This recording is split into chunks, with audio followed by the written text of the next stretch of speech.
I'd like to call this assembly meeting to order. Madam Clerk, can you please call the roll? When I was in college, actually. Yes, Mr. Chair. Mr. Dunbar. Here.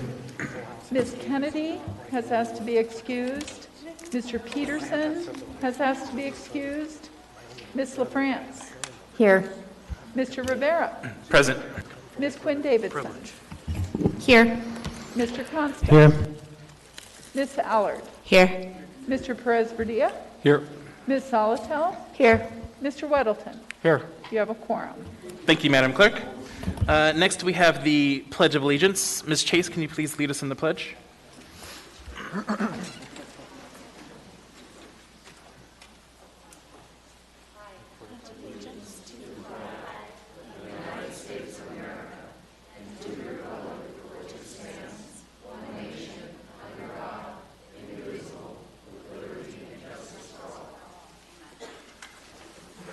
Thank you.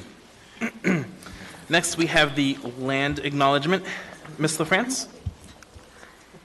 A land acknowledgement is a formal statement recognizing the indigenous people of a place. It is a public gesture of appreciation for the past and present indigenous stewardship of the lands that we now occupy. It is an actionable statement that marks our collective movement towards decolonization and equity. The Anchorage Assembly would like to acknowledge that we gather today on the traditional lands of the Dena'ina Athabascans. For thousands of years, the Dena'ina have been and continue to be the stewards of this land. It is with gratefulness and respect that we recognize the contributions, innovations, and contemporary perspectives of the Upper Cook Inlet Dena'ina. Thank you. Okay, so that takes us to the public hearing for items 14A and 14B. A few ground rules before we get started. So first is the list for today. So yesterday, at the end of the assembly meeting, the clerk took a list of folks who are prioritized for in-person. They stayed late yesterday and they wanted to be the first to testify today. So I have that list. I'm going to work off of, just like I did yesterday, 3 people on the list. And then for in-person, 3 people over the phone. And keep going back and forth until we complete testimony today or go until 11 or midnight. Then a few other ground rules. Wrong one. Right, so for audience participation, nope, wrong one. For testimony on public hearing items, please direct your comments to the assembly or the chair and not to anyone personally. Personal attacks are not appropriate. For public hearing items, your testimony must focus on the topic, not other items or subjects.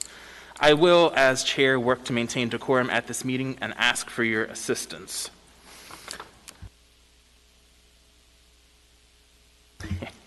All right, so we're going to go ahead and start with in person. And the first 3 I have, if you want to line up, I have Scarlett Von Bose, Philip DeLand, and Liz Ashlock. Oh, I did forget something. If you can let me know if you're going to be testifying on either one or both items, and then I will set the timer for either 3 or 6 minutes. Welcome. Alrighty, I am Scarlett Von Bose, and I'll be remarking on both. Me and my husband own a home and a rental in Heather Meadows. The back of our property backs up to 48th Street, and it's catty corner to the Salvation Army. They don't bother us. It's pretty much empty. It's a temporary to permanent housing program that has a clearly defined plan.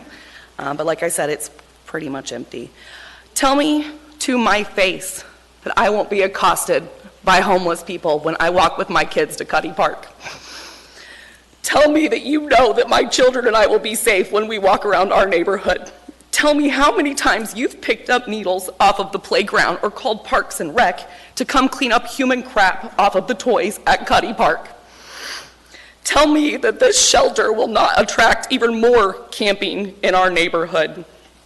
tell me that the clientele of the Old Alaska Club won't be loitering from Tudor to Fred Meyer's, from Piper to C Street to the library to Minnesota, because you're moving them into our part of town, which they already are. Tell me more about this mythical plan that you have to mitigate the damage and the trauma to the surrounding areas of these proposed shelters.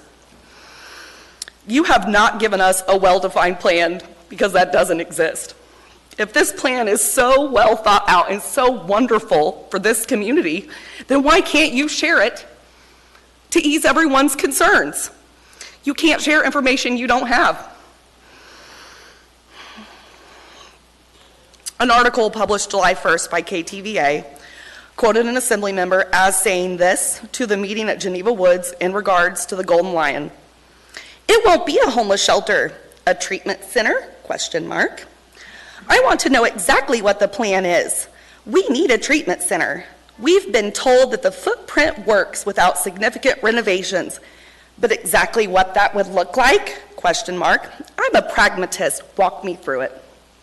Self-admission of little to no plans for the Golden Lion, so why would anyone logically believe that you have a decent, organized plan for the Old Alaska Club? The Old Alaska Club is said to become a 125-bed overnight shelter and daily engagement center. Sounds a lot like Brother Francis and Beans Cafe combined. All rolled into one disaster in the middle of a thriving neighborhood, and businesses on display for all those who stay at the hotel to see and all those who commute down Tudor to see. Quickly, let's touch on the SLC model, the Salt Lake City homeless model. First of all, that study altered its data collection methods from start to finish in an attempt to be perceived as more successful than it actually was. It was touted to reduce homelessness 90%. In reality, the data sets, when adjusted correctly, it was more like a reduction of 30%. The SLC model is a permanent and transitional housing-focused plan, which this half-baked Alaska Club is neither. The last fiscal year, SLC had a budget shortfall of $3 million for maintaining and managing this program. SLC has much more money in tax revenue than Anchorage, still poor. 2017, SLC spent $67 million on a 2-year something called Operation Rio Grande, which was a policing initiative to control the crime creep, specifically around their temporary overnight shelters. SLC has repeatedly acknowledged that what success they did and do have is from partnering with the community. For the life of me, I cannot comprehend why thus far you have refused to engage with the public for solutions or engage with people like Nick Bekich, whom clearly has been critically thinking about this problem, who clearly deeply cares about the Native population, 2 attributes I find missing from this assembly. A proponent for your half-baked payday millionaire plans cited the NYU Furman study that property values do not study. Again, cherry-picking data. The study, again, was based on transitional and assisted housing programs in Manhattan.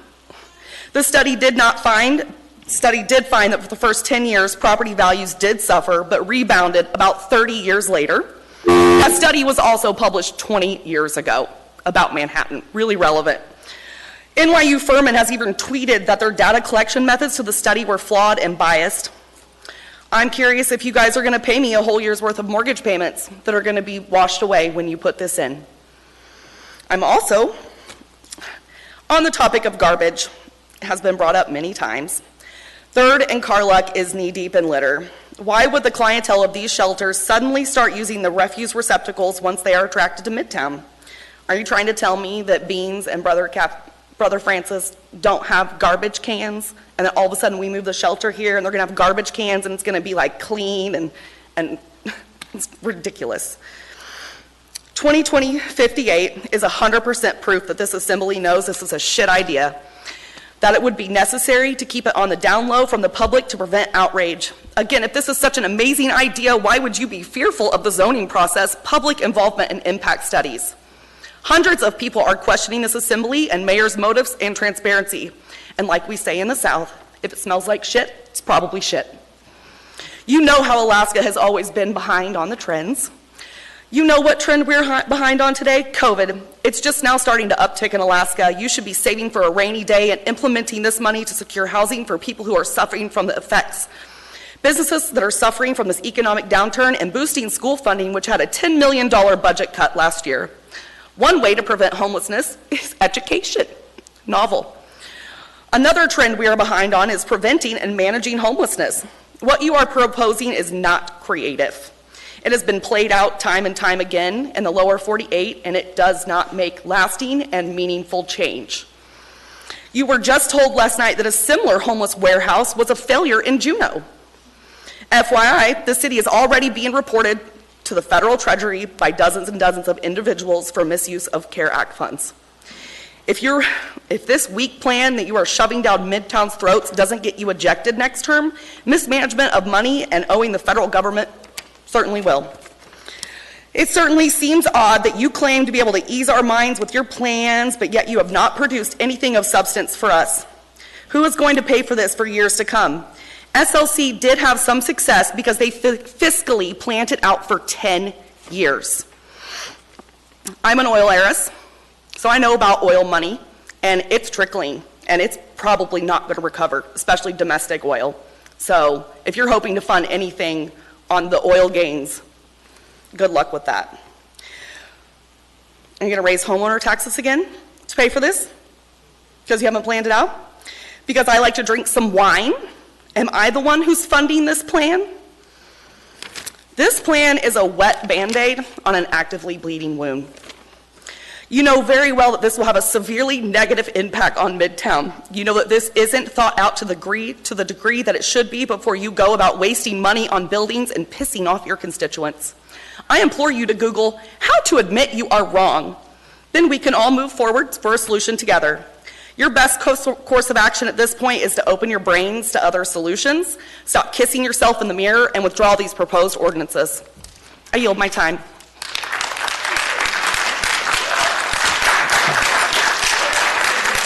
I don't see any questions for you. Thank you for your testimony. Thank you. Just a quick note, when I stated that we should all maintain decorum, part of that is making sure that we are not using inappropriate language. I understand that folks might be passionate, so if you can find some other creative way, that would be much appreciated. Next, we have Philip DeLand. I'm not Philip, but Philip's not here, I don't think. Okay, if Philip is not here, then I'm going to go to the next person. I have a list of people who signed up yesterday. Yes, sir, I'm Liz Ashlock. I'm 3. Oh, apologies. Hello, Liz. Hi. Welcome. Yeah, my daughter and I voted for you. Hello. Hi, my name is Liz Ashlock, A-S-H-L-O-C-K, and I'm testifying on 58 and 66. I'm asking the Assembly to vote on no on both because I think the communities of Midtown deserve to see the plans that are in place. I think the community of Anchorage would like to see the actual cost of refurbishing these buildings. I think the community of Anchorage would like to see and hear how these buildings will be staffed and how much will be spent on the oncoming years. And where is all this money going to come from in the years out? I have lived in Alaska since 1967. I left for 10 years to attend University of Colorado Boulder. I lived on Russian Hill in San Francisco for many years and saw many homeless people there, for sure. I moved home to have a family. The reason I moved back is because I love life here. I love Anchorage. I love Alaska. I love how safe I have felt. I know the environment and the people. My parents were moderately active in politics. That is to say, they voted. I vote. I always vote when I can. Since I was 18. In my experience, the elected politicians worked with us on topics. We did not always agree, but everything that happened, the community was involved, and the assembly, the mayor, everybody was involved. We all were kind of independent, and so we talked a lot about things, and then I felt like our voices were heard. I quote 2 articles in the paper. The mayor is stating that he's not dissuaded by the testimony and wants to move forward, and I quote, "The folks that are testifying tonight raise points that are valid. For the most part, we have considered them and we have plans to accommodate them," unquote. I personally don't see the plans or understand them if I have. The Berkowitz administration is asking the Assembly to approve the purchase of 4 buildings. The last paragraph in the article quotes, "Some of the concerns are based on representations that are not accurate." I'd like to know what's not accurate and what is accurate. I think everybody else would too in the whole town. And 3 days ago, the newspaper quoted another article, "The City Assembly needs to approve this to move forward, but does not necessarily need the support of the residents," unquote. I'm the resident. And last night, there was a gentleman, Steve, who came from South Anchorage, and he was in charge of the community council, and there was a marijuana shop being put in near a large residential community. The covenants of that community don't allow that kind of establishment within their boundaries.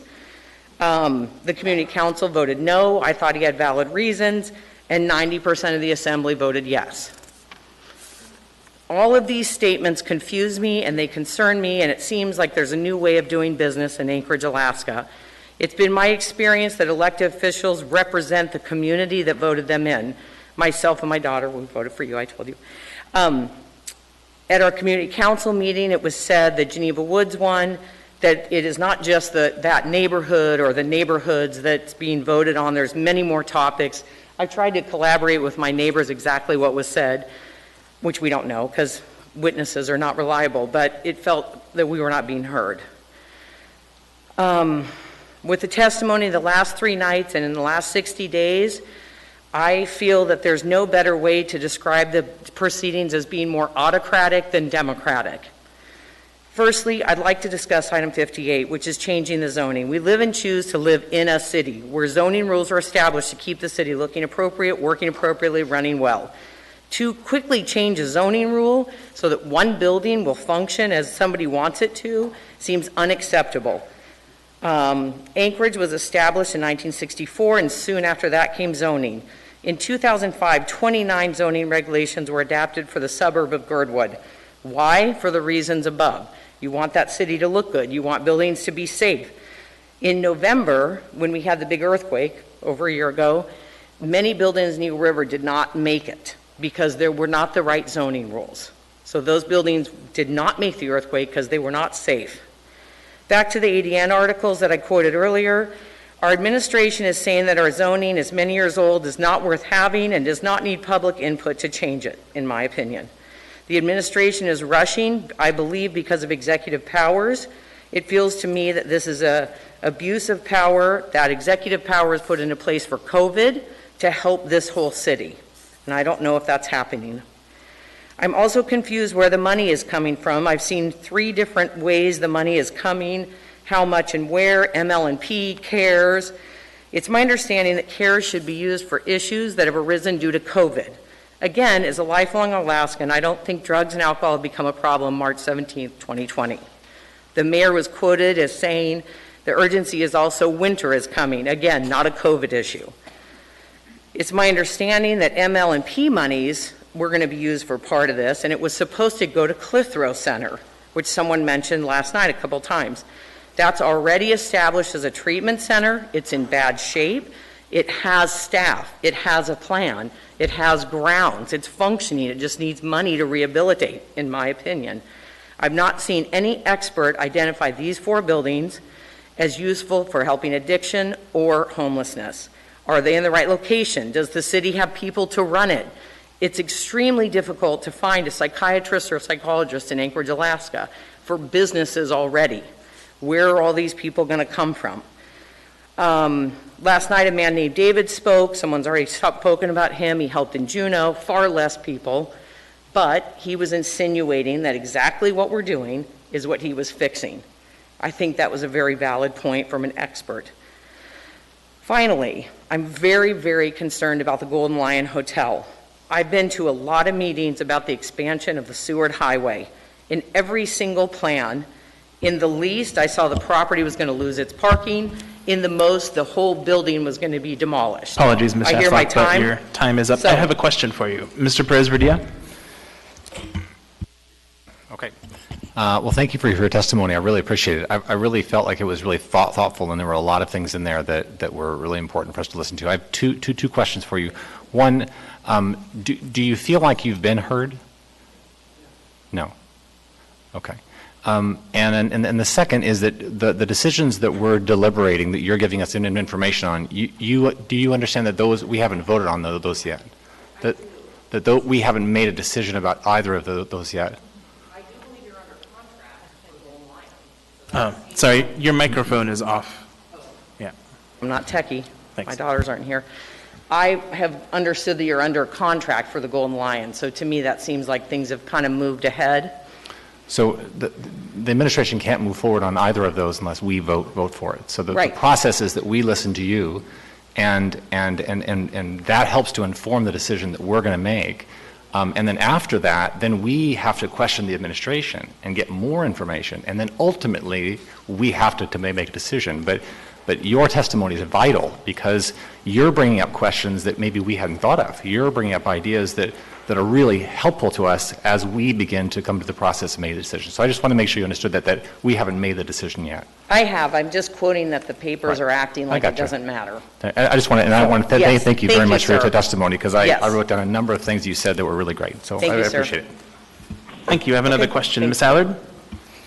So are you against helping the homeless, or are you against maybe the lack of planning that's being put forth? My father died of alcoholism at 56 in Anchorage, Alaska. I have people that I know that live on the street and are using drugs. I really care about the homeless. And I know that it's a hard problem. So, yes, I want it fixed, and yes, I want these individuals to be helped. It breaks my heart. It breaks my heart that my kids have to see this. I just want more information. Thank you. Thank you for your testimony. All right, we're going to switch to 3 on the phone list, and then we'll go back to 3 on the in-person list. I'll go ahead and just state the in-person list so folks can get ready. So next on the in-person, I have Allison Lonzer, Jay McElroy, and Miss Borkard. Apologies if I mispronounced. Okay, so the first one for phone is Jeff Jesse.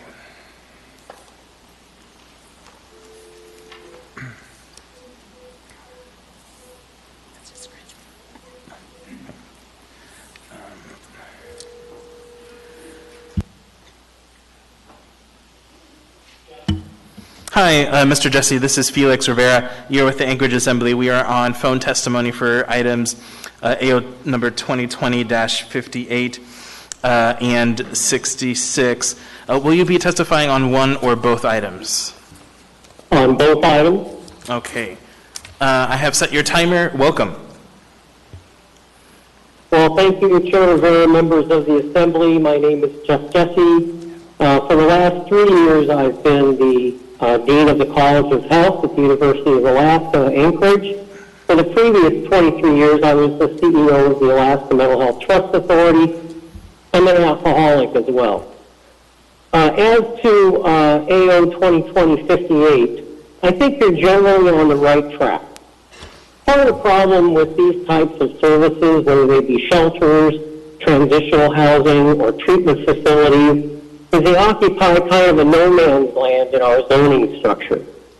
So much so that the Mental Health Trust was looking to try to permit some of these types of facilities. It appeared that only public lands and institutions, PLI zoning categories, would really be available. In fact, we commissioned Mark Begich to do an inventory of PLI land in the municipality, believing that that was really our only logical choice. Unfortunately, there aren't that many of those lands that are properly located. A case study in this was when, in 2010 and 11, we were trying to permit the first Housing First project in Alaska, Carlick Manor. For those of you that don't know, Housing First grew out of failed attempts over decades to only house the homeless if they got sober first.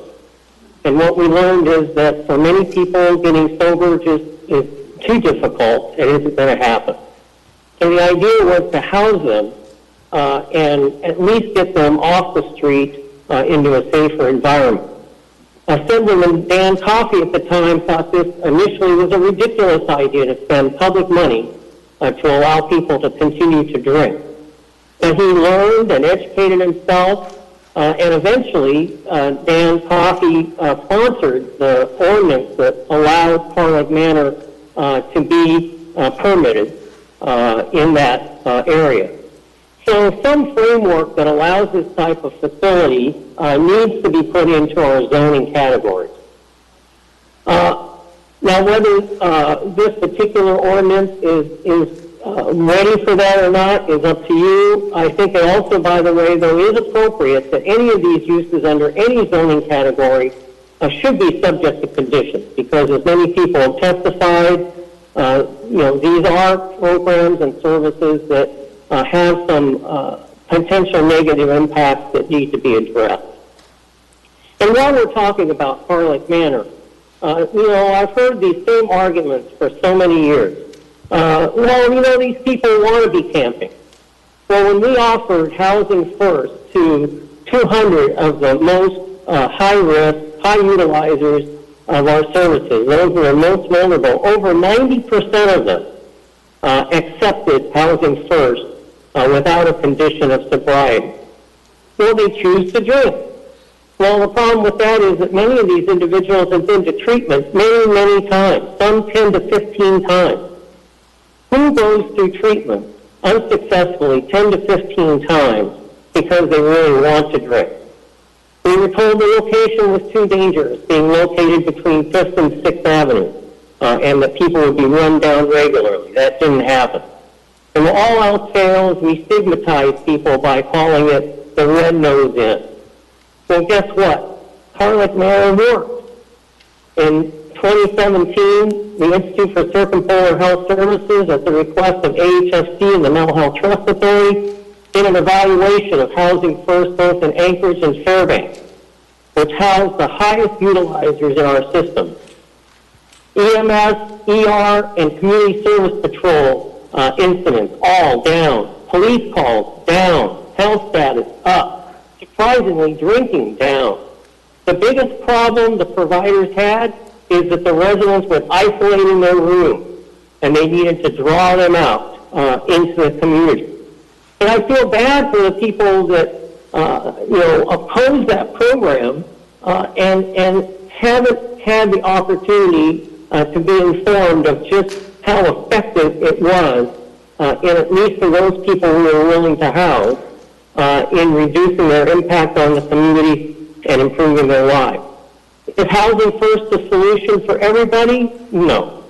That's why the 4 different buildings and 4 different programs that you're talking about in 2020-66 is, I think, very appropriate.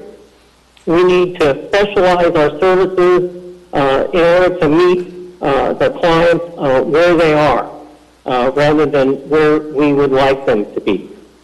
One of the reasons I'm particularly interested in the Golden Lion is because over 15 years ago, when I went to a reception and drank, and then went to a permanent fund reception and drank some more, and blacked out on the way home, and woke up the next morning and didn't know how I'd gotten home, I scared myself so much that I went immediately to get evaluated, and found out that within the space of 20 minutes, I went from a guy who binge drank a little bit too much once in a while to an alcoholic who probably needed residential treatment.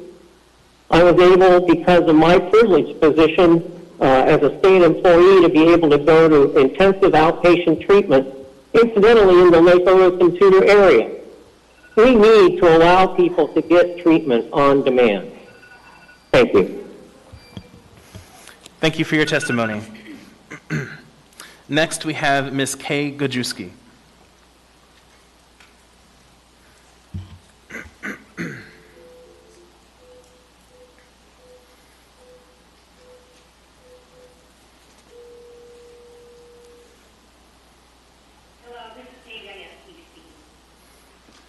Hi, Kay, this is Felix Rivera. You're with the Anchorage Assembly. We are on public testimony for items number AO 2020-58 and 66. Do you plan on testifying on one or both items?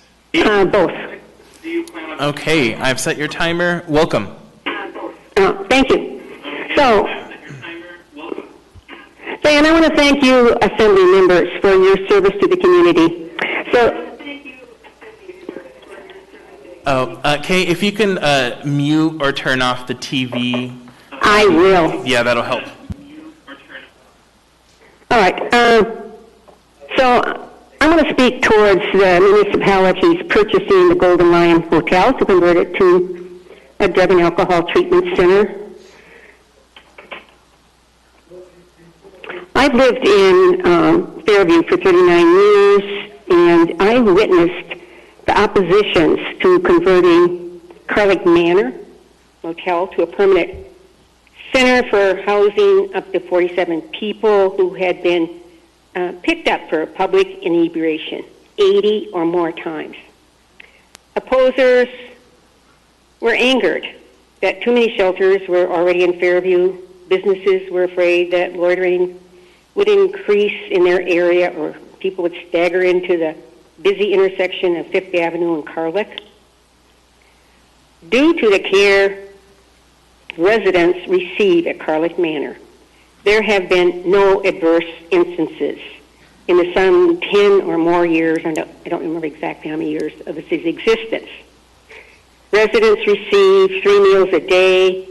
The guests are only in the main room and guarded access to alcohol. Some of them actually work in the facility. At a Fairview Council meeting later, the owner of Lucky Wishbone restaurant across the street from Carlick Manor testified that they had no problem with Carlick Manor, and the University of Alaska has studied that project for several years, again showing the success of the project. So I say to you who object to the Golden Lion Motel for creating a behavioral treatment facility that you will not have people walking around in your neighborhood. I know you probably have some other concerns that I haven't been able to hear all of them. I'm actually part of another meeting right now. But what you will have, I think, is good feelings that you have accepted needy people to improve their lives. It's been mentioned before. There are people who have the option to fly to outside when they have problems like this. Many in Anchorage Anchorage has few beds for treatment.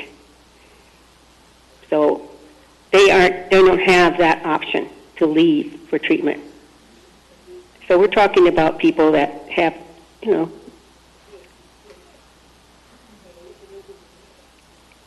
that have no ability to do that. And I think that would be very, very good if we had a treatment program here that could serve these people. I also would just like to say that probably the city would need to share more about what this would look like so that maybe we'd understand. Again, it isn't like they're going to have people walking around crossing the new Seward Highway on 36th Street or walking around their neighborhood. It isn't that kind of a program. So that's all I have to say right now. Any questions? I don't have, excuse me, I don't have any, but thank you for your testimony. Next, I have Jessica Teague Beach.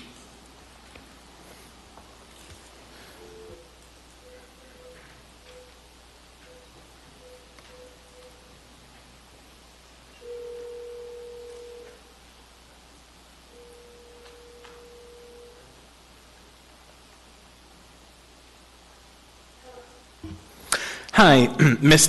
Teague Beach, this is Felix Rivera. You're with the Anchorage Assembly. We are on public testimony for items AO number 2020-58 and 66.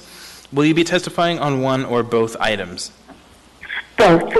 Okay, I've set your timer. Welcome. I'm sorry? I've set your timer. Welcome. Oh, hi. Thank you. I do have to apologize when it is a bit glitchy. So if I block out at any time, please let me know so I can repeat it.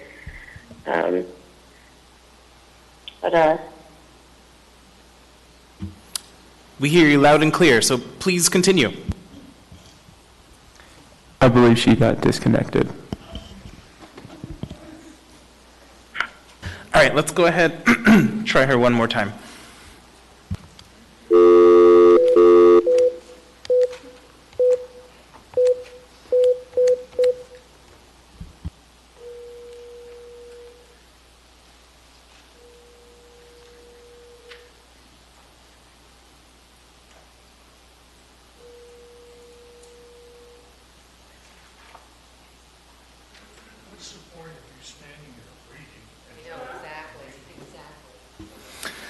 Hi, Ms. Teague Beach. You are back with the Anchorage Assembly. Go ahead. I'm so sorry about that. I freaked out there for a moment. I didn't hang out because I freaked out, but yes, I did want to testify about the. If folks in the hold on, ma'am. I'm sorry. Hold on. I need folks in the audience, please. We're trying to listen to public testimony. Go ahead. I was just going to express a testimony about the opening of some of these buildings for the shelters. I know that we're all wanting to help or make better, but where the location is, or most of these places are, I don't really feel like it's wise, because most of them are in neighborhoods with a lot of kids and near schools, and it seems like even if they are given a space, they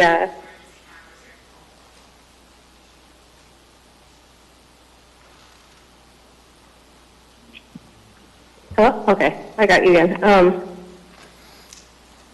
I know that a lot of kids play in the area. I personally live on the Tudor area, so my main concern is the Alaska Club opening. I have a 9-year-old daughter and a 5-year-old daughter who love playing and going to their friend's house. I see a lot of kids around there. It's like this little family cul-de-sac in that neighborhood. And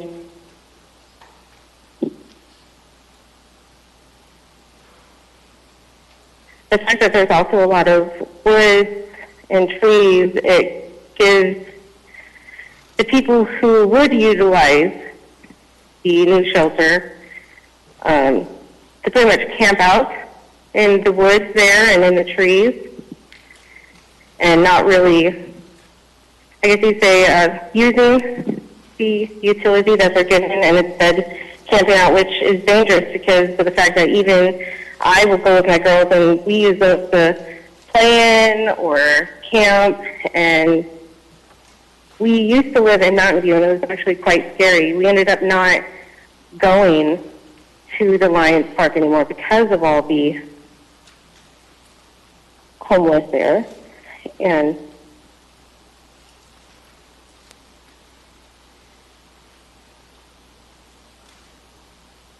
I also know that half the time, people don't really follow protocol, whether they are staying there or running it.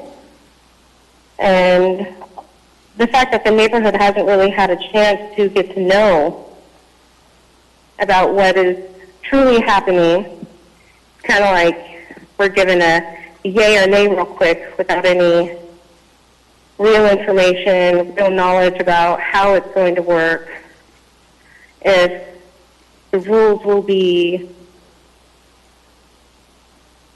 implemented and followed, because there are times that they don't. And because it is such near a neighborhood such as this, it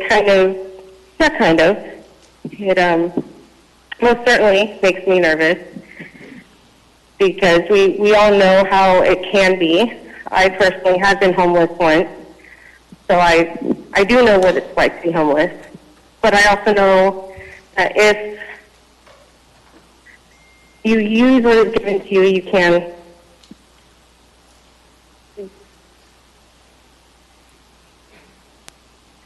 Or the fact that they're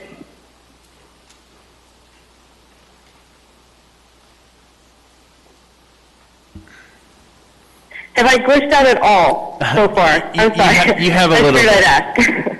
Yeah, you have a little bit, but please continue. Okay. Okay, I'm sorry. Also, it was a bit strange how I found out about what was going on. I know personally I don't have cable, so I don't know if it was on the news, but I do follow up with the newspapers and go to the websites. So I found out through the mail just days before this meeting, actually. And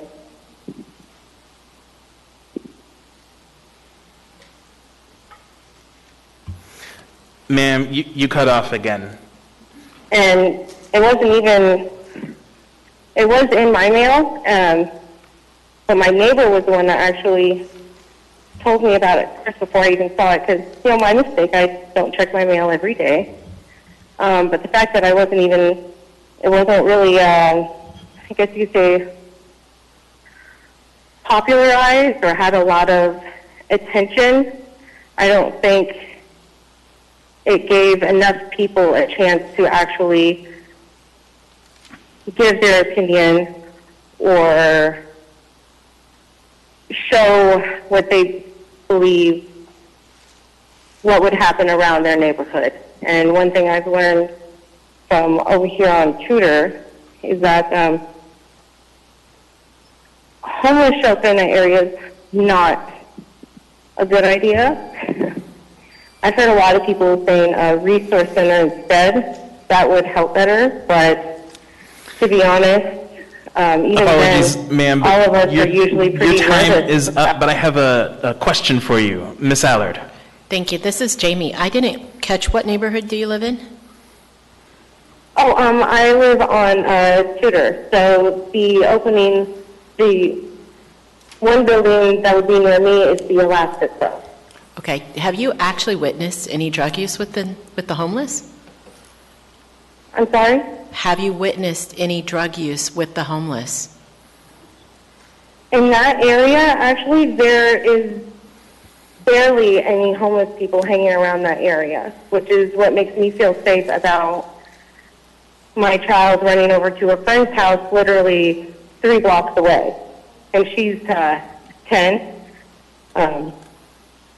But I used to live in Mountain View, and I would see a lot of drug use from the homeless people who would camp out in the woods or even just crash out on the bench in front of my apartment building. And that was one of the reasons why I moved over to that side of town. Thank you. Thank you. Thank you for your testimony.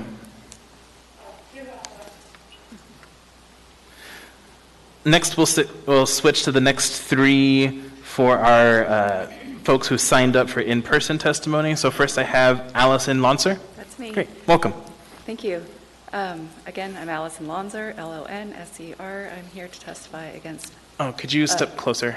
I'm here to testify for both ordinances, starting with 58. Well, let me tell you a little bit about myself first. I am a mother, a wife, and a small business owner. Sorry, it looks like some folks in the back of the room can't hear you. So I'm if so you could, nervous. I'm sorry. It's okay. Normally I would project. Okay, I got this. So I'm also a homeschool mom, so I have that teacher hat. I've got the small business. I've got a lot of hats. I feel a lot going on. Yesterday, I paid my property tax for, I don't know why I'm bringing this up, but anyway, it felt like a big chunk of money for my businesses. And anyway, so I'm trying to educate my kids about zoning.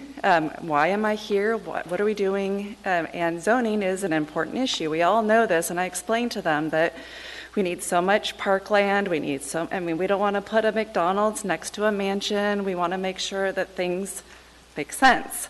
We want to make sure that things are in their place where people can enjoy each other's company in the proper places. So I understand that this one is being taken down, like you're not going to do it. I don't know what the terminology is, but that sounds like maybe it needs to be reworked, right? Is that the impression I'm getting, that you're reworking it? You still want to do something with it, maybe, but you just need to rework it. Okay, that sounds really nice.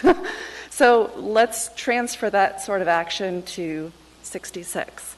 Let's rework it. Let's see about talking to the neighborhoods and getting the horse in front of the cart instead of the other way around. I feel like things have gone a little bit not maybe the right way. I will be affected by this. I mean, I live in Geneva Woods, and we are very, very close, obviously. I can just walk around the corner, and I already see the Golden Lion.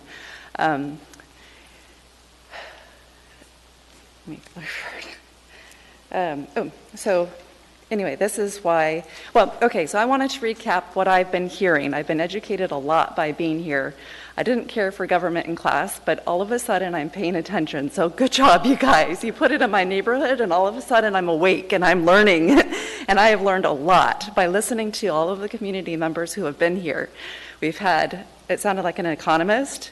We had somebody who had a lot of experience reading federal documents, and he gave so much information here. I think somebody's been writing down names and numbers. Let's have a conversation. Let's put all these people together and glean their ideas.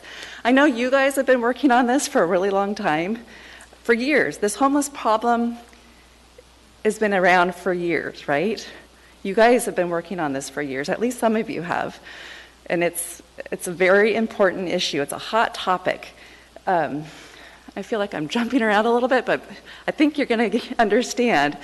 All of these people here in this room, in my neighborhood, all the neighborhoods, all want to say, not my neighborhood, don't put it there. And I know that. But what we do need to know is how it's going to work. Maybe the Golden Lion is right, but I haven't been able to see that evidence yet, or what exactly you're going to do there. If I knew what you were going to do there, I might jump on board. But how can I jump on board when we don't have the information that we've been asking for?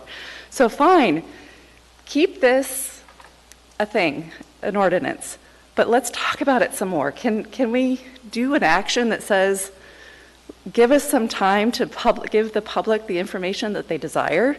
Can we do that? Quentin Davison, I asked you, I think last night, how long do we have to spend this money? We have some time. Why can't we take just a little bit of time so the public feels a little bit more comfortable with your ideas? Give us the documents, give us the surveys, or whatever it takes to feed that desire of the public. I really don't want it in my neighborhood, but I'm saying it's okay if we know that's the right thing to do. I think a lot of people got up here and complained about the homeless problem. Oh my goodness, a lot of drama. Nobody likes it. I don't like it. Nobody here. So let's fix it. Let's find a way to fix it and do it smartly. Let's do it the right way the first time. And I know that there are lots of organizations in town that could use some money right now who are already experienced in helping homeless people. Let's give them some of that money and let them come together and try to relieve the immediate need. So COVID money, that's another thing that I would like to address real quick. I feel like this is definitely a pre-existing condition, and that money, it seems a little off to me. I think that money would better be spent somewhere else, or at least feeding the businesses that are already here, that are already doing the things that you need. So the other day I emailed Mr. Weddleton, and I said, let's give that money to the children. I kind of made it an offhand remark, but I've been kind of putting some more thought into that in the fall. So I homeschool, so this doesn't affect me at all. But I have the idea that this might have been the year that I wanted to go. So let's make transition, what are they called? The little boxes that you can move in. So you have all the space in the world. You can put 10 children in each one, hire a bunch of teachers' Sorry to aides. interrupt, man, but your time That's is my up. idea. I do have a question, though. Mr. Weddleton? Save that thought for the school board. I just want to, you had asked, can we do certain things? We can do all of those things, pretty much. I mean, that's what we're doing here. And you've actually spoken wonderfully. I know I spent 20 years on that side, and it always made me nervous talking, even if I knew every assembly member. But, the people who have spoken the last 3 nights here have spoken wonderfully. So anybody who's nervous, you're generally doing a really, really good job when you speak. I think you may feel, not just you, I'm saying to everybody, that you're not doing well, but we are hearing a lot, valuable information, and it's much appreciated. So to you and others. So thanks. Thank you for coming. Thank you. And join your community council. They need you. I'm starting to think I'm ready. Thank you. Thank you for your testimony. Next, I have Jay McElroy.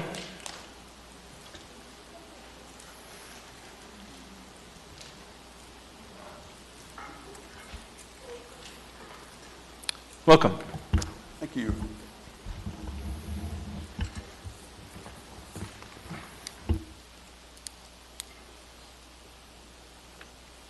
You ready?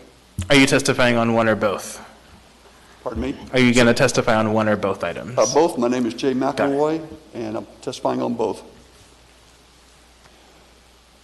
As I said, my name is Jay McElroy, and I am the owner of the Puffin Inn Hotel, which is an 85-room hotel located on Spenard Road.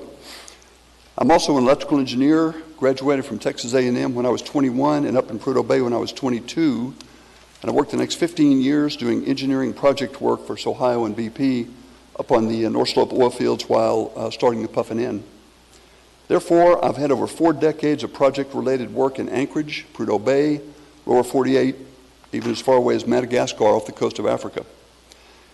And if I understand these numbers properly, this project has an actual purchase price, $17.5 million for all 4, and a total proposed funding is $22.5 million. Therefore, this is going to provide about $5 million for renovation of these 4 properties. With this lightning-fast birth of this effort, none of us outsiders have much knowledge of the intricacies involved with this project, which is in itself terribly concerning. But even ignoring this aggressive approach, it should be obvious to any impartial observer that this is virtually guaranteed to produce a severe budget overrun and the ensuing financial difficulties that always follow in the wake of underfunded efforts of this type. And I've been involved in a lot of those in Prudhoe Bay and in my work here in town. Environmental assessments alone could easily determine that there are asbestos issues, lead paint issues, many other product catastrophes that are often found in buildings of this age. Another well-known budget buster is a category called building code inadequacies. And it will absolutely blow your mind to find out how many code requirements there are these days, and therefore how much money you're going to have to spend to bring everything up to current code. But wait,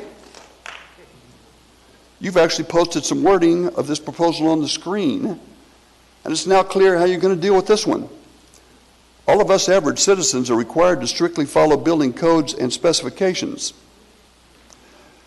And yet, all of you up here tonight are proposing to fast-track this slippery project, quote, to allow homeless shelters in the B3 zoning district by waiving Planning and Zoning Commission review. Well, that's a cool deal. You're proposing to allow homeless and transient shelters in B3 zoning district by waiving Planning and Zoning Commission review, and in a dense, compact B3 zone, no less. I hope every one of you understand what B3 does and what it is, okay? You got to be kidding me. And you're all elected representatives from this community? Well, there we have it. You've most certainly shown your hand. You're clearly going to have to either option 1, properly follow the Muni's building codes and therefore grotesquely blow through your laughable $5 million renovation budget. And I'm telling you, it's laughable. I've done a lot of this stuff. If you have to follow code, $5 million is a joke. I'm not saying that to be mean. Let me take off my glasses and I'll talk to you. I'm really not saying that to be mean. I can't tell you how many things I've done, and the building guys get in there and the inspectors get in and say, you know what? That passed code 2 years ago or 2 decades ago or 5 decades ago, but today you're going to redo it. I could talk all night about that stuff. Fire codes, building codes in terms of fire and safety will eat your lunch if you're going to follow code. Or your option 2, if you don't do that, you simply ignore our laws and simply charge forward by waiving the planning and zoning requirements. I'm going to look at you right now. Does that make sense? Is that the kind of facility we want in this town? You only got one of those 2 choices. I'm probably eating up my time here. Furthermore, you should choose to preemptively vote on these issues, it'll expose, and don't get offended with this until I finish, a damning aroma of ignorance and dishonesty. Now say, hold on. I want to finish this. I'm not saying that you are ignorant or dishonest, but rather that you tonight would be acting in an ignorant and or dishonest fashion by quickly and discreetly slipping this proposal through the approval process in this fashion. Not that you're those 2, but that's how that's going to be. You're either ignorant of what you're getting into, or if you do know what you're getting into, you're being exceedingly dishonest with us.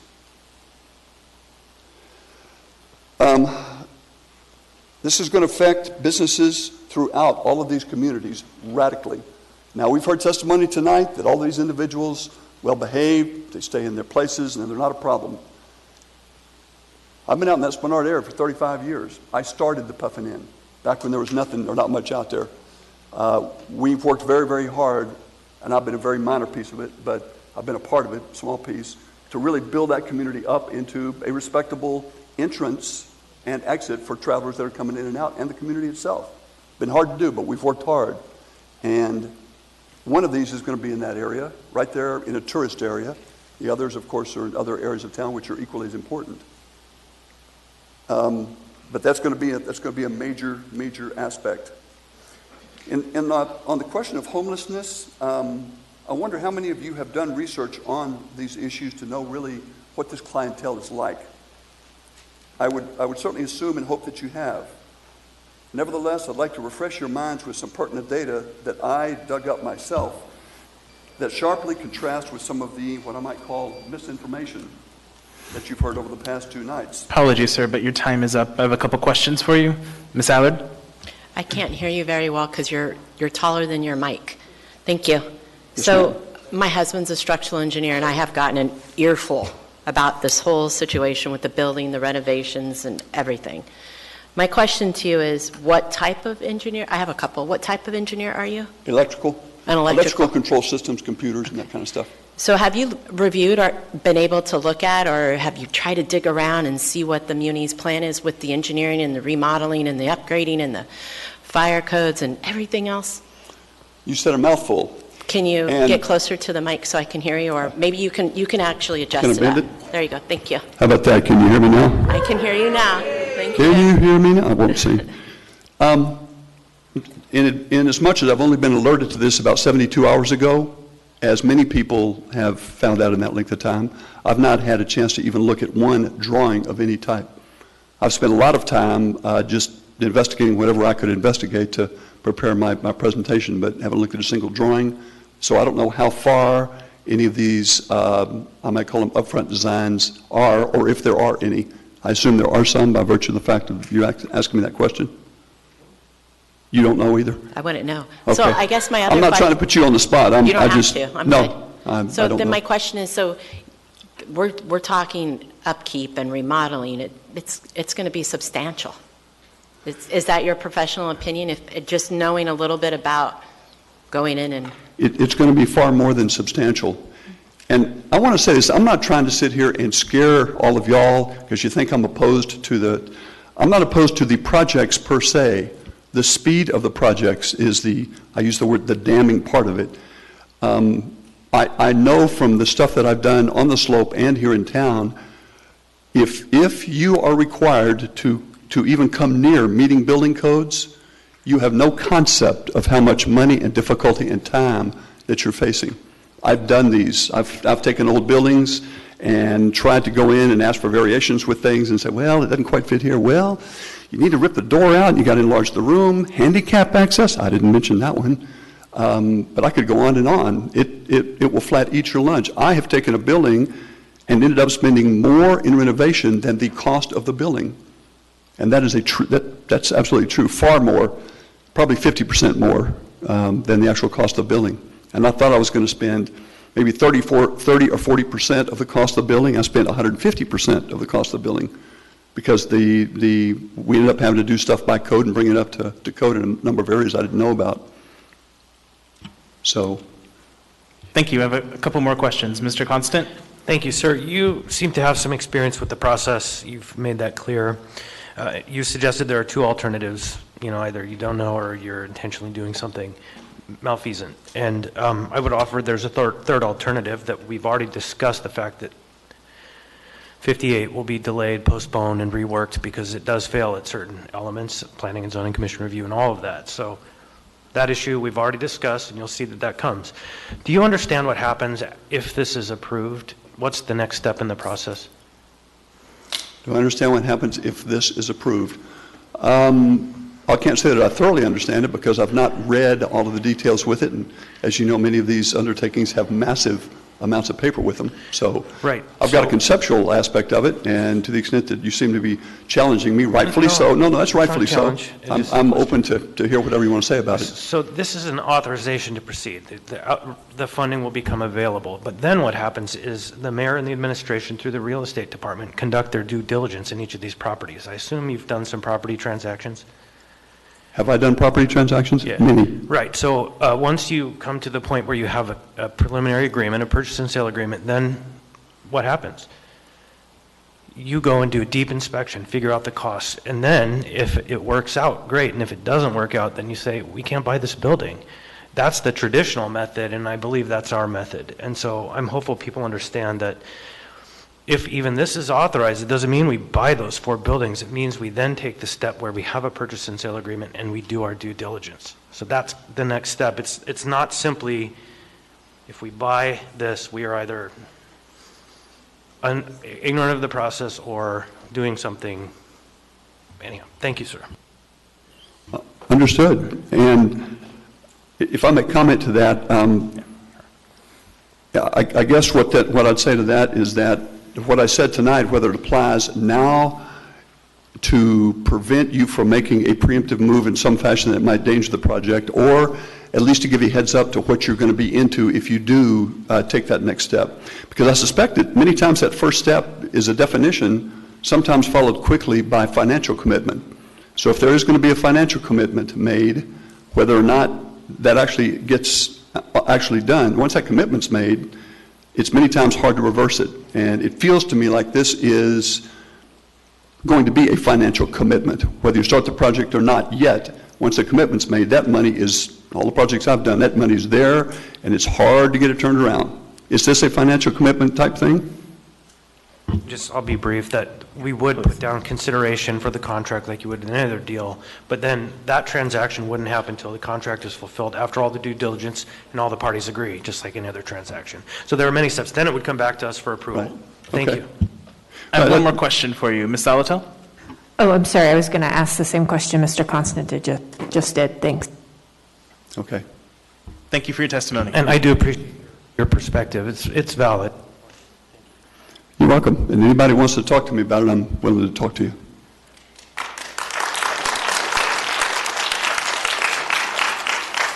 Next, we have Ms. Borchard. Yes. Okay.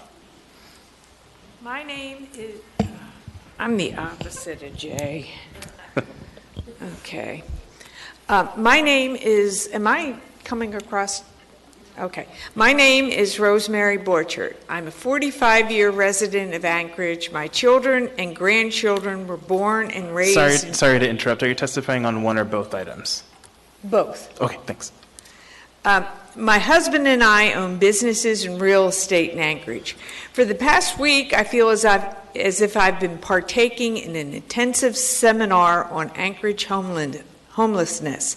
I have attended several neighborhood meetings and community council meetings and listened to 2 days of community testimony by residential people, business managers, business owners, and qualified experts on homelessness and building construction and remodeling. We are facing some tough times ahead. Before COVID, there were small business closures and large businesses leaving Alaska with the accompanying job loss. With the COVID pandemic, we are facing a tsunami. What happens when the federal money runs out? What is going to be the next step for Anchorage? On Ordinance 58, by waiving planning and zoning on B3 property, you are sending the message to all business owners that a Beans Cafe could move in next to your business at the Assembly's discretion. Regarding proposed Ordinance 2020-66, you've made a poor site selection. To me, one of the major flaws is that none of these sites address the vagrant, criminal, mentally ill, alcoholic, and/or addictive population that does not want to be saved. They have no accountability. They very often can't make the decision to help themselves. For example, the Alaska Club is scheduled, I hear, to be a day shelter and a night shelter. Besides the many building problems, how are you going to keep them in one location? Please correct me if I'm wrong, Ms. Salatel, but I thought in the past week you said that fencing it in might be an option. Who's going to keep this property from not turning into a Beans Cafe? This will create a war zone in the adjacent neighborhoods. What about the state's largest liquor store being 2 blocks away? What about the Denali Peak School being even closer than that? One thing I've learned this week is that this homeless, vagrant, criminal, mentally ill, and/or alcoholic population does not want rules. They want and like this lifestyle. They prefer operating outside the norms of society. And I'm not against homeless intervention, and there are a lot of worthy people, families that are down on their luck, people that lose their jobs, women escaping abusive situations. They should be provided with immediate homeless help. But what I'm concentrating on is what we see on the corners of going up A and down C Street, all the groups that are camping out there. What is the solution? We're looking to the mayor and the assembly with public input to provide some realistic and achievable options. The mayor says he wants people sheltered by winter. Is that realistic with the Alaska Club remodel? Never mind discovering an unexpected problem with remodels like asbestos. And I think Jay was very eloquent on the pitfalls of remodeling. I myself have been involved in several modeling projects, and your budget is you figure out what you want and then you figure out your budget and then double it. And then that's where you're going to be. The mayor says he wants people, Another troubling question is using this COVID money for a long-standing community property legal. Have you researched that point? We heard testimony from one person saying that this could very well trigger a federal audit along with the penalty of repayment of funds. Is there an expiration on the COVID money? And that's something that I'm very curious about, and I don't know, is there an expiration on that money? I think we need to rethink this. What other cities have done to get this population off the street, this very small, very visible percentage of people. This solution will have to include either new laws or enforcement of existing laws, or possibly an expansion of some sort of community action patrol or other group. Throwing money at old flawed properties is not the answer. If we thought that this would work, we would be cheering you all on. We would be so happy. Everybody wants some sort of solution for homelessness. But, well, we don't think it's going to work. Somebody else read this quote, and this was in the paper this morning, that Mayor Ethan Berkowitz said that he was not dissuaded by the testimony and wants to move forward. The folks that are testifying tonight, they raise points that are valid, he said, but for the most part, we've considered them and we have plans to accommodate them. I doubt seriously you've considered the remodeling costs. And I still come back to, how are you going to make these people go into these shelters? They're just not going to do it. Well, in summary, I'm disappointed and saddened about the process the mayor and the assembly are trying to implement on these two ordinances. Apologies, ma'am, but you're out of time. I have a question for you. Ms. Zolotel? Hi, yes, so when you say it's not going to work, is that because of how it's been on 3rd Avenue? Is that why you believe that it won't work? I'm sorry, would you say the first part? You keep saying it's not going to work, that a shelter in Midtown won't work. Is it because of what you've seen on 3rd Avenue? Partly, yeah. Okay, thanks. You look to see what you all have done, and that's what you've done. Okay. And putting a shelter in the middle of a neighborhood, how, in what world do you think that's going to work to get those drunks love that white lifestyle? You know, they want to be on the road. I have another question for you. Ms. Allard? Did you answer yes to Ms. Meg Zolotel's answer or question? Just let me rephrase this. Do you feel like the plan won't work because it hasn't worked in the past? I feel like the plan is not going to work because how you're going to process the sites you've selected. These are not good sites for what you want to do. And my concentration is on what we see on the streets. And I just don't see putting them where you're putting them is going to be effective. I wish you had a plan on how to get people off the streets that don't want to be off the streets. I don't see anything. Thank you. Thank you for your testimony.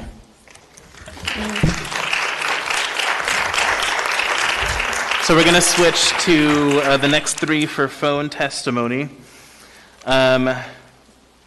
But before I do that, because I know there's some folks who have been standing for a while, we have 6 folks left on the list who signed up to testify in person. The next 3 are Representative Chris Tuck, Sherry Coburn, and Polly Gaiduk. But I'm going to go ahead and go to the phones now to Miss Carol Ashlock.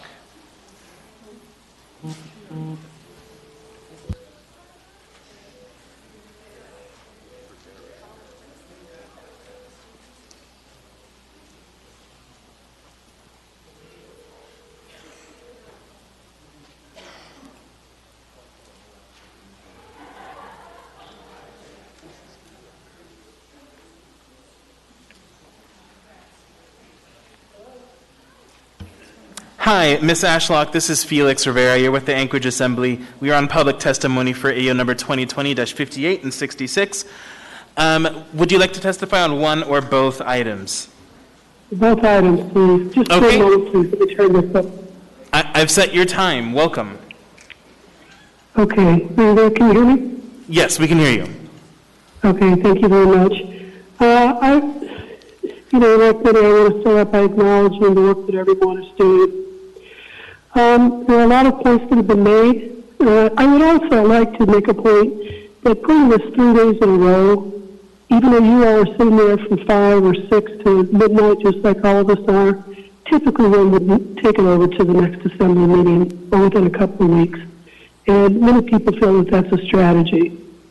So it's unfortunate, but that's certainly an experience lots of us have of great fatigue trying to look at these issues and go over them in a reasonable manner. Just a side note for future reference. There are a number of things that I could look at with this. We've discussed B3. I've certainly come before the Assembly myself on different projects multiple times, both within my family businesses and issues within the city. I've emailed the majority of the Assembly members on some of these issues, just on these particular issues, both on 58 and 66. So establishing the points about the zoning and honoring the zoning system, not just we'll fix it and plat, in plotting, but actually looking at that and knowing that that's there for a reason. You can compare ourselves to cities like Houston, Texas, that have zero zoning. And that's how you get barbershops in the front yards and things change and degrade and so forth. So zoning is valuable and important in many cities. That's been proven. So it's important for us to respect that process, truly respect that process, and respect the constituency's involvement in going through that and reporting to them. And I know there's discussion of deferral that's still up on the board there. And so I don't know what the Robert's Rules of Order are on that, but where that is. But it does need to be taken down and reconsidered. As far as 66 is concerned, it was interesting hearing Mr. McElroy's testimony. Representative Allard talked about her husband being a structural engineer. We have structural engineers in the family. We have businesses that for 45 years, every single day we've been working on code issues because we have tenants come and go. So we're always in the process of rebuilding. So this is something that we understand quite well, because we live it every single day, and the cost of it. And this gentleman's right about that. I like the fact that this last woman testifying made a point of the age of the building. I haven't heard anybody talk about that. When you look at code even year to year, I've renovated several buildings myself in this last 2 years, and they changed significantly. That is a very important and valid point. But I'm going to focus on something, that all being said, I'm going to focus on something else. And that is the need, what Rabbi pointed out and some others have pointed out, with all due respect and compassion. Compassion, we feel, is a separate issue from looking at the logistics of things. That's equally important to be effective in what we're doing and responsible. That we need a comprehensive program. We have a 2040 comprehensive plan for the municipality. Why do we not have it for these things? And if you guys are, yeah, trust me, I've looked at it, well, we're the public. We need to see that. No one's trying to micromanage you. But there is a responsibility there. So what I started to say was, that all being said, my biggest concern is that there is no program devised. And part of the problem is understanding and identifying who the homeless are, even though people are using these other what they deem politically correct terms for it. There are a group of homeless people, okay? I don't expect you to do that. You don't all have experience in clinical psychology and so forth. I get that. I get that you have to look at engineering, you have to look at a lot of things. Part of my own background for many years, over a decade, down in Houston, I had a mental health clinic. I had over 40 psychiatrists, psychologists, professionals working for me, with probation parole, juvie probation parole, crisis hotline. I worked 8 to 10 hospitals at a time, escape center, women's shelters, when women's shelters weren't even being allowed, sexual abuse, substance abuse. I designed centers, did all kinds of things, open units in hospitals. And part of the problem is, this is not one group. Some of the questions of the Assembly members, well intended, but they tell me that they reflect a real lack of understanding of who we're really dealing with. So this is what I see with the little bit that I've observed and known over the last, my family's been here about 50, 60 years. I've been here about 30 years back here solidly, is that this is who the population is. The population are some people that are vagrants, and that's a word defined, and it's a legal definition. There's nothing wrong with it. There's a group that have problems with substance abuse. There's a group of people that have mental health issues. I would suggest to you, because the focus of my work was on severe pathology work, that a second group of people with mental health issues that are severe pathology issues. We're talking about character disorders, schizophrenia, different things like that. There's a more severe level of that. They're there. Okay, they have problems. They're homeless. And one of the things that I put into an email to most of you was my concern, compassionate concern for many, many people that I know from the villages that are here.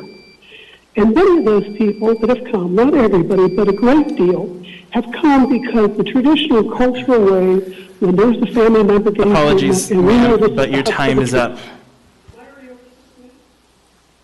Yes, the timer just went off. These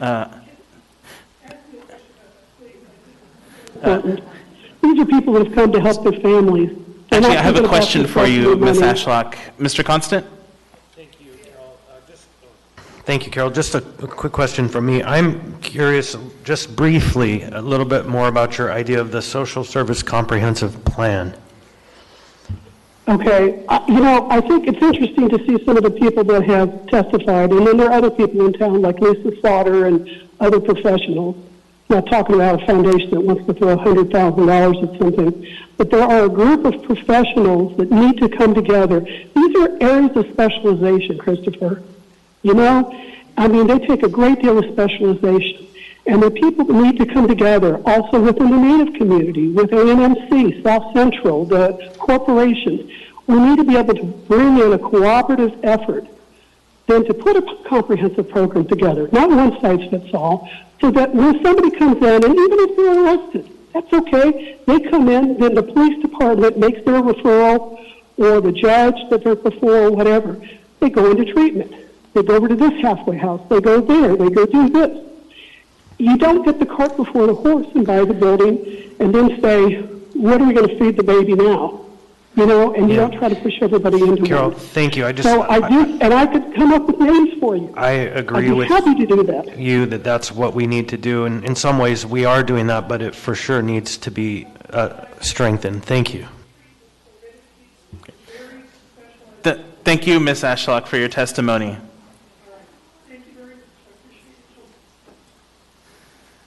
Next on the phone, we have Mr. Logan Miller.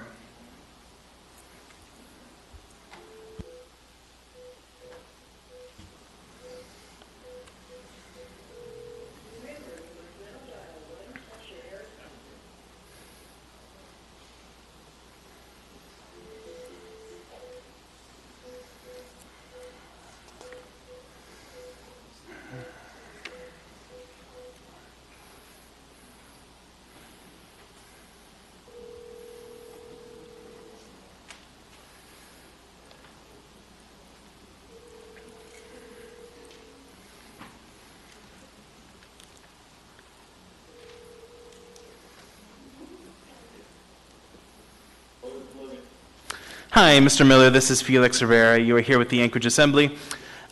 We are on public testimony for items number AO 2020-58 and 66. Do you intend to testify on one or both items? Just 66. Okay, I've set your timer for 3 minutes. Welcome. Okay, well, first of all, thanks so much for having me, letting me be part of this conversation. I had a bunch of points that I wanted to raise, but I think that the thing that that I most want to express is just that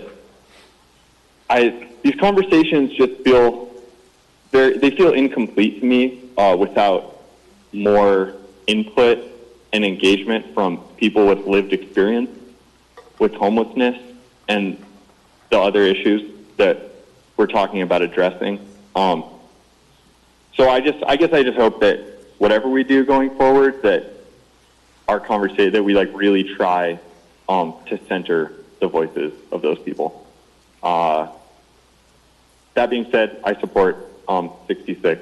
I think it'll be a positive step towards a more supportive community. But I just really hope that we can focus on the voices of the people most impacted. That's all. Thank you. Thank you for your testimony. Next on the phone, we have Tani Cesaricia.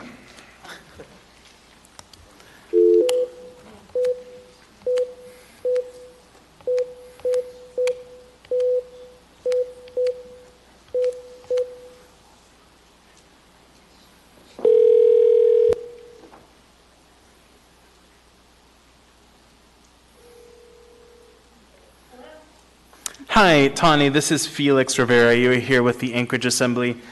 We are on public testimony for items AO number 2020-58 and 66. Would you like to testify on one or both items? I would like to testify on both. Okay, I've set your timer. Welcome. Thank you for being here tonight to continue the public testimony. I have lived in Spenard or in Anchorage for 22 years, and most of that time I have resided in the Spenard area.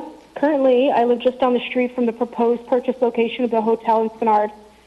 Like so many other Anchorage residents, I have been concerned with the increasing number of panhandlers, transient individuals, unsheltered homeless, and those folks I've passed by who are severely impaired by alcohol, drugs, or some other mental health condition. I have been worried about crime, safety, and the overall well-being of Anchorage. I've also been concerned about the number of Alaskans who are severely lacking in mental health and substance abuse services, whether on the street corners, in tents, motels, or in their homes. Like others who have testified, at times I have felt hopeless, angry, scared, frustrated with the seeming lack of response by the city and state officials. Determined to do my part to help the city return to the all-American city that I remember as a kid, I have channeled my emotions and energy into educating myself about the problems our city has faced. I began attending community council meetings, various municipal and assembly meetings, and I also began talking with elected leaders to learn more information about this problem we face. What I learned was there were already a lot of folks working hard to come up with strategic plans to address these problems and even bring an end to homelessness. If you don't believe me, you can look at the municipality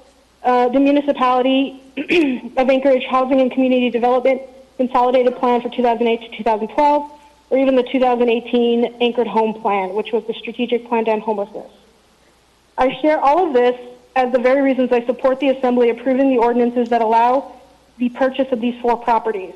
This move will begin to meaningfully address the realities of unsheltered homeless folks and those who may become homeless because of the economic consequences of the COVID pandemic. Buying these buildings to provide safe transitional housing and addiction treatment is a major step in dealing with the problems we face as a community. We desperately need to fill the gaps in services for Alaskans, a need that is not a new one, and according to somebody testifying last night, homelessness has been a problem in Anchorage since the 80s. Doing nothing changes nothing. Doing something can change everything, even if it starts small at first. Using the gentleman's statistics from last night, I argue that a 30% success rate is worth it. With this project, we could theoretically help more than 2,200 Anchorage residents who find themselves utilizing homeless services every single year. We could help reduce the number of folks experiencing drug and alcohol addictions through treatment programs. Imagine how amazing it would be if we helped just 30% of folks get sober, stabilize their lives, and help them become productive members of this community. We are facing enormous challenges right now in our state, with COVID, another economic recession, and a decline in oil production and prices, to name a few. It is hard for so many folks right now. Let us not keep punishing those who are not as fortunate or privileged to have homes or jobs, especially now. So doing what is best for all of your constituents and residents of Anchorage is the right thing to do as an assembly. This includes doing what is best for those constituents who are currently experiencing homelessness in Anchorage or struggling with substance abuse. So let us take a stand as a community and declare that every Alaskan life is valuable and worthy of dignity and respect and basic shelter. Let us deem all individuals worthy of services and support regardless of race, ethnicity, socioeconomic status, and whether or not they are sober. And with, and with regards to the zoning laws and ordinances, zoning in Anchorage has always been a messy and unsatisfactory to all stakeholders involved. Zoning ordinance and municipal codes are often brought up as ways to fuel the arguments that the proposed project or change would decrease property values, increase crime, and make our neighborhoods less safe for kids. However, this is a zoning change that I can get behind. Even though all of these properties are only in 4 councils, this project can have a positive impact on all of Anchorage. You may remember a few years ago when many Spenardians heard that the organization called Catholic Social Services was going to buy the building on the corner of Northwood to turn into a transitional shelter. Some people were upset and objected to the move. But I'm here to tell you that none of the fears came true, and the not in my neighborhood or pull yourself up by the bootstrap mentality that I heard back then are cruel and small-minded and hurt our community. The laughter of the kids playing in the shelter playground every day is a reminder that work like this is invaluable to our town. So I'm grateful for that story because Despite the fears and objections from members of the community, we now have a wonderful shelter, transitional shelter called the Clare House, which is a shelter for young mothers. So I want to close my testimony by asking this question of the Assembly, and it's how do we want to remember this moment in our history? I think let's remember this moment as a time that members of the Assembly did what was necessary to help vulnerable Alaskans. Let's look back and be able to say that this community decided no Alaskans were less valuable members of society than others, that you voted to support this measure and did not kowtow to people who had the privilege of being housed while objecting and spewing vitriol about those who are homeless. That despite certain testimony, the Assembly refused to conflate issues of homelessness with criminality and did not see homelessness as a nuisance, the homeless as a nuisance to hide or to lock up in a correctional facility. Let us be able to say that the Assembly did what was right for vulnerable individuals and the community as a whole. So I ask you to please vote to support these ordinances, to purchase the 4 properties, and let's move forward in making Anchorage a great place to live, work, and play for everyone. Thank you. Thank you for your testimony. Ms. Allard? Did she write that herself? Can you ask her? I know it. No, I don't mean it like that. It was very well done, and I really want to acknowledge that to her. She did a phenomenal testimony. Okay, thank you for clarification. Yeah, no. So, Ms. Tani, did you hear that? I accidentally hung up on her, but I can call her right back. Okay, thanks. Let's do that.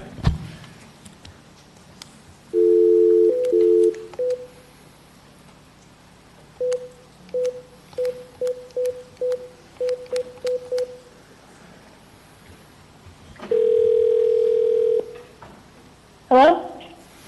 Hi, Tani, this is Felix Rivera. You're back with the Anchorage Assembly.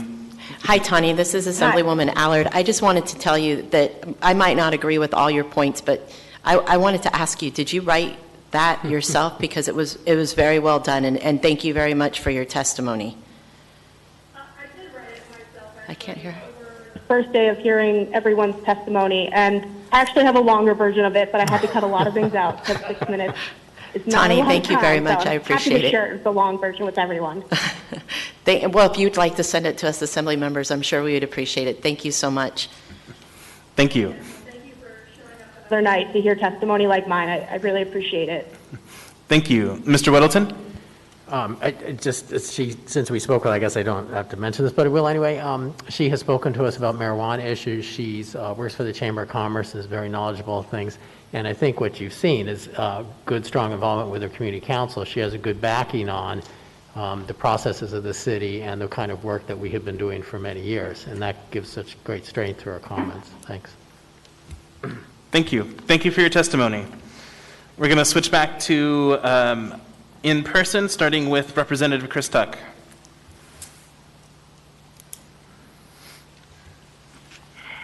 Welcome. Oops. Thank you, Mr. Chair. Thank you, Assembly people, for having these hearings. And I'm Representative Chris Tuck, serving South Central Anchorage, District 23.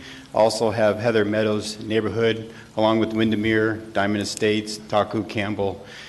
Good people, good working class people. Sorry, Representative. Are you testifying on one or both items? On both of them, if I may. Thanks. Thank you, Mr. Chairman.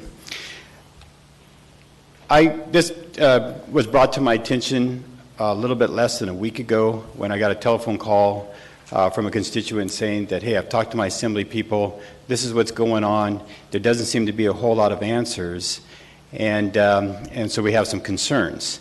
I then did a lit drop in my district on Friday, happened to be the Heather Meadows area, and then boom, I wasn't door knocking, I was lit dropping, getting out my intercession newsletter, and that's when I heard a lot of activity from those that are home, that are enjoying the sunshine, but also have legitimate concerns. I attended a meeting that evening.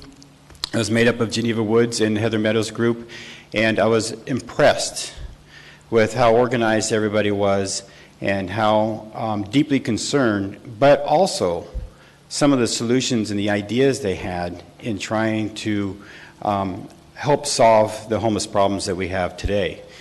It is a community effort.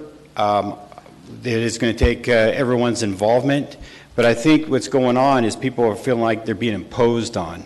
Rather than being included on the decision-making process, it's being imposed. And as we know, anytime that you impose things on people, oftentimes it's automatically opposed if there's not a fair process to go along with that. And I think one of the biggest concerns that people have is that waiving the Planning and Zoning Commission review, because that is due diligence. That is a process that's been accepted. It's a process that, Title 21 took a long time to get rewritten, and now all of a sudden, it feels like in the dead of the night, we're going to be circumventing that process and doing a B3 zoning district change instead of doing it in the light of the day. And I've heard from people, we've all heard how people feel like that, hey, is this a good idea? Nobody really knows. Is it a bad idea? Some people say it may not be. But the question is how are we going to get the community buy-in on this if we don't follow the normal process? Currently, we do not have community councils that are meeting. It's summertime and the COVID issue. People are just getting into doing more and more Zoom meetings. But I know the Taco Campbell Community Council, Midtown Community Council, just doesn't meet in the summertime, typically. And it would be nice to be able to really get the community involved. I mean, that's part of public process. I can tell you from my experience that the reason why I serve is I want to make community efforts succeed.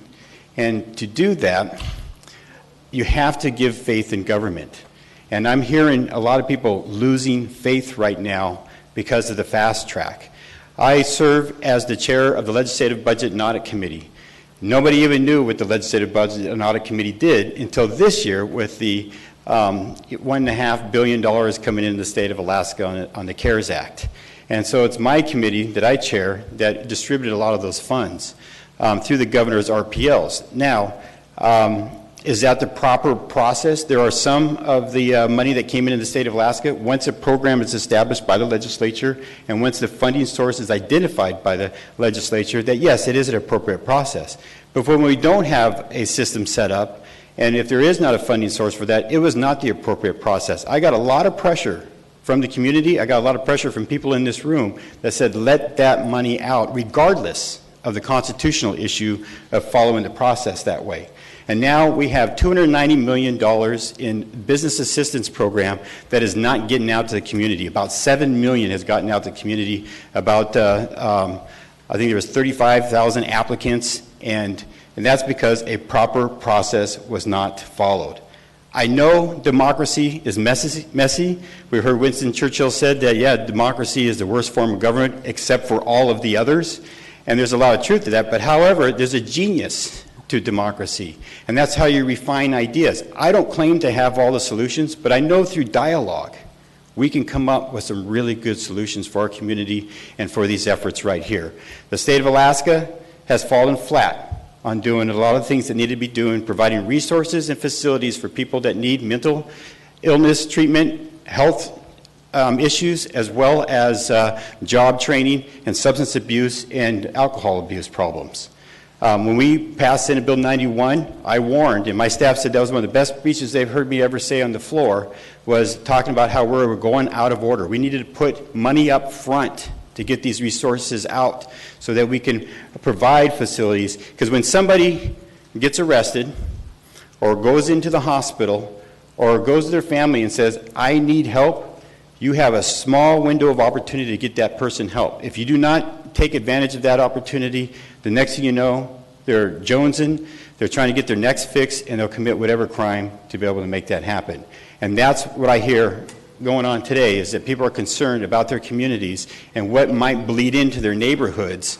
And I believe that through the process, through the dialogue, people can be put at comfort, and we'll come up with some fantastic ideas to do this. So my ask is that we just hold on just a little bit longer.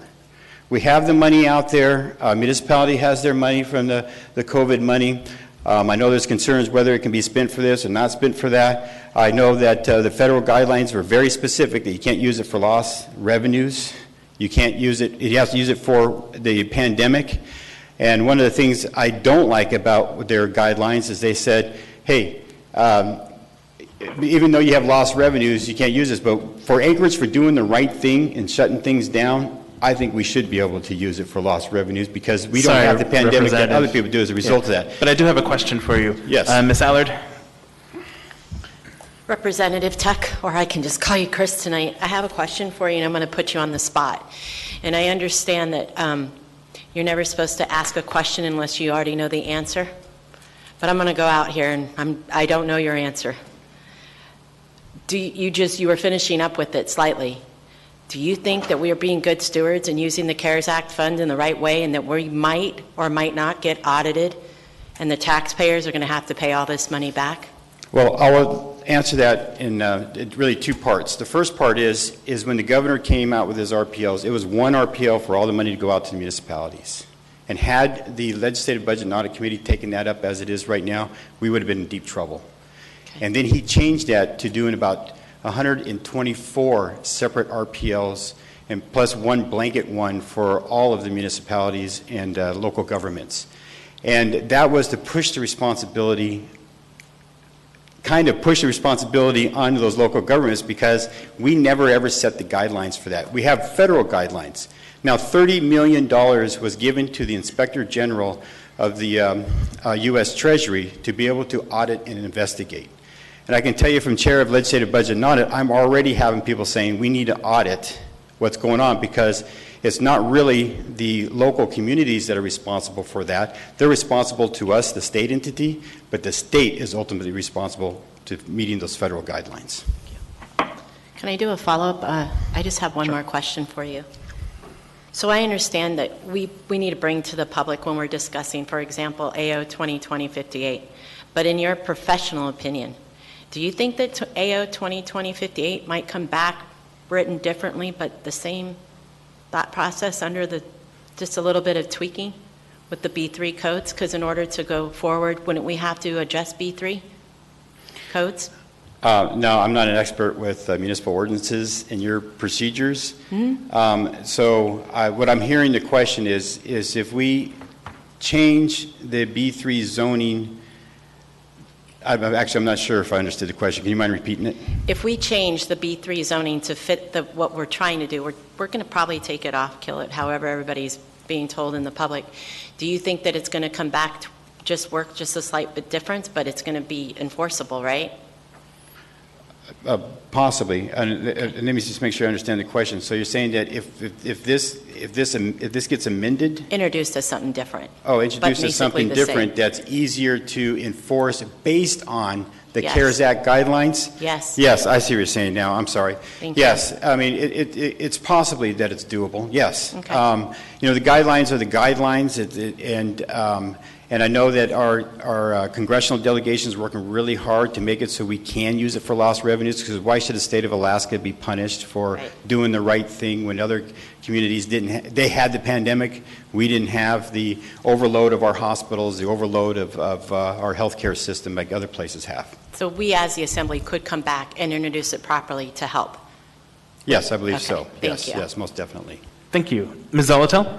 Thank you. Thank you, Representative Tuck, for being here. We've been told over and over that homelessness and substance misuse problems in Anchorage are actually a statewide problem. Can you tell me what efforts you're making at the state level around substance misuse and creating resources for that, as well as in the behavioral health area? I think we are all very frustrated with the current status of API and a lack of a continuum of care for behavioral health in the state, and the burden's really falling on Anchorage. Yeah, thank you very much for that question. And I will just be right up front, the state has been lacking on this. We really have been. We were focused on Senate Bill 91, and the way that we had it set up with our criminal justice reform system, we were hoping to save money, and then that money that we were able to save, we can then reinvest. And we were doing it backwards. Instead of doing it like Texas did, Texas put in $400 million up front. They were able to prevent having to build another prison and actually close the prison. A prison costs about $5 billion in the state of Texas at that time. So they actually saved a lot of money from putting those resources up front. We didn't do that here in Alaska. And Senate Bill 91, people will say, failed miserably. That we did what Colorado did. And so it was clear that we were setting ourselves up for failure. However, now that we did a lot of fixes, and now that we've kind of readjusted things and maintained some of the things that really does make Senate Bill 91 effective, the very next step, which should have been our first step all along, is to put these resources up front. So now people are focused on that. The attention is there. We've been trying very hard. I mean, my idea was to put $50 million in just the opioid crisis alone so we can address that. So I don't have I'm not going to claim that I have the solutions. I have listened to a lot of really good ideas, and one of them I had a gentleman. I do my morning coffees every Tuesday morning from 7 to 7:30, and I had a gentleman show up for the first time, and he retired from the Department of Justice out of California, and he explained to me what they did in San Diego, and I just explained this to 2 public safety employee officers with the union, and I met with them on last Monday.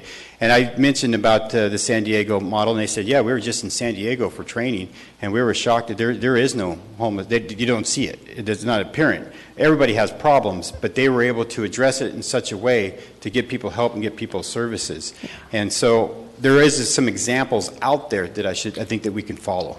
Mr. Chair, may I ask a quick follow-up?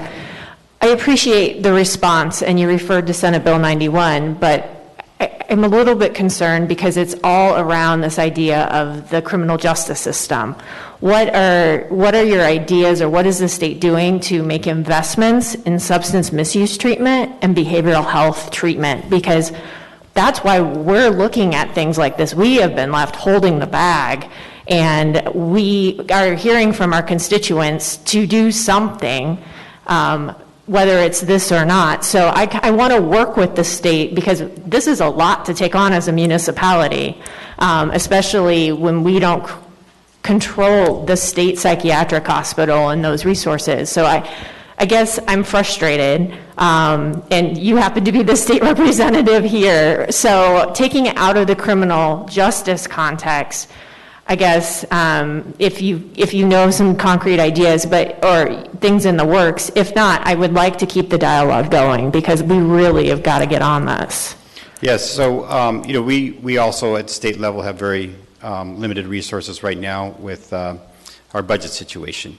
Unfortunately, that got pushed down to having community revenue sharing cut to our communities. As a matter of fact, it was vetoed 3 times in the year of 2019 for the FY20 budget.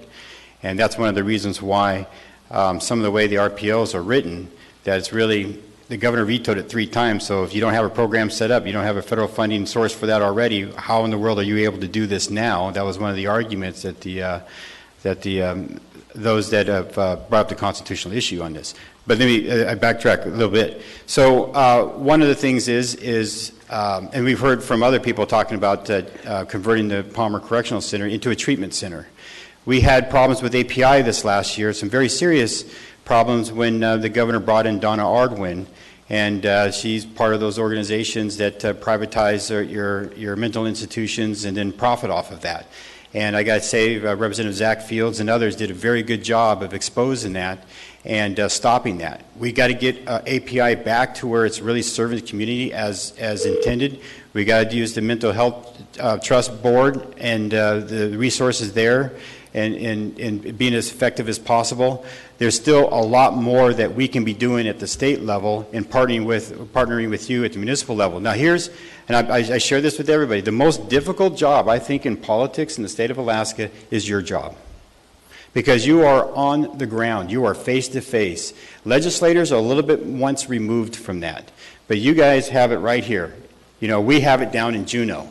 And that's the reason why people say, well, move that capital here to Anchorage, because, we like to have that influence, that impact on our legislators as you guys are faced with it on a regular basis. So I know it's difficult, but it's even more important that you have the community on your side. One of the things that we talked about when I was in the minority and still in the majority is that, the Seattle Seahawks, who's that 13th member? It's the public, right? It's the 12th member. I'm sorry, it's the 12th member. There's 11 member on the team. So the 12th member, that's how good I am at football. At least I think I got the Seattle Seahawks right. But just the 12th member is the public. But the danger is that 12th member can be working against you if they're not on the same team. And that's where I really am testifying about today, is trying to follow a process and try to get the buy-in and try to hear the ideas, because I hear a lot of people coming up with ideas, and I feel like what I'm hearing is that people are being dismissed pretty easily, being dismissed, disregarded, and sometimes unintentionally disrespected. And I think that really what it is, it's about all of us together, and that's always been my goal. I'm not always perfect at it. Sometimes I misstep, misspeak, but I have my colleagues there next to me to say, hey, this is probably a better way you could have done that, and I thank you for that. Thank you. I have a couple more questions for you. Mr. Weddleton? Well, thanks. I comment. I don't think being close to the public makes this job harder. It actually makes it easier. I'm sorry. Being close to the public here doesn't make this job harder. It makes it easier. Oh, well, I'm glad that you take it that way. So I'm actually very encouraged by the things you're saying, because we had heard earlier that the state of Alaska is now coming around and is on board to take on the role of drug and alcohol rehabilitation in the state, and then, of course, the homelessness that results from much of that. Tell me that's true. Yes, it is true. And let me explain that real quick. We made our mistakes. We recognized the mistakes that we made, and it was doing things that bureaucrats thought that was the best way of doing it, rather than listening to public safety personnel, listening to the community and everything else. And so in some ways, we imposed things on the public where the public wasn't ready for it. And so we've learned our mistake on that, and so now we're kind of open ears. And I know the governor has his new task force starting up. Senator Wielechowski passed his therapeutic court task force, and that's been hugely successful in giving people hope who have problems, who have been arrested, to give them hope on cleaning their records and cleaning themselves up, so then they can re-enter into society as productive, job-holding citizens. And it's really great to see those visits come down to Juneau and hear those stories of how people basically, do they pull themselves up by their own bootstraps? No, because they had other people to help pull them up, but they're out. Thank you. Thank you. Mr. Constant? Thank you, Mr. Tuck. We are hearing a very enticing proposal from members of the community suggesting that there's a way we can deal with this problem by being more assertive in an intervention process and by arresting people who are doing these crimes in our community.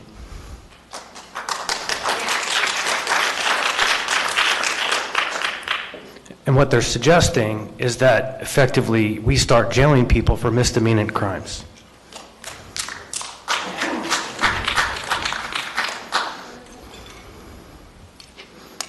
Do you think that's constitutional, A? And do you think, B, that the state is going to provide prison beds or lockup facilities for misdemeanants? Because at this point, Anchorage doesn't operate a jail. If we were to set up a jail, we'd spend $100 million to build it and $40 million a year to run it. What's the answer to this seductive question that is being pushed around? Well, thank you for that question, because I know that it's not, I mean, you don't want to arrest people for their misfortunes.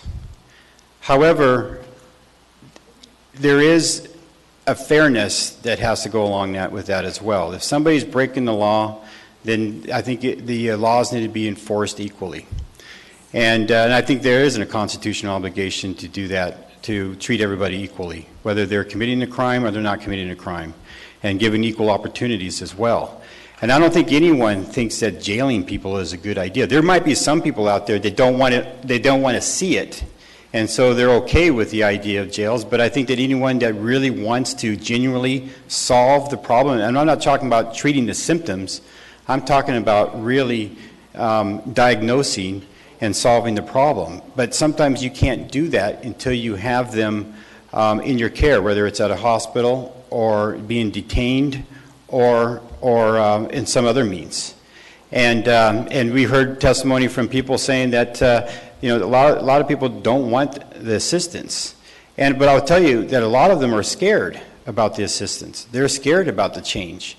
I can't remember the name of the program that's down in Juneau where they house them. I think it's called Housing First. I think it's the Housing First model. We had a lunch and learn, if you will, a lunchtime demonstration of that program. When they brought in people from that were homeless, that brought them into a home, they would not sleep in their beds for the first 3 weeks. They'd sleep on the floor. And I think the reason why that is, and it was interesting to hear that, is that they don't believe it's real. They don't want to get used to a comfortable bed just to know they're going to be kicked out on the street again. And a lot of it has to be is they don't want to disturb the cleanliness and everything of the facility. So there's some things that, and I think that's what I've been hearing also, especially with Dave Cuddy and Nick Begich, is they say you start where the person is at. Much the same way that if you have a troubled student in the school district, you do an individualized education plan for that person. You customize what it's going to take to make them successful, because you want all learning careers to succeed.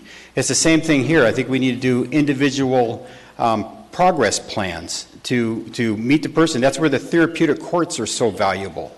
But now we need to expand that. We can't just wait till people are jailed. I really don't think we should wait till people are arrested. I think there's things that we can do now and provide opportunities, because I know there are parents that would like to have a facility for their child to go into that gives them hope and shows that there's care and there's loving. And let me just throw in one other thing. Adverse childhood experiences.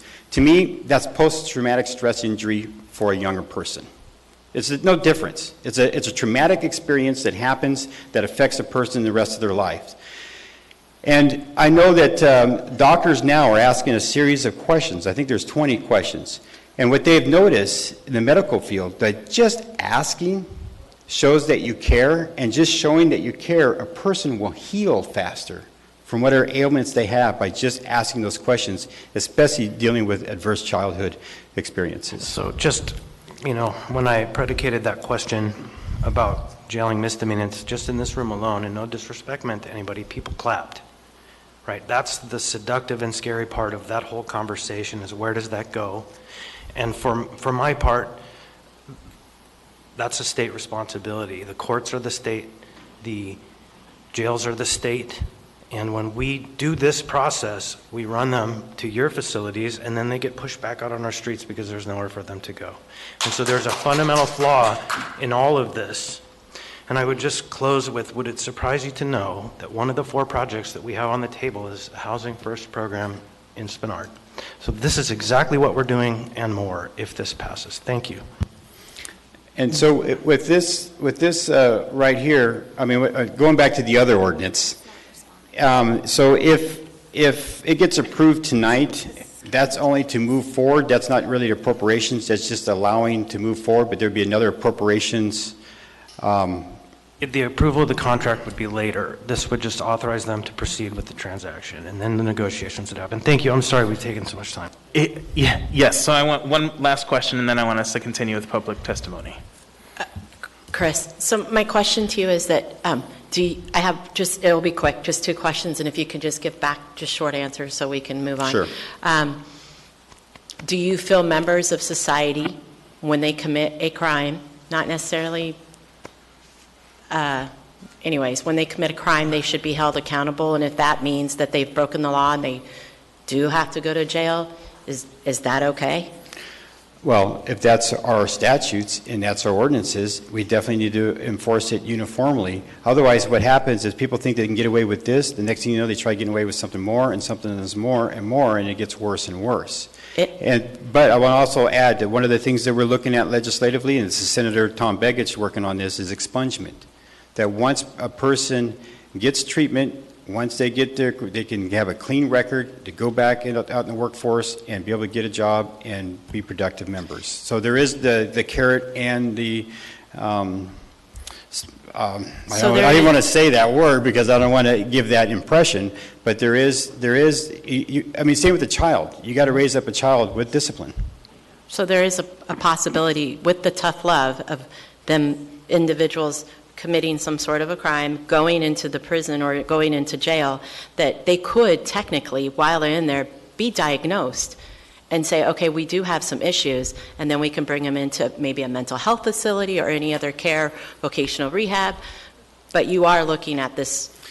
And that's the hope. It's bringing Department of Corrections together with public safety together with health and social services. It's not one department to do this. It's going to take all three of those departments working together to come up with those individualized progress plans, is what I've been calling it, to make sure that people are successful in life. Just like you would do in an education system and making sure that students can succeed. And you know, they say it takes, when I was on the school board, we did our acknowledgements, beliefs, and commitments, our ABCs, and we acknowledged that it takes 5 adults to raise a child. And it goes back to that statement, you know, it takes a village to raise a child, it takes a community, it takes all these different departments to bring people out of their very tough situations and unfortunate situations. Thank you for your testimony. Thank you for the opportunity. I appreciate it. So next person is Sherry Coburn.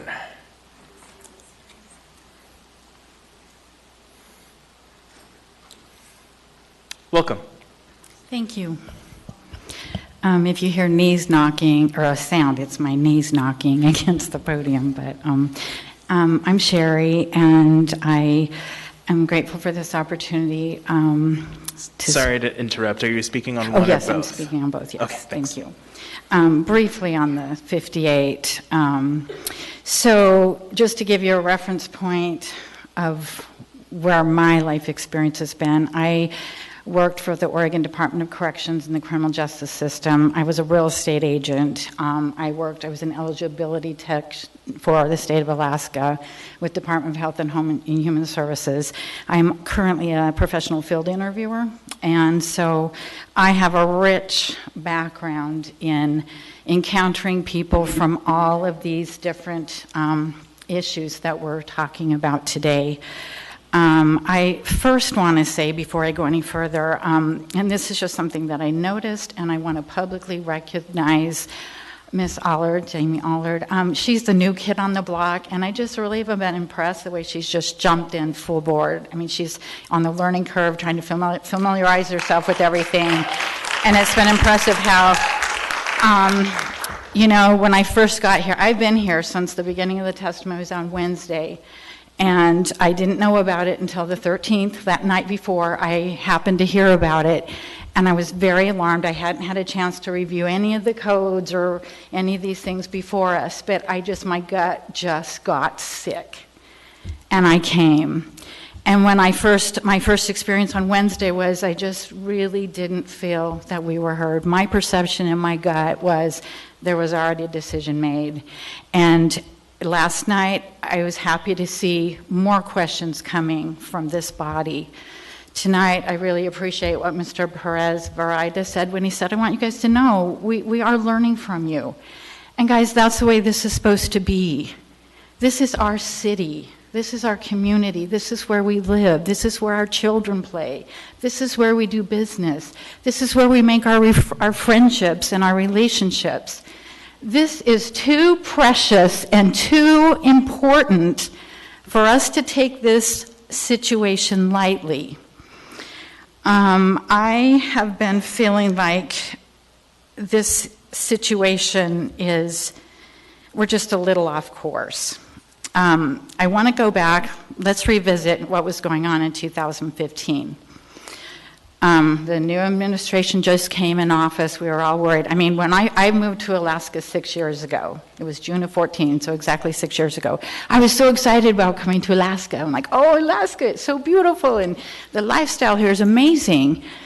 And what I've observed in the last 5 years of living here, this city has gone like this. So what the heck is going on? So we start noticing that we have this crime just all of a sudden going crazy, outrageous. And so the solution that was offered, the mayor said, well, I'm gonna, you know, we had 91 going on. He said, well, I'm gonna hire 100 new police officers. Okay, well, if we have the legislation that says you can't really take them in, and we don't have any place to put them because I'm told that we have a state facility, an intake center. Okay, well, that's a lot different than the lower 48 in the criminal justice system. We had a city jail and they went. Every city has a jail. Apparently we don't have that here. I phoned, I'm hearing we don't have any place to put these guys. Well, then what good was 100 new officers on the street if the officers couldn't do anything? That just seemed like, that didn't make sense to me. You weren't dealing with the issue. We had a saying in the Department of Corrections when issues would come up that didn't make any sense, that the administrators would make. And this is what we said. Ready, shoot, aim. Let me say that again. Ready, shoot, aim. And that's what this feels like. It feels like we're shooting before we've got our aim, before we've dialed in what is it that we must do here. I mean, really,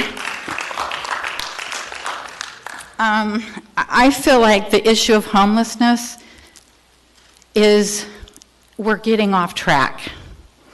So, and from there's issues that cause homelessness. So I'm going to give you an analogy that maybe will help you understand what I'm processing in my mind. So when I go to the doctor, let's say I get a diagnosis of cancer. And one of the symptoms I have with lung cancer is I start coughing. And my doctor gives me a prescription for cough medicine.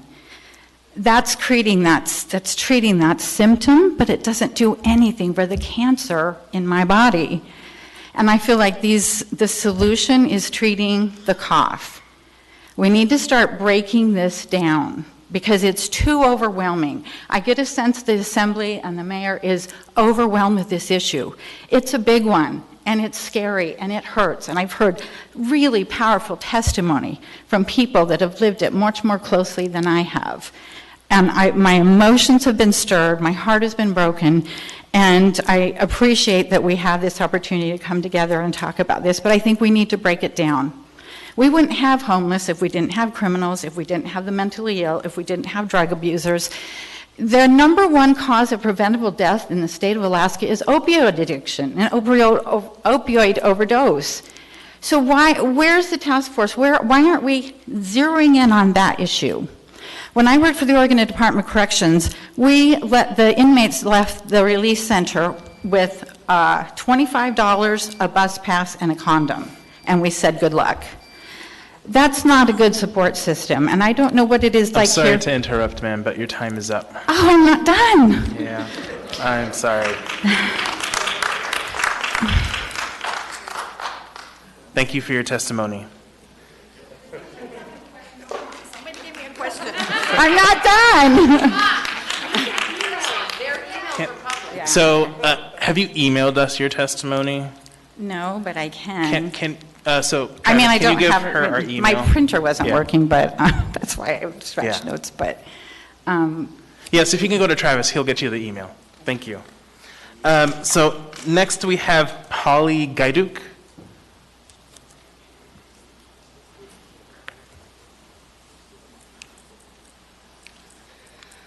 Welcome. Thank you. I will be talking on both. Okay.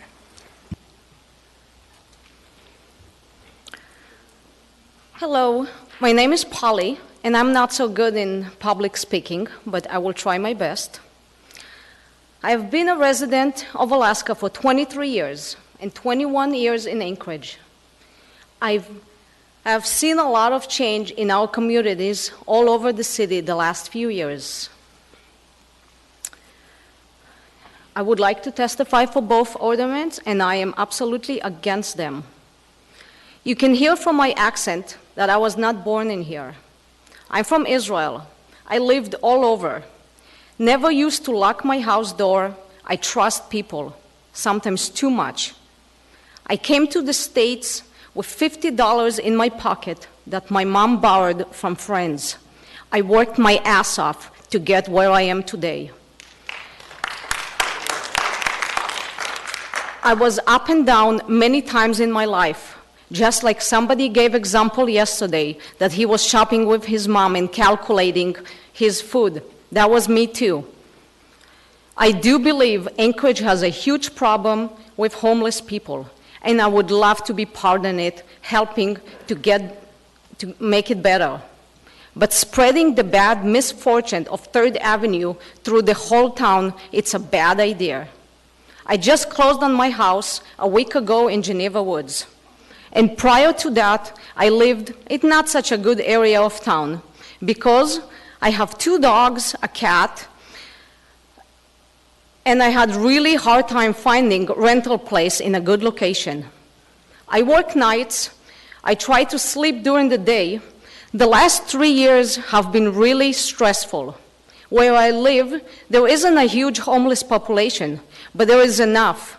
We had several people try to break in while I was asleep, woke up many times from my dogs barking, on people trying to pry my door open. Called the cops a few times. 2 of them got arrested. 1 of them was in jail for quite some time. Like I said before, I never used to lock my doors. I don't want to live in fear. I have 2 little girls, 6 and 10 years old. My husband does not allow them to play in front of the house. We even accidentally called the cops on our daughter because on the camera we thought somebody wearing black trying to go inside the house. So the people that did not go through that, they could not understand. They could not say that we cannot live in fear. I don't want to see people, drug addicts, and homeless people trying to walk in a quiet street of Geneva Woods. I owned businesses for 10 years. Some of them were right across Merrill Field and Commercial Drive. Believe me, I had my share with homeless people. Sometimes I gave them food, but most of the time I called the community patrol on them to come and pick them up because they were harassing customers, workers, passed out, or misbehaving. Few things that I know about people who abuse substance, that if they don't want to get help, there is nothing you can do to change it. They will sell their kids and the whole family just to get another shot of heroin. There are a lot of good people and talented people on the street. But believe me, if any one of those people needed help and asked for help, there are going to be tenfold more people that will help them. I am a good person. I like helping people, and I helped a lot of people. I have an idea. How about we will get every single assembly member their home address and go out on the streets and give it to homeless people. We will tell them, you will feed them, you will give them shelter. Let's talk to you in about 1 week and see what your opinion will be then. I usually never get involved with politics. Just like every relationship, there are 2 sides to the story. In here as well. As a resident, I am extremely upset and disgusted with most of the assembly and our mayor. You are here for us. You are here to listen to us and not make decisions for your own agenda. I have been sitting here for 3 days listening for all the testimonies from all the people, and sad thing, it's almost no one is listening. The assembly made up their mind. Seward Highway and 36, it's one of the most busiest intersections in Anchorage. All too often in Anchorage, there will be homeless person sleeping part on his half of his body on the sidewalk and his legs on the road. In this intersection, that would become way more dangerous for this individual. And all the tourists that come through Anchorage, in some point, they will drive through that intersection. This is the best face that you're going to show them? I am not an expert, but I definitely do not want to see in my neighborhood a shelter or a drug rehab center. Something to think about. Sherry said it in a different way. If a car engine dies, do you go and change your spare tire and expect that this will fix your engine? Find a different solution. Thank you. I have a question. Ms. Allard? You said that it was a bad idea to spread the homeless throughout our community, through Anchorage. Can you tell me why you believe that? I live in the city, like I said, 21 years. Everywhere you drive and you see homeless in Midtown, in C Street, in International, in Northern Lights, in Rogers Park, I mean, everywhere. It's just, it hurts to the eyes to look on all those homeless. And most of the time, they really don't want to be helped. I dealt with them personally. I helped some other people. I have some personal people that left their family for heroin that I know, and they don't care about their family or what they care. They froze in the winter. They had their lamps cut off, and they still don't care. They have a home. They can get back anytime they want. They do not want. Thank you for your testimony. All right, we're going to switch back to the phones. Before I do that, though, the last three on our in-person, so we'll do three on the phone, and then three that signed up for in-person are Jan DeLand, Monty Wallace, and Chris Stoner. So if you three can get ready. So first we have Cassidy Burke.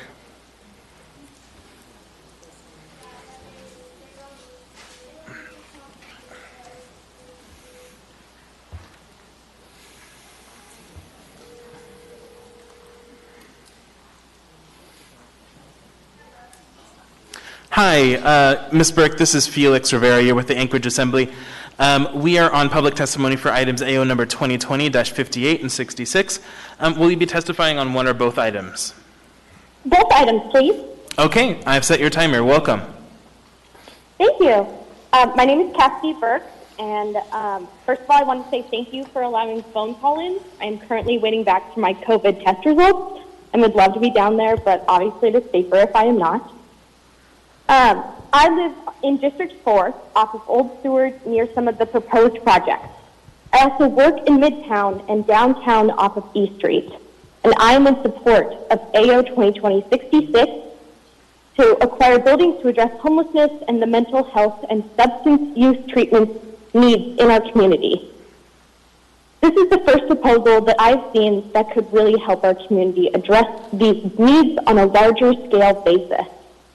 Time and time again, we have tried housing projects, but the pushback we always encounter is, yes, I agree we should solve homelessness, but not in my neighborhood. I think it is finally time that we step up and say, it has not been working. We need to make a big, giant step forward to see real progress. And this is the first project that I've seen that I actually have belief and hope in. If people have houses, then we won't have all of the problems that come from people who have nowhere to go trying to make it on the street. They will actually have housing. I personally live in a multi-family housing area, and it gives me and everyone here a sense of community. We need our homeless neighbors to have a sense of community and home. Thank you. Thank you for your testimony. Next on the phones, we have Ms. Kristen Bush.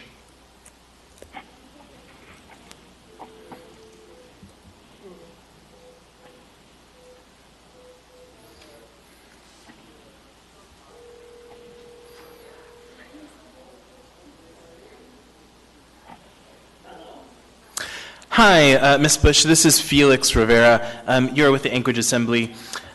We are on public testimony for items AO number 20-58 and 66. Will you be testifying on one or both items? I will speak on both. Okay, great. I've set your timer. Welcome.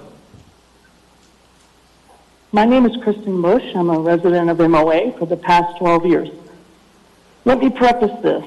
I truly have faith in you guys to do the right thing here. But here we are. Since the Assembly has chosen to abruptly and suddenly attempt to bypass due public process, we have arrived at this uncomfortable junction for both the Assembly and the residents of Anchorage.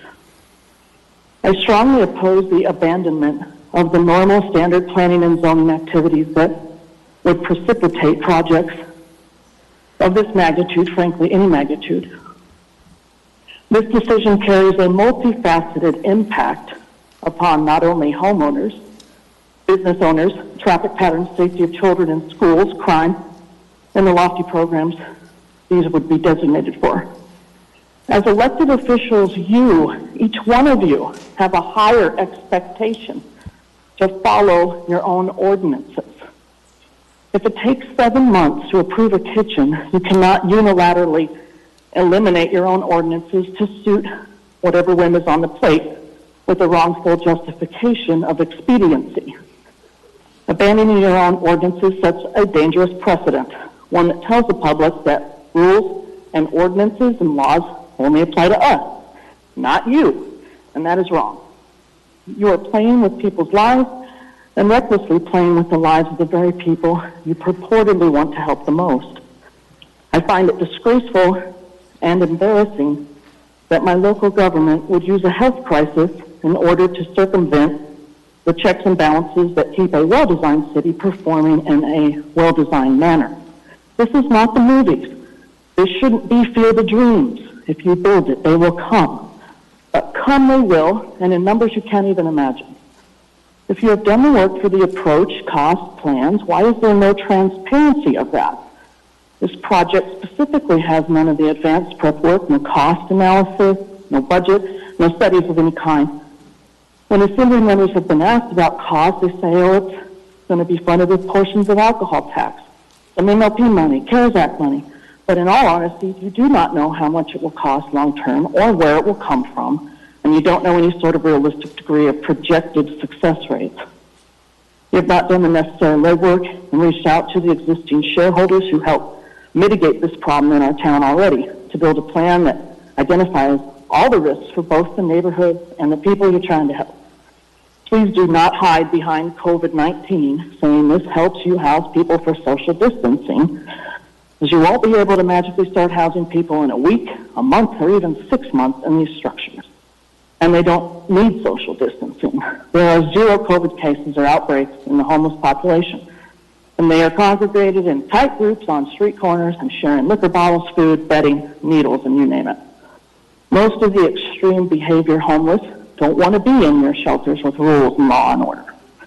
Bottom line, you are overspending on properties that have had no competitive bids that would require extensive and very expensive remodeling in order to be functional. And quite honestly, paying too much for them, considering the recession we are in. Trickle-down economics tells me that your actions here today would have grave financial implications for the city's budget, for real estate values, serious safety risks, declining revenue for surrounding businesses, and a financial cost to the taxpayers who undoubtedly will face some kind of tax down the road. However, I think everyone in this building can agree with you on one thing. Something must be done to mitigate the homeless and addiction issues present in this town, like for starters, laws and consequences for criminal acts, for a return to a modicum of a civil society. But haphazardly throwing money into real estate with just a hope and a dream isn't responsible stewardship of the public's finances. Let's get the right people at the table and develop a thorough action plan to tackle this complicated situation. We need the nonprofits, the existing recovery centers, the native courts, the police, health experts, and the state and muni to work together to find solutions that safely and responsibly plan something excellent, something Alaskans will be proud to support and willing to pitch in and help you with. And meanwhile, use the CARES Act money to help the 17,000 Alaskans who have lost jobs, get more money to the schools for risk mitigation so they can fully open and parents can get back to work, or help businesses stay afloat with grants, or rent mortgage assistance for families so they can stay in their homes a few more months and not become homeless themselves. That CARES Act money is meant for managing COVID-related expense consequences, not thrown into the wind on real estate. If you do not supply outside legal counsel opinion on the legality of using COVID funds for this project, myself and many others will report this misappropriation of CARES Act funds to the Department of Treasury. The CARES Act expressly authorizes criminal penalties for violations in connection with the relief funds, including potential prison time and/or criminal fines, as authorized by the Inspector General Act of 1978. Guidelines issued by the Treasury Department on April 22nd also said the money could be used for second-order effects of the pandemic, such as by providing economic support to those suffering from employment or business interruptions due to COVID-19 related business closures. The homeless, drug addicted, and 80 rehab visit alcoholics roaming the streets are not second-order effects. They've been out there for years. Funny how the guideline doesn't say buy for. Apologies for the interruption, but your time is up. I have a question for you, though. Ms. Allard? Thank you. Mrs. Bush, you mentioned you want laws to a civil society. What does a civil society look like in your mind? Well, in my mind, a civil society is one where I don't have to walk down a public street and see 10 to 20 people passed out in the dirt on street corners, 2 guys shooting up on a bench outside the grocery store, and people literally having sex on the side of the road in broad daylight, like on my drive last week through 4th Avenue at 10 a.m. A civil society where people, even homeless people, have respect for their fellow neighbors and community and have some decency to shield children from seeing all of that, which my young daughter saw all of that last week. Thank you. Ms. Zolotel? Thank you. Thank you for your testimony. Actually, your testimony raised a process question for me. Are you under the impression, or do you think that all municipal property purchases go through the Planning and Zoning Commission? I am under the impression that your amendment number 58 was saying you want to skip all that. So that is, and you want to rezone an area that isn't designed for this. I didn't say anything about my impression about your processes on other purchases and zoning. Yeah, thank you. I'm just trying to get a sense of how you think we normally buy property. I'm not here to talk about what you normally do to buy property. I'm talking about what you want to do with these properties and how you want to rezone everything. Okay, thanks. Thank you for your testimony. Next, we have Ms. Donna Graham.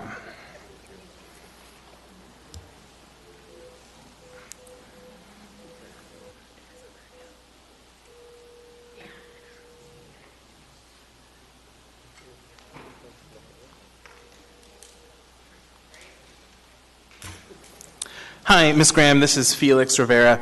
You are here with the Anchorage Assembly. We are on public testimony for items AO number 2020-58 and 66. Would you like to testify on one or both of those items? Both, please. Okay, I've set your timer. Welcome. Thank you. My name is Donna Graham, D-A-H-N-A-G-R-A-H-A-M. I would like to talk to both 58 and 66. I'm a registered nurse with nearly 60 years of watching Anchorage grow, expand, plan, and zone, first the city, then the borough, and then the combined into the municipality. I was a homeowner in Rogers Park before those streets were paved, before College Village happened, and whilst Geneva Woods was still Earl Norris's howling dog farm. East Northern Lights stopped at Goose Lake back then. I've experienced good results when our community worked together for good, including getting Shaney Lake Park where a gravel pit had been. I'm a member of Central Lutheran Church in West Fairview. My faith calls me to care, compassion, and love for my neighbors as motivation for action. God gives Central Lutheran many opportunities to minister to our neighbors experiencing homelessness. We house houseless families, provide foot and wound care, offer cooking classes, and many other things. But we're doing our best and still find the needs and behaviors sometimes beyond our expertise and resources. In recent years, our research as a ministry team has pointed to glaring need for day shelters and treatment centers. I want to thank this assembly and the administration for stepping up to the task with these proposals to purchase 4 buildings, shelters with the on-site access to support and referral services will be an answer to prayer for us. It's heartbreaking when our guests, most of whom are children, have no place to go when our volunteers leave for their day jobs. Such services could solve much of the outdoor loitering that's so complained about in these hearings. A word to the wise. Hearing testimony these past 3 nights from folks who have not kept up on this, I would advise for the future to be careful attending to the process of notification and opportunities to know plans going forward, despite the CARES Act fund schedule. I'm especially thrilled with the proposed treatment center at 36th and New Seward. Our research shows that our city once had a robust Department of Behavioral Health. Unfortunately, when oil started to flow from the North Slope, the state assumed these duties, and unfortunately, the lack of access to care these days tells us how well that's worked out. A treatment center is a hospital, a medical facility offering help and healing to our friends, family members, and neighbors so they can return to health and wholeness. What's the threat in that? It's dangerous to categorize anyone as other. There's no them and us. We are all one community with the resources to solve problems if we work together. These proposals will change my beloved Anchorage for the better. Please vote yes, and let's not keep them moving, let's bring them home. Thank you for listening. Thank you for your testimony. We're going to switch back to in-person. So first we have Jan Deland, or Dayland.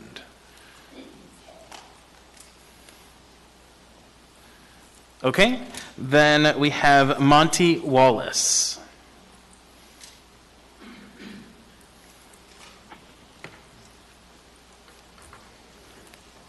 Hi. Hi, my name is Monty Wallace, and I'm going to be speaking on 58 and 66. Okay.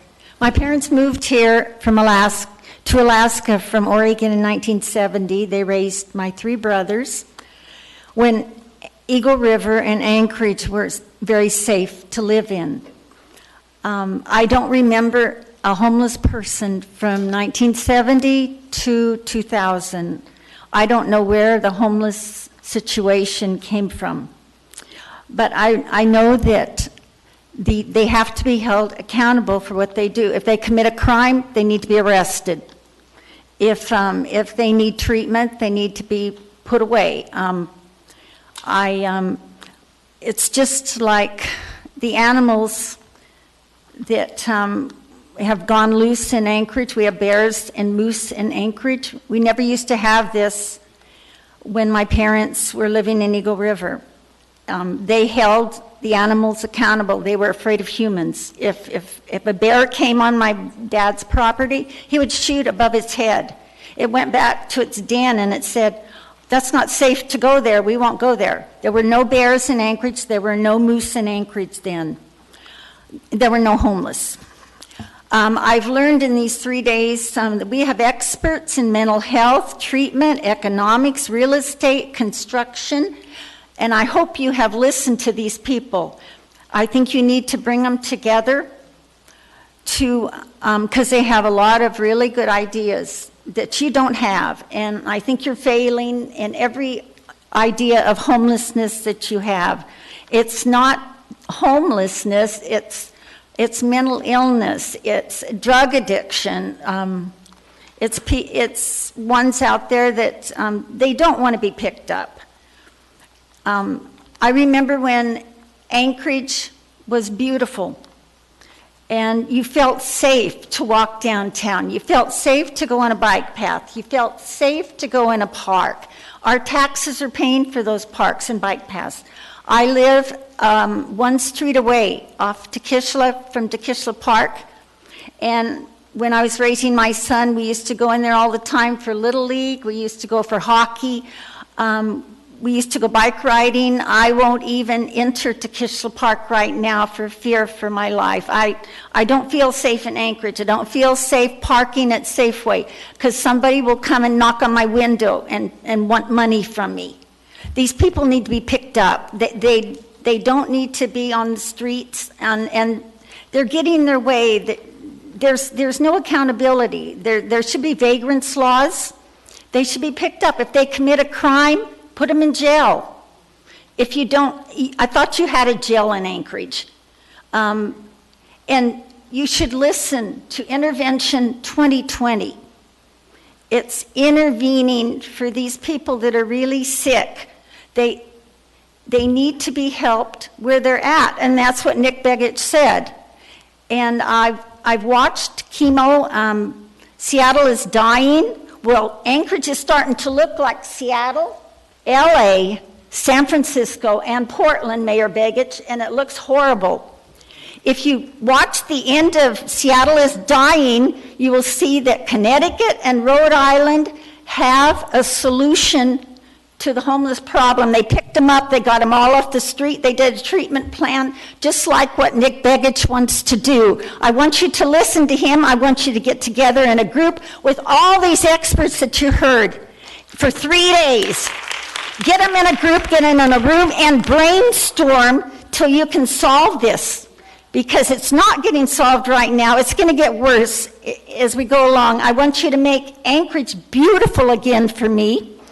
And right now it looks like a cesspool. I'm sorry. Thank you for your testimony.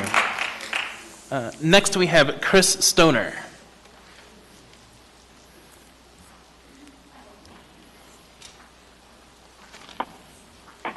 Welcome.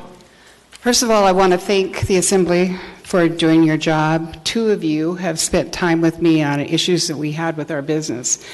As far as these 2 ordinances, I would like to address both of them. Okay.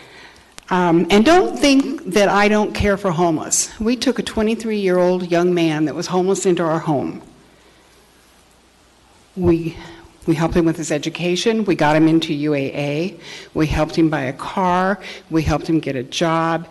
We helped him get clothes. We made sure he went to work. We made sure he went to school.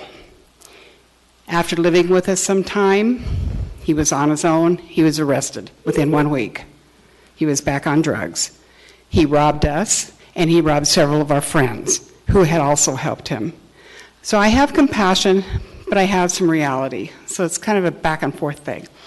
As far as the B3 zoning, when a person buys property, one of the first things they look at is the zoning.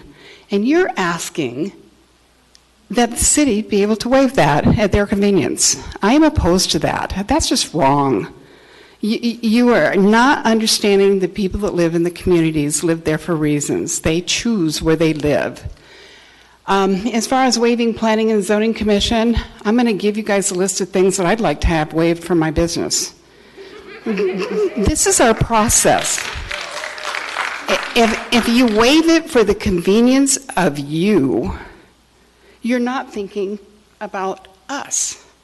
It's not your money, it's our money.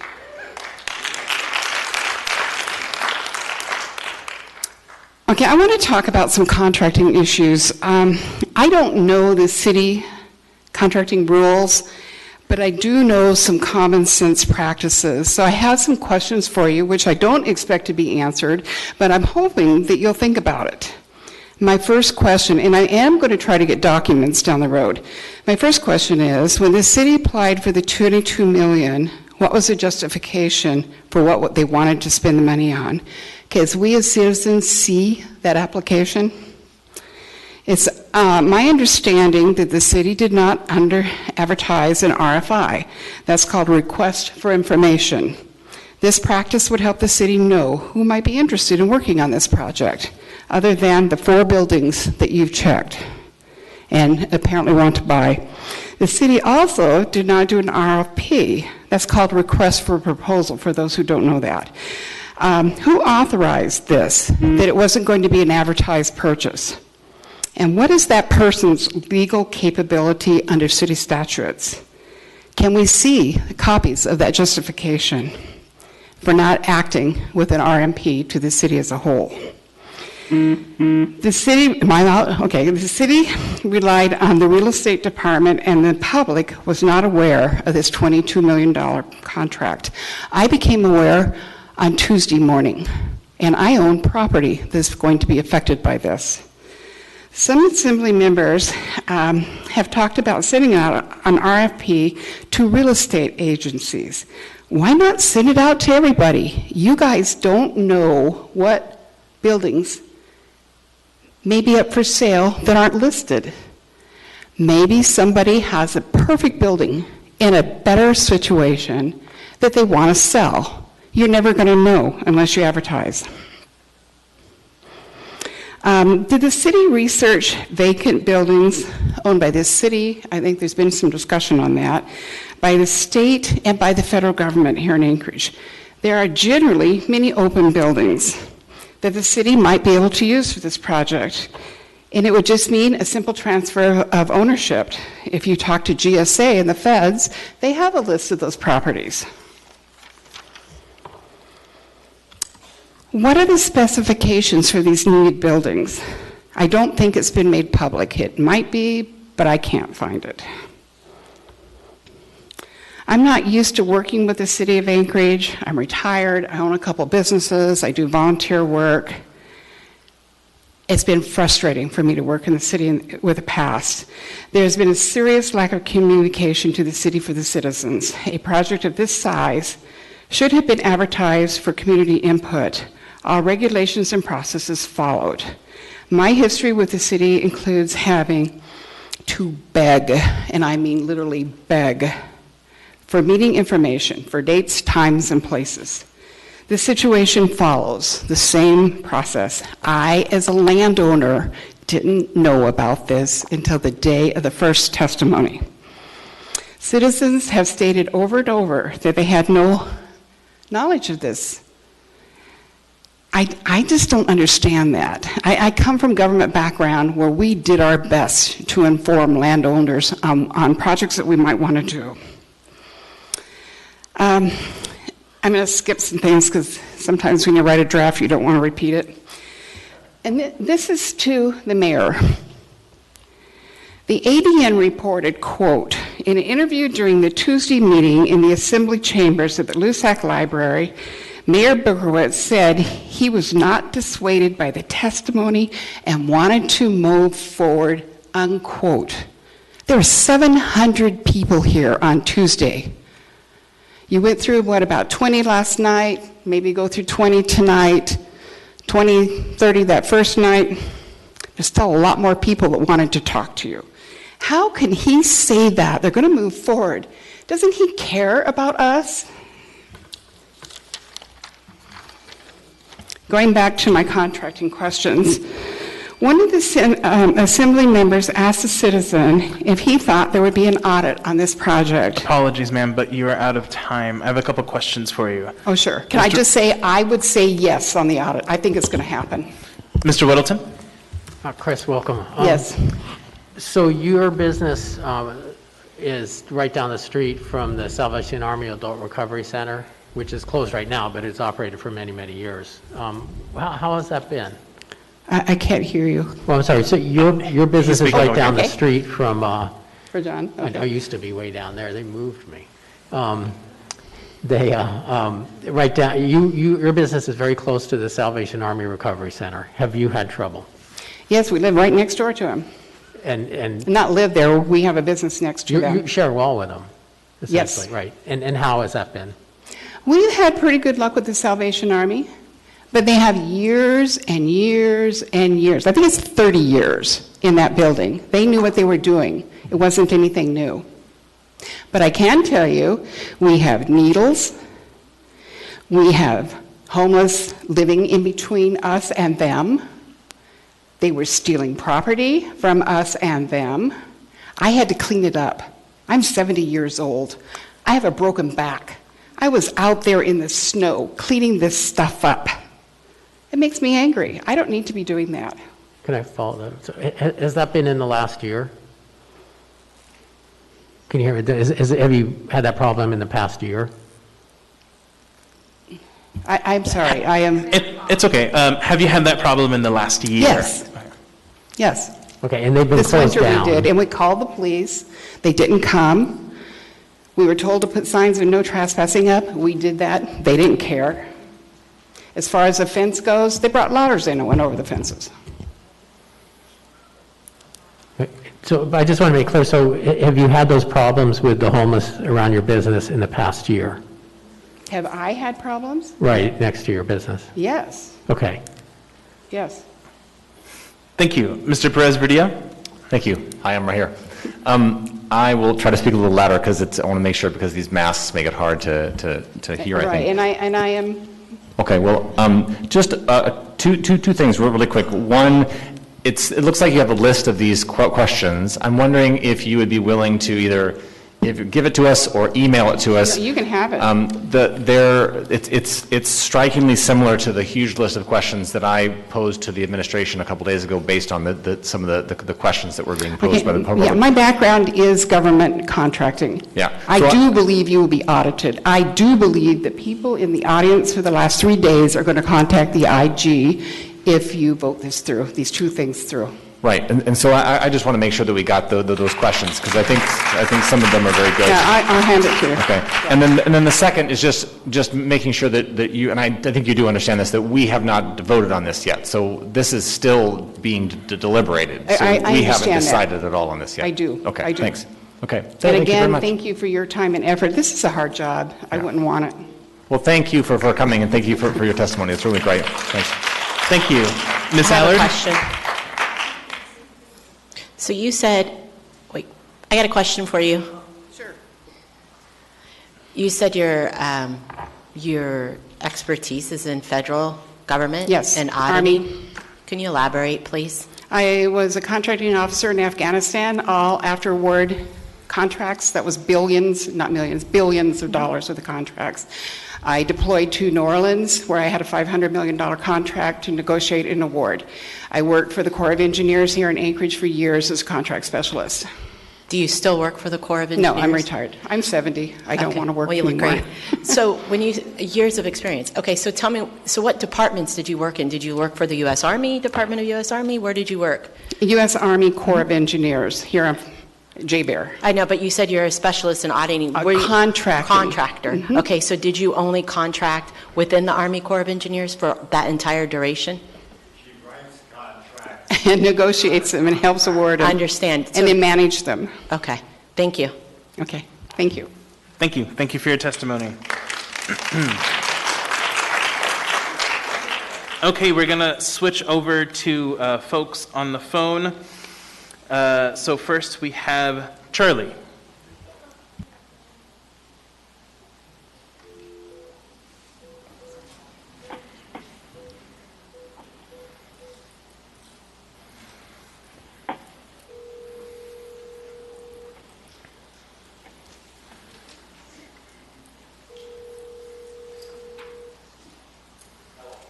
Hi, Charlie. This is Felix Rivera. You're with the Anchorage Assembly. We are on public testimony for items AO number 2020-58 and 66. Are you going to testify on one or both items?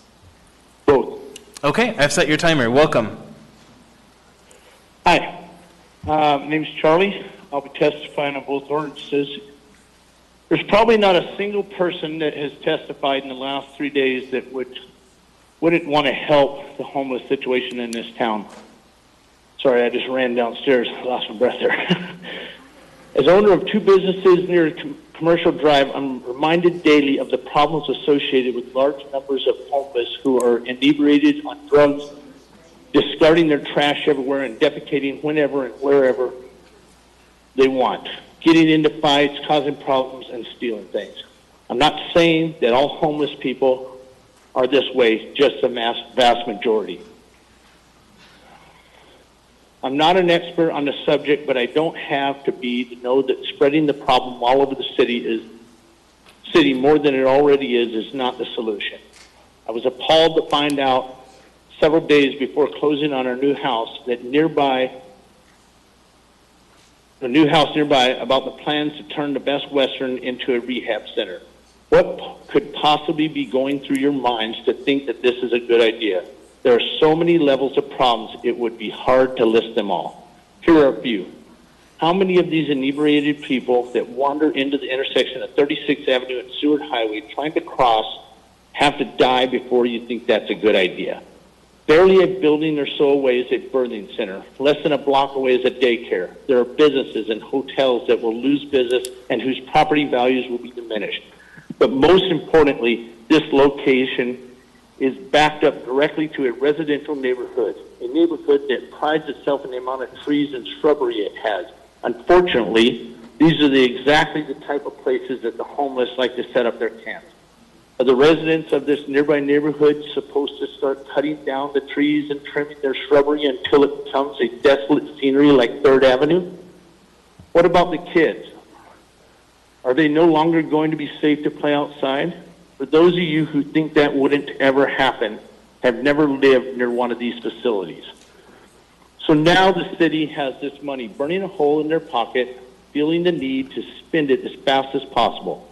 You members of the Assembly need to remind yourselves that free money isn't necessarily free. The cost of renovating, maintaining, staffing, and the upkeep on a non-income, non-property tax-generating property is going to be a very expensive and over a very long time. I'm asking you to please think before you vote. Please examine all of your avenues, and to please listen to all the people who have come here to testify against this. Please think of not just the homeless, but those who need help and those who need help with their substance abuse, but all of us. Making life better for a few at the cost of many is not the answer. There needs to be more discussion. The due process needs to be followed instead of this fast-track process that you're pushing. Please, please slow down. Thank you. Thank you for your testimony. Next, we have Very DeSaviro.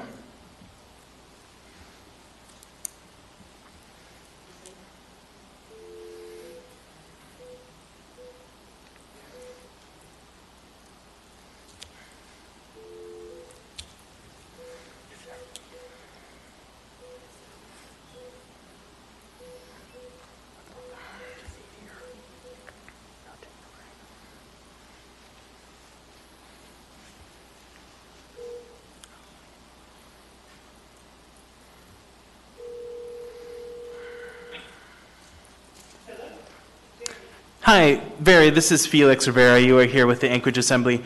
We are on public testimony for items AO 2020-58 and 66. Would you like to testify on one or both items? Hi, thank you, Assemblyman Rivera. Yes, I'd like to testify regarding 2020-66. Okay, I've set your timer for 3 minutes. Welcome. Thank you so much. To the Assembly, I want to thank you for your time. This has been a lot of testimony, and it's clear how much the community cares about its community and Anchorage. And I want to express my support today for the passage of AO 2020-66. I am a Midtown resident, and I have been, as we all have, struggling with COVID-19. I've seen the damage it's brought personally, as well as to Anchorage, and I know that as a public health crisis, it's only getting worse. And to that end, the flood of evictions that is currently happening, that will be happening for the next month and perhaps years, is not something that we can withstand without taking active, proactive measures right now. This Assembly ordinance is something that is timely and it's absolutely necessary. Without big measures like this, we're not going to get through this pandemic, this fiscal crisis, without severe consequences to all of our communities. And so for that reason, I urge its swift passage. The issue of a housing crisis is not new, and it's something that I know everyone on this Assembly has considered for many years. And so it's not preemptive or too quickly to be thinking about taking advantage right now of this situation and the available funds, and to also address the fact that this is also long overdue and is very important to be doing right now. So I thank you all for your time, and again, I hope that the Assembly will pass it. And I'm speaking as an individual also. Thank you for your testimony. Next, we have Reverend Matthew D. Schultz.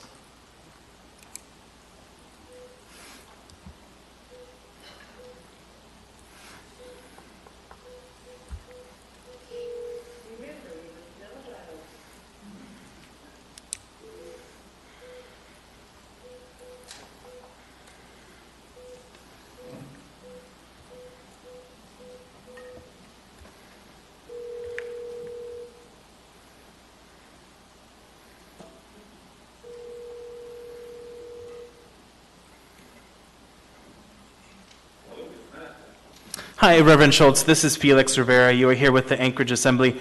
We are on public testimony for items AO number 2020-58 and 66. Do you plan on testifying on one or both items? I'd like to testify on both, please. Okay, I've set your timer. Welcome.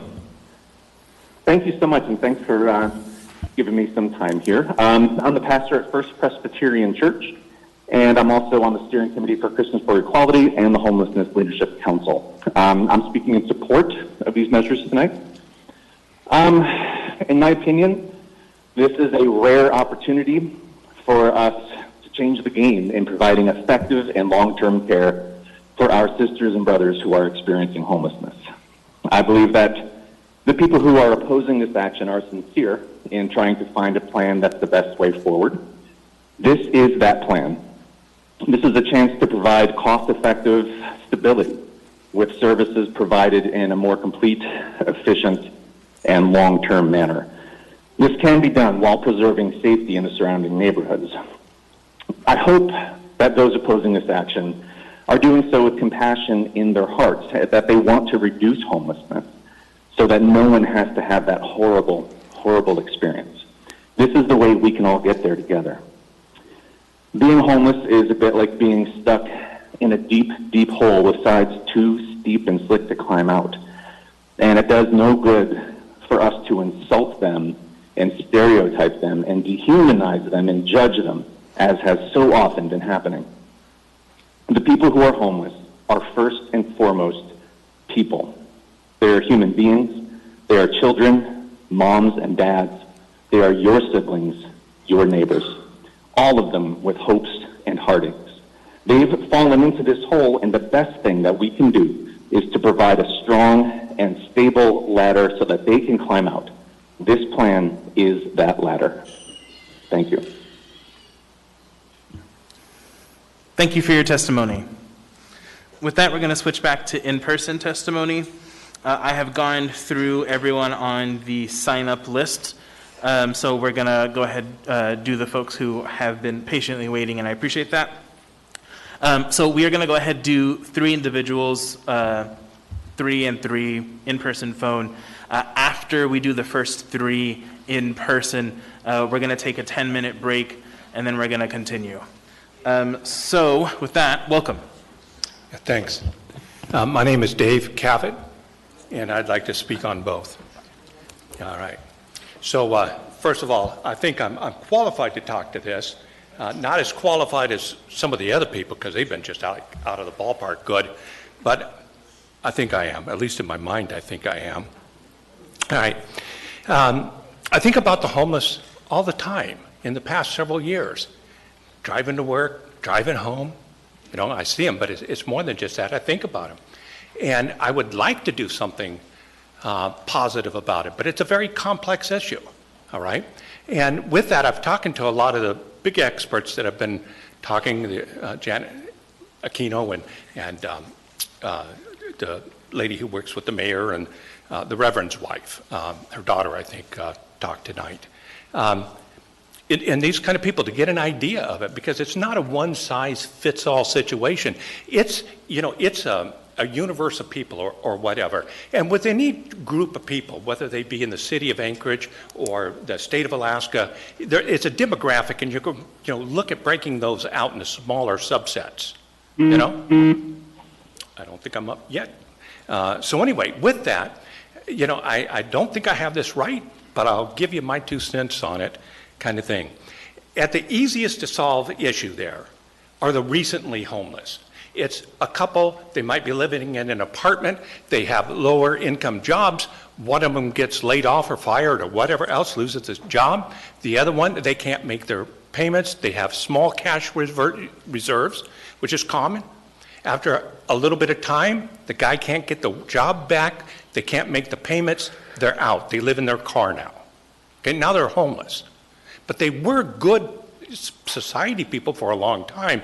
If we can help them back into shelter and they get the job again, then they're off and running and not homeless for another 15, 20 years. You know, that's putting money in the right place. And I think that with the COVID, I would bet every dime that I have that coming soon, the COVID issue is going to put more people in that position than the city's ever had by far. When we had downturns in the 1980s, people got the blue tarps out, put it on their trucks, and they left to the lower 48 where there was employment. This time, they're stuck. They can't go to the lower 48 and do any better. This is going to increase thousands, I don't know, hundreds definitely, type of thing. All right, so that's the easy people to fix and help out. After that, I see there's the non-mentally ill, but alcoholics. All right, you give them a dry out time and this and that or whatever else, you can get some of these people back up and running. I know people that have been street people, street alcoholics and that kind of thing, have got back into society and were great. They hit the bottom and they did it. But then there's another group of people that are the drug addicts, that kind of thing. That's a tougher job. And at the hardest level of this to me are the people that are chronically mentally, well, not chronically, if you're mentally ill, you're chronically mentally ill, okay? And mental illness, I know that up close and personal, okay? I have a whole family of mentally ill people, including myself, all right? But it's no worse than heart disease or kidney disease or anything else. But if I had another kind of medical disease, I would have to take daily, mental illness, you take daily medicine. It's not that they can go in and, well, they used to do that. Okay, they can't do an operation on you and you're better forever. It's not that way. You've got to get them up in a regiment of using the medication to get them up to a point that they can make a decision, because people that are mentally ill can't make good decisions, a lot of them, a lot of the people that are out there. And I know that very close. We have people here that are mentally handicapped. If I say it the wrong way, get past it kind of thing. Because like on mentally handicapped people, how many of you guys have employed mentally handicapped people? I have. How long did you have yours employed for? I had mine for 26 years. Years. Yeah. 26. All right? Lived in one of the assets, Hope Cottage type of houses, got to work, got back. I'm willing to help, kind of thing. But they would not let that man make all of his own decisions because they knew that he didn't have the competency to do that. But these folks, when they're in the mental illness, they're not working on competency either. So they need help to get them up to a point. I guess before I run out of time, I will say that you might say, well, you don't want to have these issues in your backyard because I have property in B3 property in Midtown, that kind of thing. But I also have a sister who's homeless, kind of stuff. It's just something that really bothers me. But here's the deal. On the $22 million, you're going to spend that for this. And then what's going to happen is all these people from the hotels and restaurants and that kind of thing, they're losing, they don't have jobs now. The high unemployment dollars they're getting from the federal government is going to run out August 1st. Then you're going to see this effect. You haven't seen it yet. It's coming. As the mayor says, winter's coming, and it's coming for the people, and you're going to take the money and put it in infrastructure.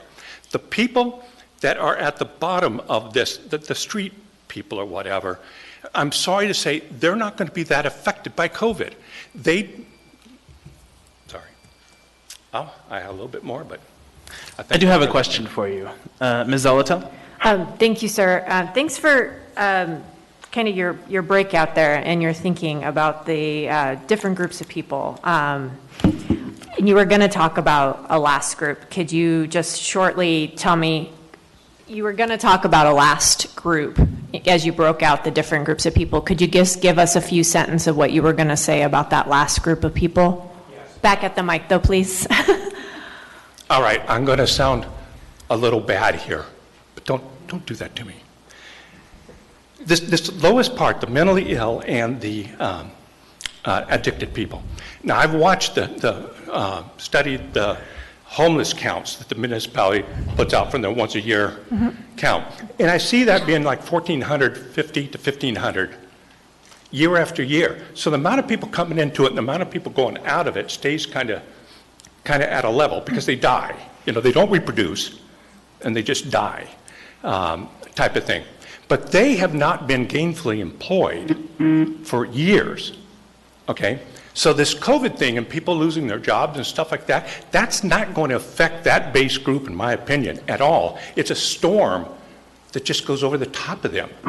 It's not going to add to 1,000 people at that level, in my opinion. So I have a follow-up, if that's okay, Mr. Chair. So there's other two levels you talked about, like the young couple you mentioned at the beginning, and even those maybe in that next tier of complexity. Do you think those folks are impacted by COVID? Absolutely, that's what I'm saying. The young couples, the people that are in the restaurant, you go by restaurants, they look like they're closed. I mean, they're not. Nobody's going there. And yet those people now are on the unemployment, the state unemployment with the additional $600 a week from the federal. That's $24 an hour. When that goes down, which is slated, I think, for the end of this month, then those people now don't have the $2,400 a month, or if it's two of them, $5,000 a month, and they won't make their payments. Now, you know this because you said you can't kick them out of the rental places, but it's not going to go away until there's a vaccination, and that vaccination is a year away. Okay. We're in deep doo-doo for a while. So they are. One last question. All right. Do you support then investment in shelter to make sure those folks have a place to go? No, I'll tell you a better idea is because the apartment owners aren't going to want to have all those people vacating their apartments.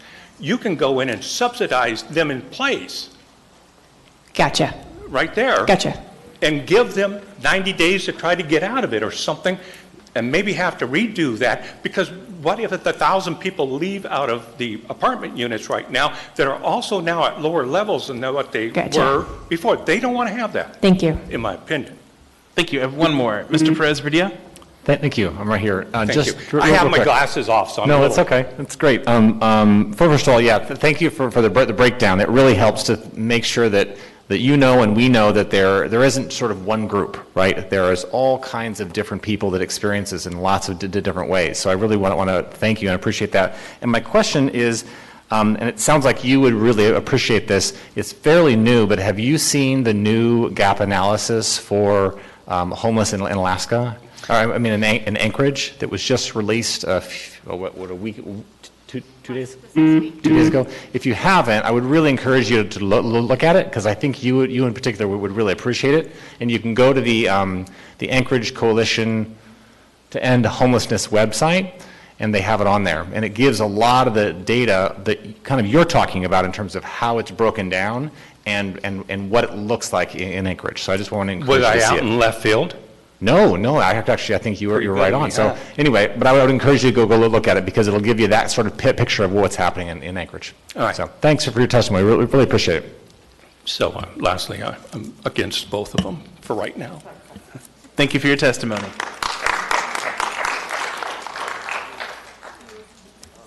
Welcome. Thanks. My name is Chris Kinney. I'm a lifelong Anchorage resident. I am a resident of Midtown. Lived all over this city. Sorry to interrupt, but are you planning on testifying on one or both? Both of them, please. Thanks. My concern is there have been lots of different things that I'm not really competent to talk about, but my concern in particular is the locations of the buildings, and with regards to 58, the precedent set and the problems with amending this process. If you were to put a driveway into the highway from the Golden Lion Inn, it would require months of work and review by multiple agencies, environmental impact, traffic impact, all of these things, because those processes exist for a reason. These facilities are going to change the places that they are, and that's necessary. We're going to have to evaluate that impact. And our number one concern with this, we have to be able to keep the people that we are helping safe while we do it. And if they're having to walk across Seward Highway to get to and from where they're going, where there's no bus route, and it takes 30 seconds or 40 seconds or 50 seconds in the snow, and people can't stop, and they're doing 70 miles an hour, all of which I have seen, at the highway, then we are not keeping those people safe, and we are not helping them. So there's a lot of questions that need to be answered before we can say that this is going to help people before we're able to move forward in the process. And the process exists for a reason. I know it's cumbersome, but it is cumbersome for a reason. And that process hasn't been followed. There's no bus route. How are we supposed to get people a transitional place where there's no ability to access public transportation? How are we supposed to help people get where they need to go? Are we going to spend a fortune on Ubers? Is that something that's going to be done? I don't know. But I'm deeply concerned that this whole process has been rushed, and the site selection hasn't been made with criteria in mind that would be useful. And there's 50,000 vehicles a day that pass through that intersection. It's one of the busiest in the city. I think it's top 5. It's been a while since I looked at it exactly, but it's a lot. And if we add what is already the worst, in my opinion, pedestrian intersection in town, if we make it bigger, or that's going to happen regardless because of other projects in the area, and then we add a complicating factor of large numbers of people, that's going to make it worse. And we cannot let the people that we're trying to help be injured while they're on this very dangerous road. Do all of us, bus route 60, I don't believe exists anymore. How is someone who's on Old Seward going to be able to get where they need to go from, without access to transportation? There are numerous problems with these different sites. And lastly, the $23 million, I'm sure everyone here could spend it in a heartbeat just on PPE for teachers. There's going to be a lot of calls for those funds that are entirely legitimate, especially as a second spike happens, or federal unemployment runs out, or anything. There's numerous different useful things to spend this money on, and I think that we should be very prudent about that. And I do want to say that it's entirely unfair that Mr. Constant's district has been forced to bear the brunt of this for years, and it is something that needs to be solved. And I haven't heard in the 10 hours that I've been here the last few days, anybody say that they don't want to solve this problem. And I appreciate that you guys are working on it, but I don't think that this is the right approach. And I think that we need to take a step back and go through the process that already exists for the reasons that it's just very complicated. Thank you. I have a question for you. Mr. Perez-Verdia. Hi, I'm right here. Thanks for your testimony. I really appreciate it. You mentioned something earlier in testimony that I've heard previously that I just wanted to clarify, and that's the relationship between these two items. I think I get the impression that you might feel that there is a relationship, that you need to pass 58 in order to acquire these properties, and I just want to make it clear that that's not true. That the 58 is not necessarily, it's not needed in order for us to acquire the properties. I'm aware, yes. Okay. I just think that it's a bad precedent and rushing through the process when, for example, something as simple as a driveway requires immense amounts of work and process. Yeah. To bypass that is a bad move. Oh, I agree. Thanks. Thanks for your testimony. Thank you for your testimony.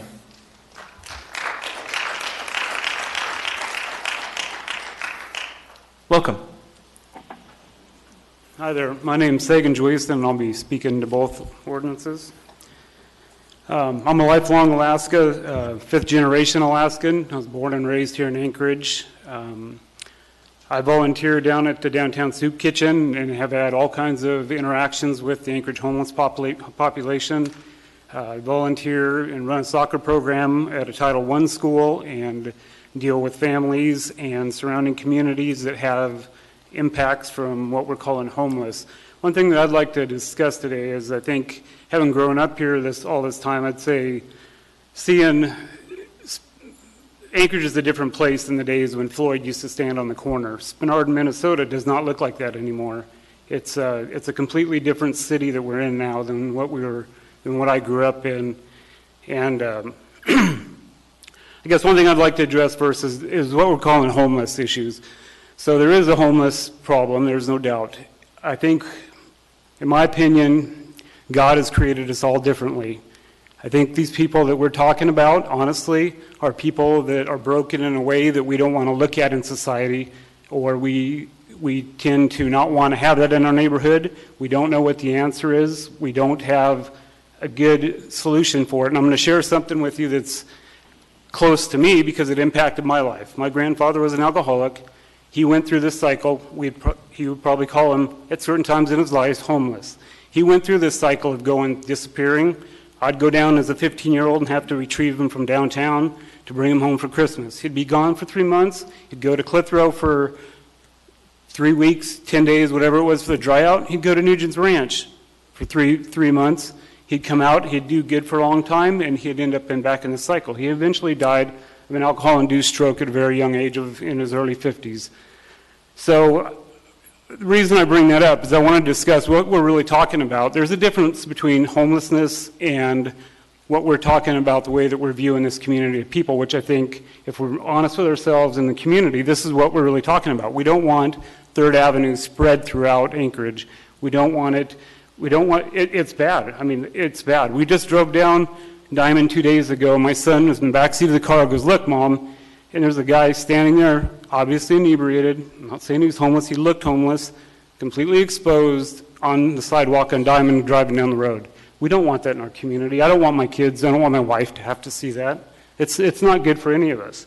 How do we solve the problem? I'm not sure, but I can tell you from my life experiences, what I feel worked the best was, I didn't even really, until this came up, I didn't even start thinking about it, and I went back and thought, whatever happened to Nugent's Ranch, how that seemed to be the most impactful thing that had a result on my grandfather's life. So I went back, I didn't even know if they were still open. I looked them up, and they are open. And so I just clipped 2 sentences out of what's the first, right on the beginning of their website, and I'm not advocating for Nugent's Ranch. I don't have any interest in it.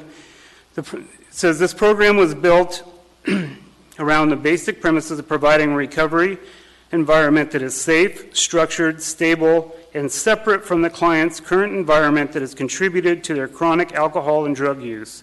The 24-hour residential component provides protection for the clients from the former drug life.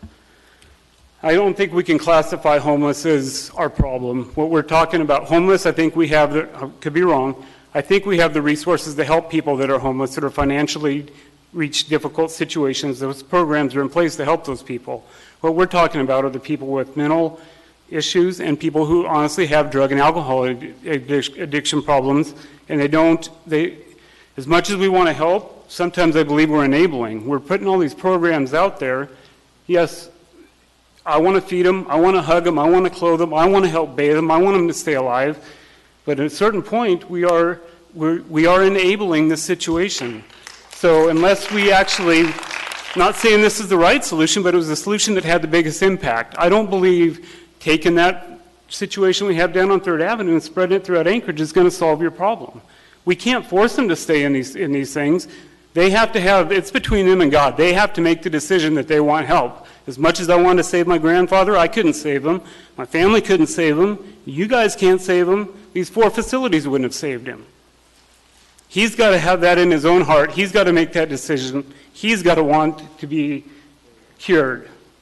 And I think you guys have seen that when we put up these shelters downtown, these temporary COVID shelters for the homeless. The news goes down there, they're a third full maybe. I looked on the municipal website today. There's 360 beds in Anchorage amongst all the facilities. Today, before I came, I didn't even know this dashboard was there. There's 138 openings. There's 138 open beds. So what are we doing here? It doesn't make sense. So I do believe there is a problem, and I do believe we all want to help fix it. I do believe everybody has good intentions, but there is a certain amount of responsibility that the individual has to have and come to the table with before we can help them. And at some point, we're enabling.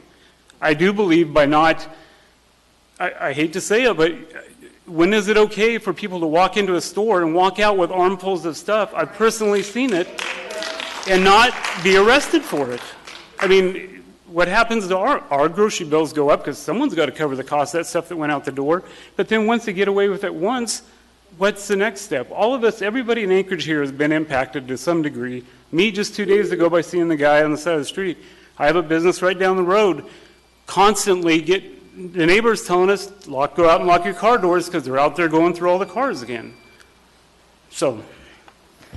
Thank you for your testimony. With that, we are going to take, Ms. Eller? Yeah. Sure. I just have a quick, sir, can you come back for Sir. just a second? I just have a quick question.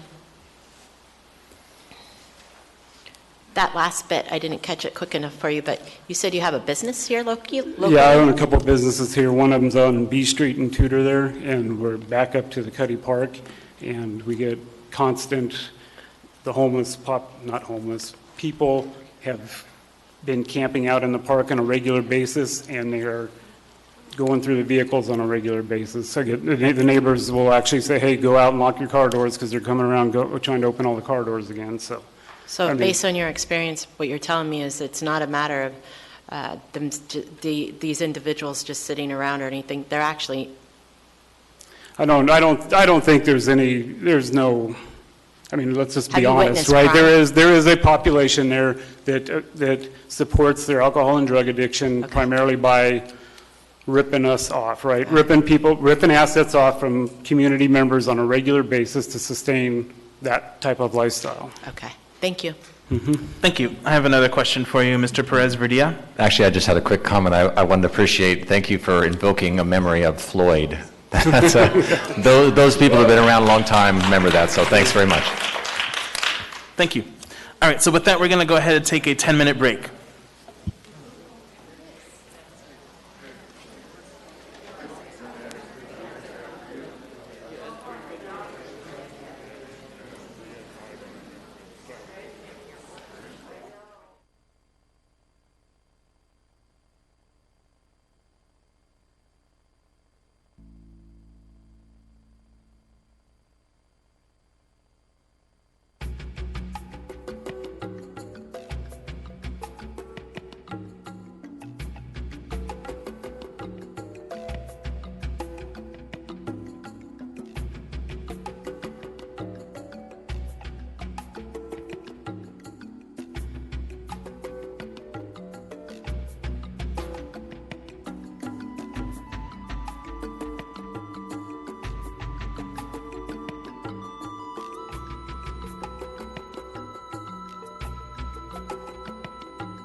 I know. Wow. Okay, so we're going to go ahead and get started. So we are on 3 people on the phone. So we're going to start with Russell Moore.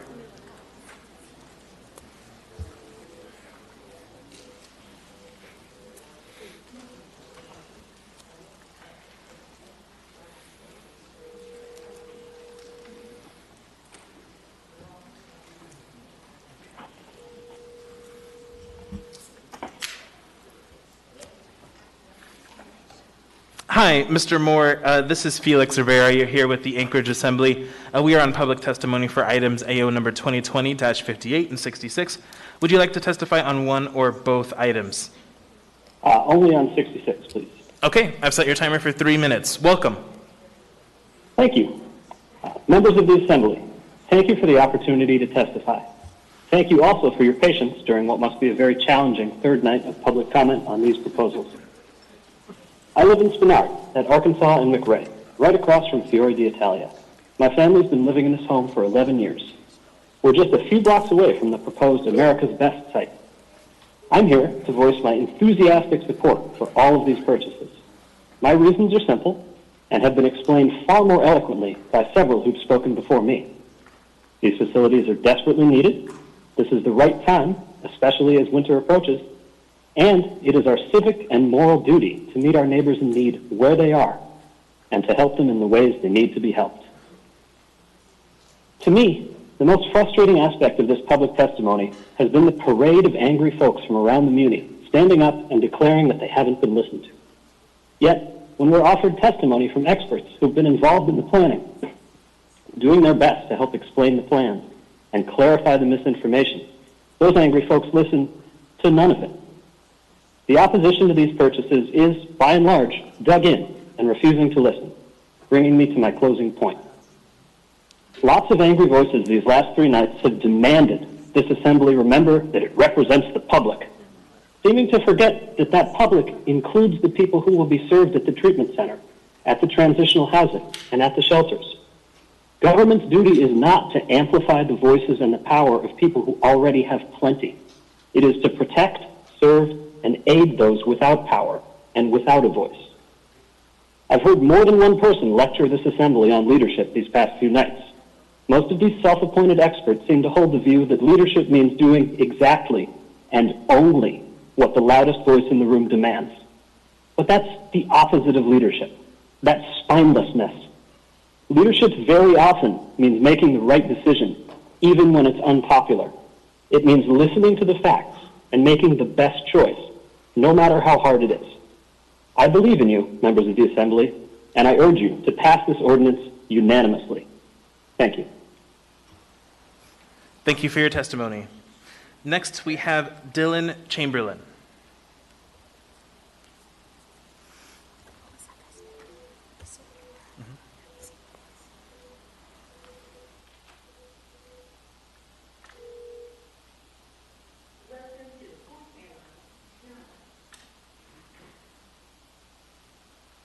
Next, we have Ken Krasselt.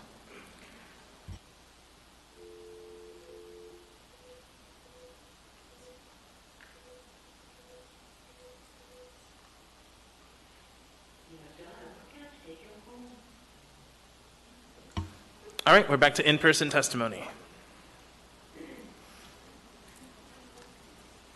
Welcome. Thank you for listening to us. My name is Karen Hayes, Hayes. I was born here in Anchorage in the early 50s.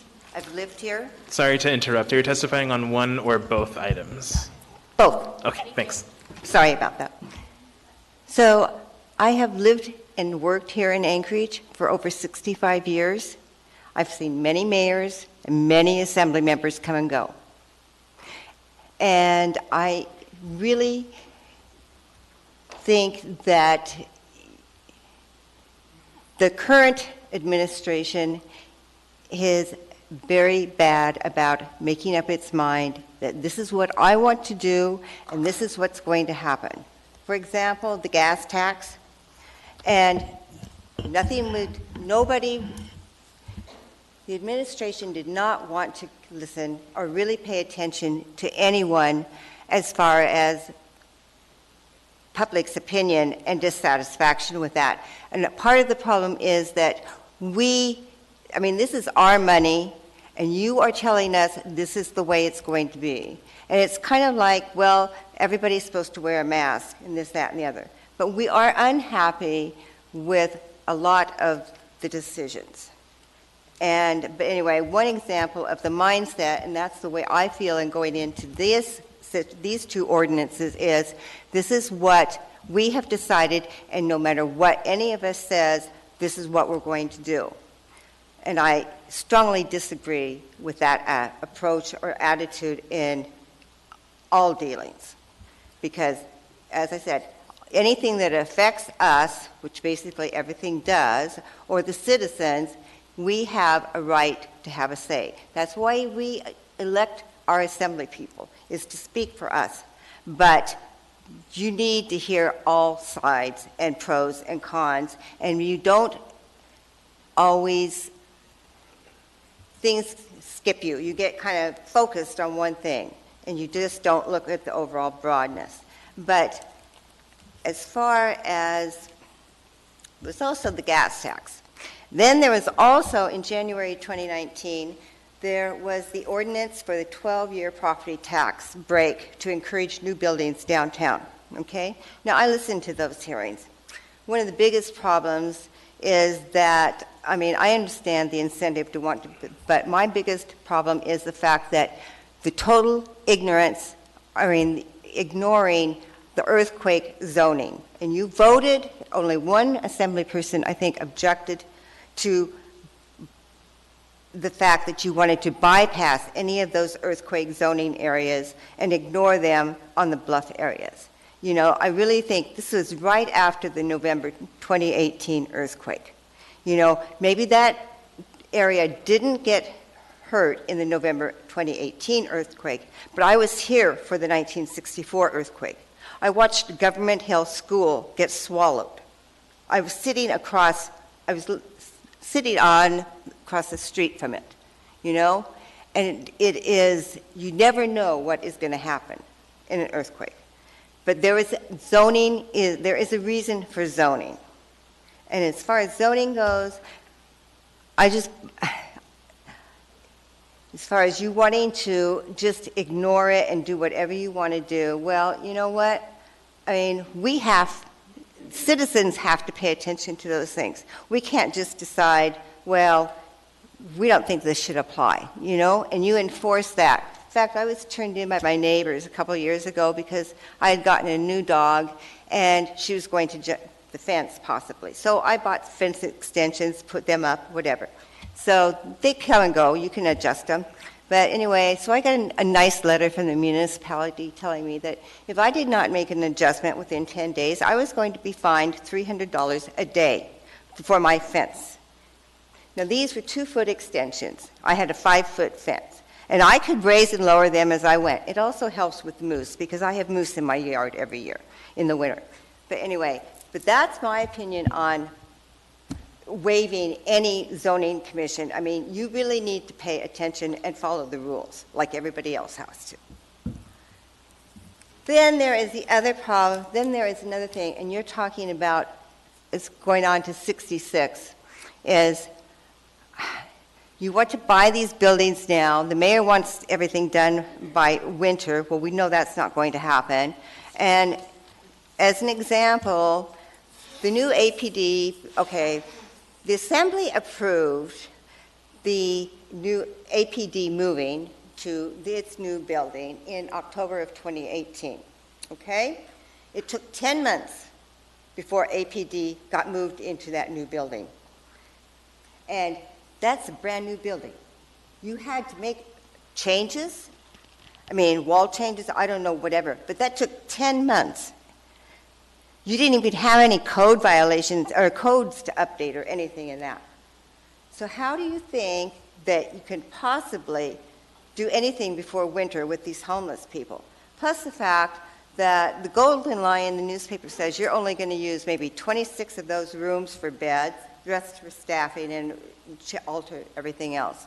And then the one in Spenard, that's according to the property appraisals, that's got 102 beds. Okay, so that's, maybe 130 people. Then how many people you're planning on putting at the Alaska Club? It's just, we still have all these other people left over, and I'm concerned. I don't object to helping the Apologies homeless. for interrupting, but your time is up. Thank you for your testimony. Thank you. Mr. Perez-Verdia? Actually, ma'am, my question is there a short conclusion that you have to your statement that you want to share? Just something to sort of sum up? Well, I live in College Village. I've lived there for 40 years. I think the lack of disclosure and your plan and the lack of publication on this is very poor way to conduct business. Thank you. Thank you. Thank you for your testimony. Welcome.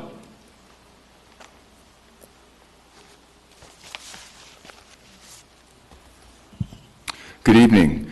First of all, I'd like to thank the Assembly and the Mayor for persevering on the third night and still being able to smile and be pleasant. So I'm here to speak on both. My name is Rick Button. I'm here to speak on both 58 and 66. I have a little different approach to this situation. I'm a civil and structural engineer, and I'm a design manager in my company. And so I'm looking at these facilities from a standpoint of what you're going to need to do to make them what you want them to be. I know that you probably feel like you're being personally attacked, and there has been some of that. Personal attacks are not going to open communication between different sides of an issue. Communication is what we really need right now.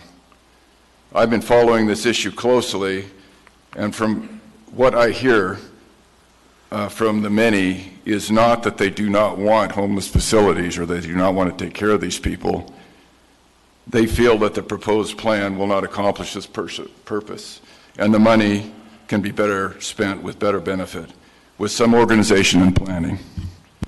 I commend the Assembly and the Mayor for trying to address the homeless problem in Anchorage. The homeless problem is not popular, but it can be greatly mitigated if it's done the right way. But the right way is with a measured, planned approach. Unfortunately, from what I have seen and read, this does not appear to be the way the Assembly is headed. I would just love to stand here and laud you guys for what I think is a really, potentially really exciting project if I thought that it had any chance to succeed, but I don't. The problem can't be solved by the Assembly, first of all, by trampling on and circumventing public procedures and policy for zoning rules and public opinion. I know that it's supposedly off the table, but it's up here to look at, and so somebody thought it was a pretty good idea until everybody started saying it wasn't.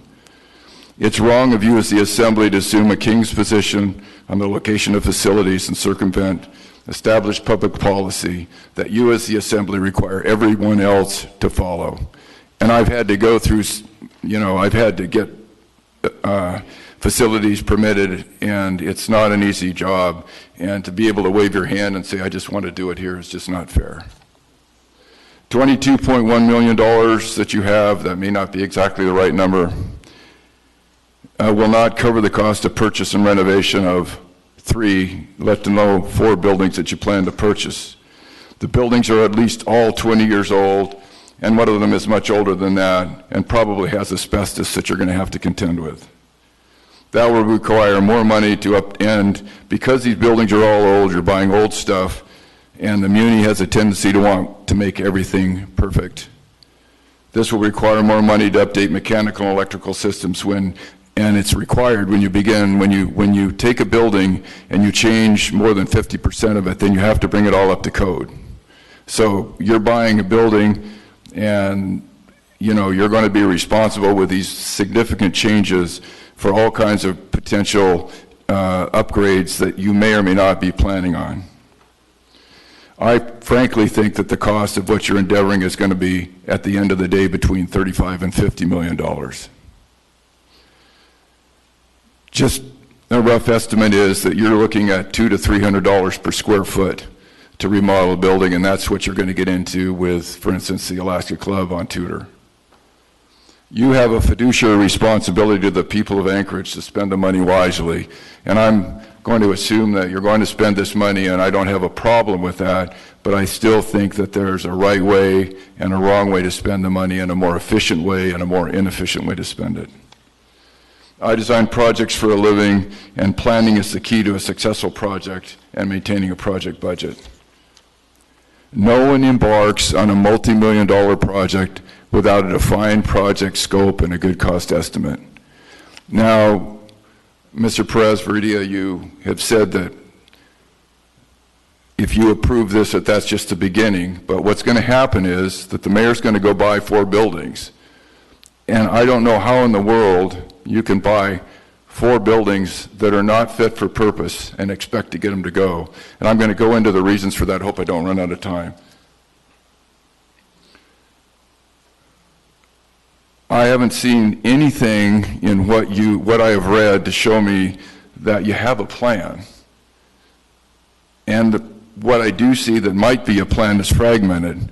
It splits services among 3 buildings that are not physically close to one another. My question is, how do the clients get from one to the other? These are people that don't have cars. And as it's brought up time and time again, they're going to have to cross Tudor, which is a heavily trafficked road. Then they're going to have to make their way down potentially and cross the new Seward Highway.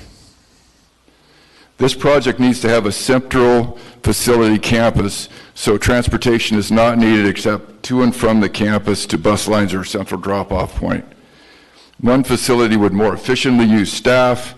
That would be duplicated in multiple facilities. And, you know, we're looking at right now estimating $7 million to operate these facilities every year.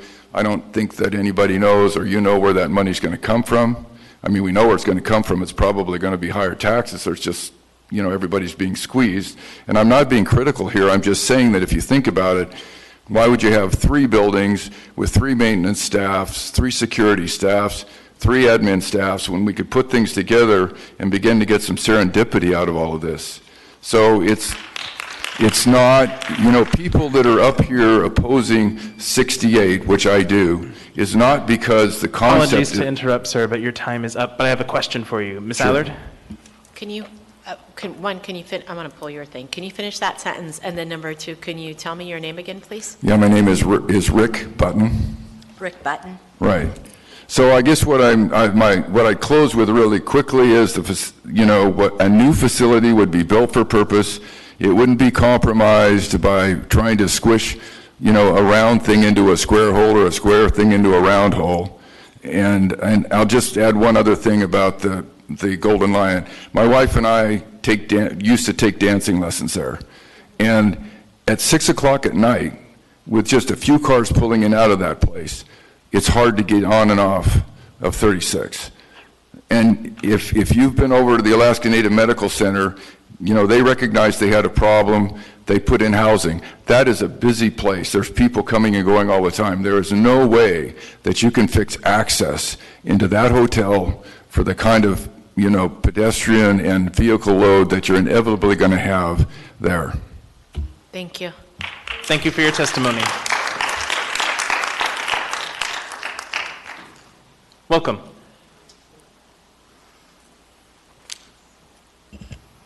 Folks, I want you to know I appreciate you being here a third night in the face of hostility and difficulty and whatever. But I want you to understand some of that. This is the first time I've come to the Assembly to talk about anything. And I don't think... Sorry to interrupt. I'm sorry, let me get closer here. And then one or both. Say again? Are you going to testify on one or both items? Both items will come up here in the course of our conversation. I don't think you perceive how we, the great unwashed people of Anchorage, perceive this right at the moment. From what we've read in the newspapers, what has been discussed over the coffee pot, etc. It looks like a rushed thing to use up some federal money that's available in a big hurry, and you don't have buy-in because you have not presented a comprehensive plan that shows how it works. Some of the issues brought up here, I'm not a structural engineer, I don't understand all of the renovation costs and stuff, but that sounds like a plausible concern, to be sure. My concern as a person interested in the Constitution and obeying rules and regulations at all levels of government is that, which is, well, we're going to go around this.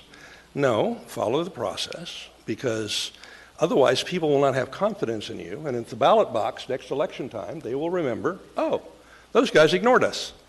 It's a perception problem, and to fix it, you need more transparency and more for us to know what it is you're trying to do and how you're going to do it.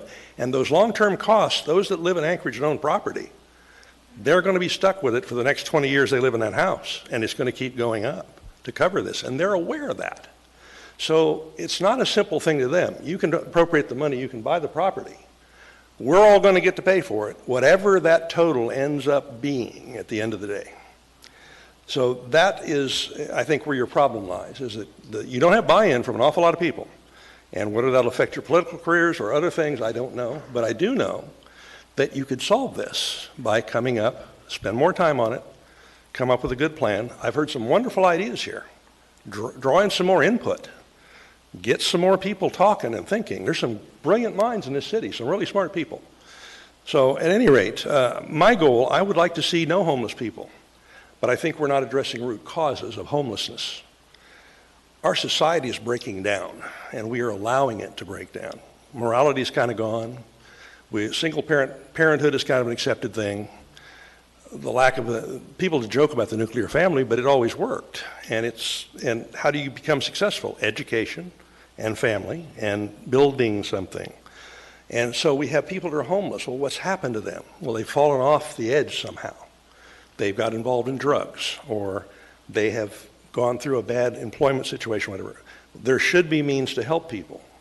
But I'm not sure that this, without more, if you guys can give us more information, I'm not sure this is perceived as going to be effective at all. And the costs are totally unknown, and they're frightening to people that are paying taxes and are going to pay taxes. And with the uncertainty of the COVID crisis and what's going on in the nation and the oil industry, and our funds do come from the oil industry. We're a mining state. We always have been. Everything's up in the air. And well, let's just throw 50 million at this and hope it works. Well, you need a plan that people can grab onto. And, okay, here's how we're going to do this. And I like the way the one person divided it up into tiers of people with different problems. A person's just lost their job, that's one thing. A hardcore heroin addict, that's a whole different thing. And it requires a different plan. So what I'm trying to say is, I think everybody here wants to see this problem solved. I don't want to see anybody hungry or cold. I've been a police officer in the city. I've seen people at 20 below behind the dumpster and had to get them to shelter or I know how dangerous it is on the street. It's not a good thing. But we have to have a way to bring these people back and make them productive. And those that can't may have to be housed somewhere. But we need to try to break through and get that done. But I do believe we have to go with our procedures, and you guys do too. You have to follow the law. You have to follow what's already established, or you lose the confidence of us out here, the great unwashed that just work for a living. And so anyway, to sum up, my fears of this are the COVID money. I don't know if they'll IG will audit it or not, but if they do, will it stand muster? The money was for COVID, and you bought homeless shelter.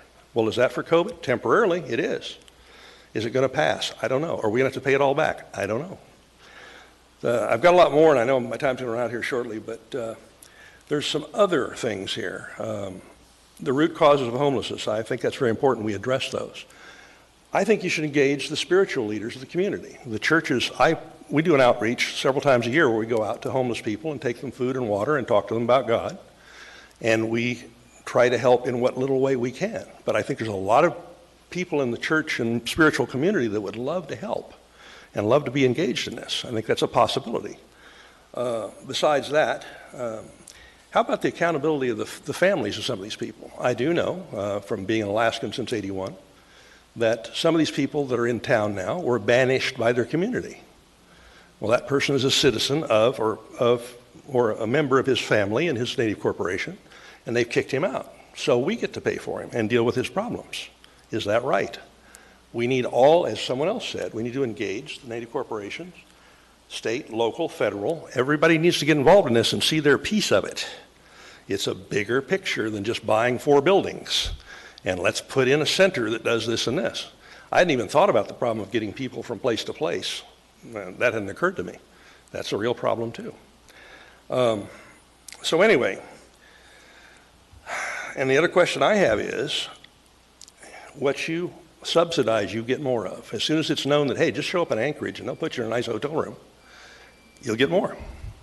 We don't want that. We want to solve the problem, not increase it. Am I out of time? Yes, you are. Thank you guys for being here. Thank you for putting up with all of us. I know it's hard. We don't hate you. I don't hate you anyway. I actually have a question for you, Mr. Sure. Weddleton. What's your name? Mike Pulis, P as in Paul, ULIS. Thanks. Thank you for your Good enough? testimony. Thank you very much.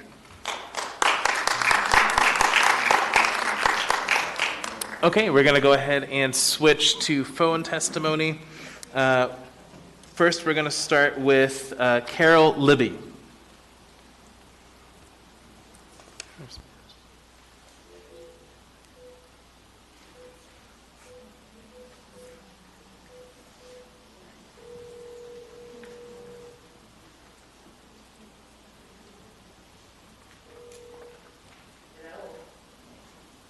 Hi, Ms. Libby. This is Felix Rivera. You are with the Anchorage Assembly. We're on public testimony on item AO number 2020-58 and 66.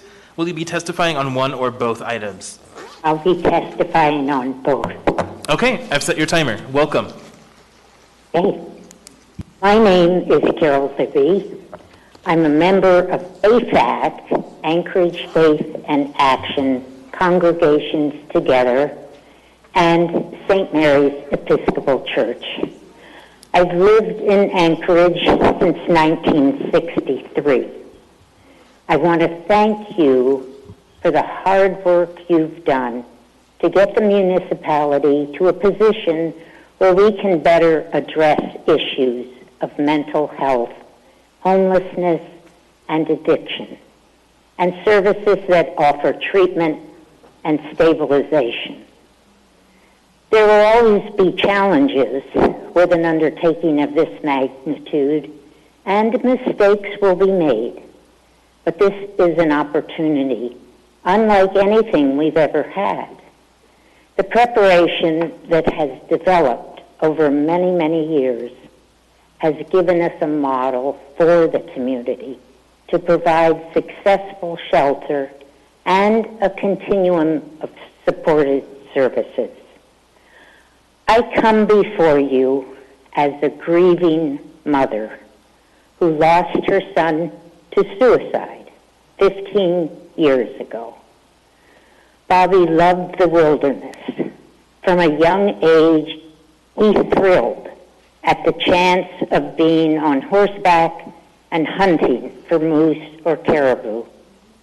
Our family would take our 5 children with our horses to spend a week or more in God's country. This was something we did as a family every fall. When Bobby was 12, the trip lasted longer for him, his father, and a father from Connecticut.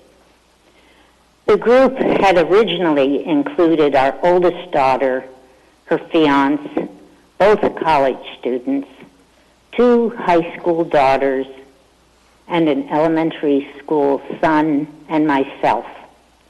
This part of the group left, and my husband's brother joined the hunters to continue the hunt. There were 4 in the hunting party. One morning, they awakened to snow. They built a campfire to talk about how they would organize their day. My brother-in-law went into the tent and decided to clean his gun. Within seconds, there was a loud explosion. My brother-in-law's gun discharged, and a bullet hit the man from Connecticut in the head, instantly killing him. The peaceful, beautiful morning changed forever the lives surrounding that campfire. My husband had to ride out 12 miles to notify authorities, and our son had to stay with his grieving uncle and the body of our friend. Our son suffered from that event for his lifetime. He spent time in the wilderness with native families, mushing dogs. He drove trucks on the Dalton Highway. He tried college, but he could never find peace of mind. He resorted to alcohol and became a binge drinker, meaning that he could go without alcohol for long periods, but then resumed drinking. He had some detox, but never reached a real sobriety program. He called one day to say he was ready for a program. We drove him to Clitheroe, which was located at the end of a long, muddy road by the airport. The next day he called to ask us to come and get him.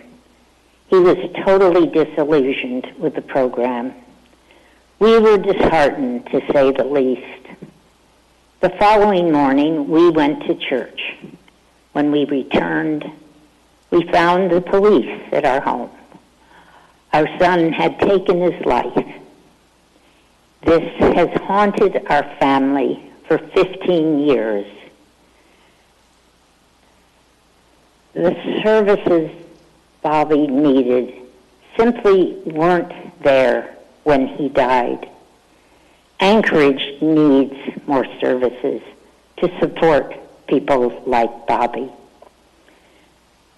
If there can be a way to have a program for people with Bobby's despair to be able to recover from trauma that impacts everything they do, let's figure out how to make it happen.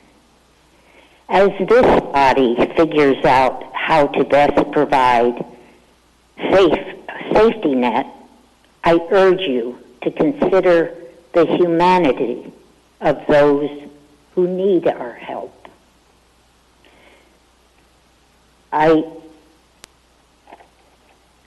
shared my glimpses into my son's life to remind you that behind each of these disturbing acts of addicted persons, they are someone's child. If not now, when? Thank you. Thank you for your testimony.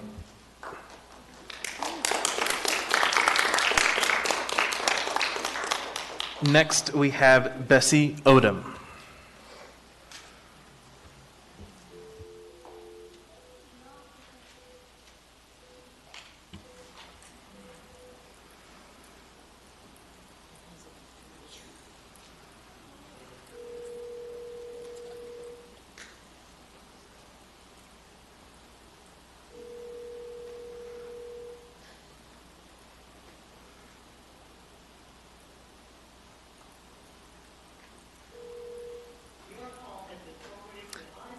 And then next we have Julie Gardella.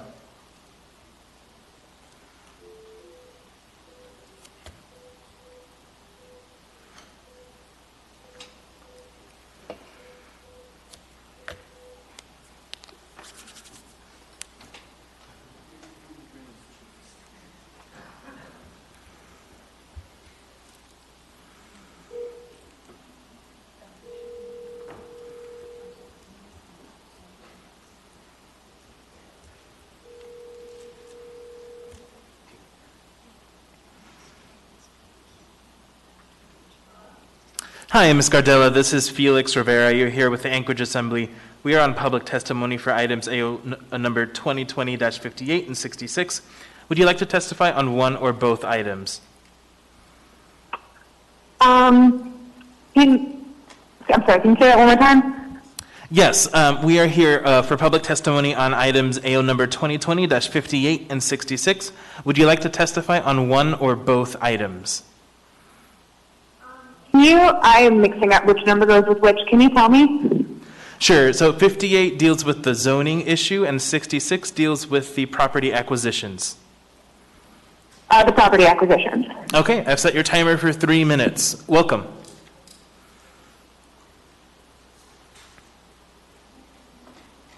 Go ahead. Hello? Yeah, go ahead. Hello, are you still there? Yes, we're still here. Can you hear me? I can kind of hear you a little bit. Okay, well, we can hear you very well, so go ahead. I am in favor of the city purchasing the buildings. I think that they would provide a really important service to the community in addressing houselessness. In Anchorage, I think it's a really big problem. I think it's a really big safety issue, especially in the winter. And I think that those buildings would be best used by the city to provide services. I think as an Anchorage resident, I feel more safe knowing that people have housing and services available to them when they're in need. I think that that is in the best interest of the city and the community and public safety. Thank you. Thank you for your testimony. All right, we're going to switch back to in-person testimony. Welcome. Thank you. My name is Daniel Becker. I'm born and raised in Anchorage. Sorry to interrupt. Are you going to be testifying on one or both items? Both items. Okay. Oh, should I take this off? Can you hear me better now? Okay. Yeah, we can hear you well. Okay. And then you can also move the mic up. Yeah. Thank you. Yeah, both items. I was not planning on testifying. I wish I were more knowledgeable about the specifics of what we're talking about, so apologize in advance on that regard. I felt prompted to speak, though, as I was listening to the testimony that we've just been hearing. I'm in favor of I'm in favor of people not dying as much. I think that that's a good thing. I think that homelessness is a complicated problem. It occurs in a context, but a big part of the problem of homelessness is the homelessness part of it. And studies have shown this. I'm sure you're all familiar with all of these studies that have been done over the years about housing first programs. Most recently, this RAND Corporation study out of LA County. And before that, a couple of studies out of Canada, all of which seem to show that there are actually financial benefits, or at least... Sorry, I think we have someone on the phone that's speaking. If you could please mute yourself. I've paused your time, so. It's nice to have company, I guess. Time to stay. Okay. All right, go ahead. Okay. The RAND study, I believe, actually seemed to show that that Housing First program actually saved the county money in the long run on police and hospitalization effects for the most part. And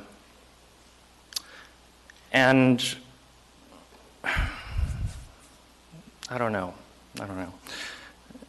if any of you, consider yourself to have Christian values. I do. And whoever has goods, whoever has wealth, and does not share it with his brother in need, and shuts up his heart from him, how then can the love of God abide in him? Doesn't that apply to our city? How can that not apply to our city?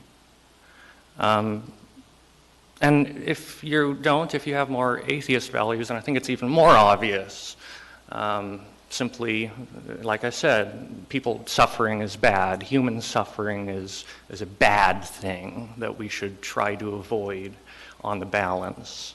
And so following that verse, if it is possible for us to do this, then we need to. We are morally obligated to. And if it means the taxes go up a little bit, then that's fine, you know. I mean, it's worth it. I'm completely fine with that. And because how can we, what wealth do we have while others are suffering in this way? We have nothing. Yeah, I think that's all I have to say. Thank you for your testimony. Welcome.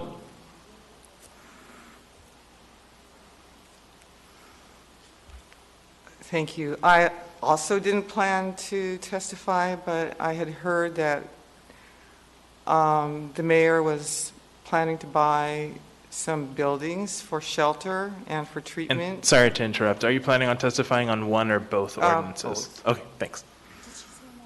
Oh, and if you could also state your name for the record. Pardon me? If you could also state your name for the record. Ruby Becker. Thank you. Go ahead. Okay, sure. So I was told, I of course missed the first 2 days, and I came because I was told that it would be good to go to protest against this. I said, why? And the friend told me, well, it'll bring down the property value. People are scared. And, I even read one letter that somebody couldn't sleep at night. And I thought, okay, well, I need to come and say something because this has been on my heart for decades. I think of the homeless every day, pray for the homeless, have befriended folks that are homeless, and it ended in heartbreak when she passed away. The urgency is magnified at this time of the virus. I was so relieved when Mayor Berkowitz opened the Ben Boeke and the Sullivan Arena to loosen that sardine can called the Brother Francis Shelter, where people were packed in, oftentimes with bugs, men and women. They were out of the way for most neighborhoods, so most neighborhoods didn't have to see that. But I would see it. I would go over there, bring a donation, and I saw how crammed they were in there. And we thankfully have a mayor who considered the rest of our neighbors, and thank God opened two areas where there was space and separation and safety. And now the urgency and the timing, I'm sure you can argue about the business and this and that and the other, but the urgency is really obvious to me that this plan needs to happen. There's no rush to. This has been decades of this problem where people don't have shelter. You know, and hearing this testimony tonight reminded me of a conversation I had with a friend and who now lives in Oregon, and he said, a homeless person can be sleeping on a bench or maybe on the edge of somebody's yard, and the homeowner, a cop, or a business owner will come and say, you need to move. And the homeless person will say, where do I go? And the answer is always, go away. Go away. I have to give credit to Michael Callahan. He's the one that told me that. Yeah, is that what we're saying to our neighbors? Go away. But the mayor, thank God, is not saying that. He is considering the poor, the needy, the homeless, the addicted, which I think in some of your homes you have an addiction. It's just that it's really easy to see it among the homeless because they don't have a shelter. They don't have a covering. And this is Alaska. You need that. Most of the year is cold, it's winter, it's dark, it's unsafe. So whatever the plan is, at least it's a plan, and he has the leadership to stand up against all this criticism and say, we're going to do this, and we're going to do the right thing, and we're going to do it as fast as possible. Because I've been here since I was in 4th grade, and nobody else has done it. Jesus said, when he was chastising his disciples, he said, they were asking him, when did you see us naked and we didn't clothe you? When did you see us hungry and we didn't feed you? And he said, inasmuch as you have done it to the least of these, you have done it to me. If you don't act and you don't do this now and you want to keep putting it off, we're gonna lose the time that we have right now, because this virus is doing something to the economy that all of you are going to feel, and me. And if we don't act now and we keep putting this off and arguing about it, then we are going to lose an opportunity to do the very thing that this city has denied doing all of these decades. And I'm not even going to play the racism card, and I could, but I'm not going to this time. I've been belligerently my whole life not done that, but I could, because I hear about those people, those native people. This is Alaska. This is their home. This is our home. And the very least that can be done is in the trauma and the tragedies that the people have faced, and I know not all are native, is to now give back and say, yes, I understand. Because I live exactly above the Sullivan Arena, so I watch this every day. By the way, I sleep better at night because Mayor Berkowitz made a home, a shelter for people. I don't have to worry at night when it's snowing and cold. What about that homeless person on the bench? I just saw, I can actually sleep better because they're safe. They're our neighbors. Thank you. I have a question. Mr. Perez-Verdia? Hi, I'm right here. I want to do two things. One, I want to thank you very much for your bravery for coming forward tonight. And second, it didn't sound like you were totally done. So do you have just a wrap-up comment that you'd like to make? Yeah, they're talking about this is their neighborhood. Well, any neighborhood in Anchorage where this is proposed, there are going to be people coming forward only thinking of themselves and complaining, just like that guy at the junkyard did when it was down on Brother Francis Shelter. It's going to be the same thing all over. Now is the time to act. Yeah, laugh. And I'm so glad I'm not going to get any applause for this, but I believe every word I say. Any neighborhood, there's going to be flack coming from them. They're not going to want to do it like they've never wanted to do it. And thank God now is the time to do it. Now is the time to save lives. I live in that neighborhood. I see it every day. I see that A&MC needs to have a mental health building on their campus to take some of the load off. There's other areas that can, like this young man said here, that the spiritual community could, we all need to work together. But now is the time for the shelter. Now is the time for the housing. Let's not put it off again so that more people die. I have another question for you. Thank Mr. you. Constant? It's simply a comment. You have restored my faith in this town. Thank you. Thank you for your testimony. There's others that feel the same way.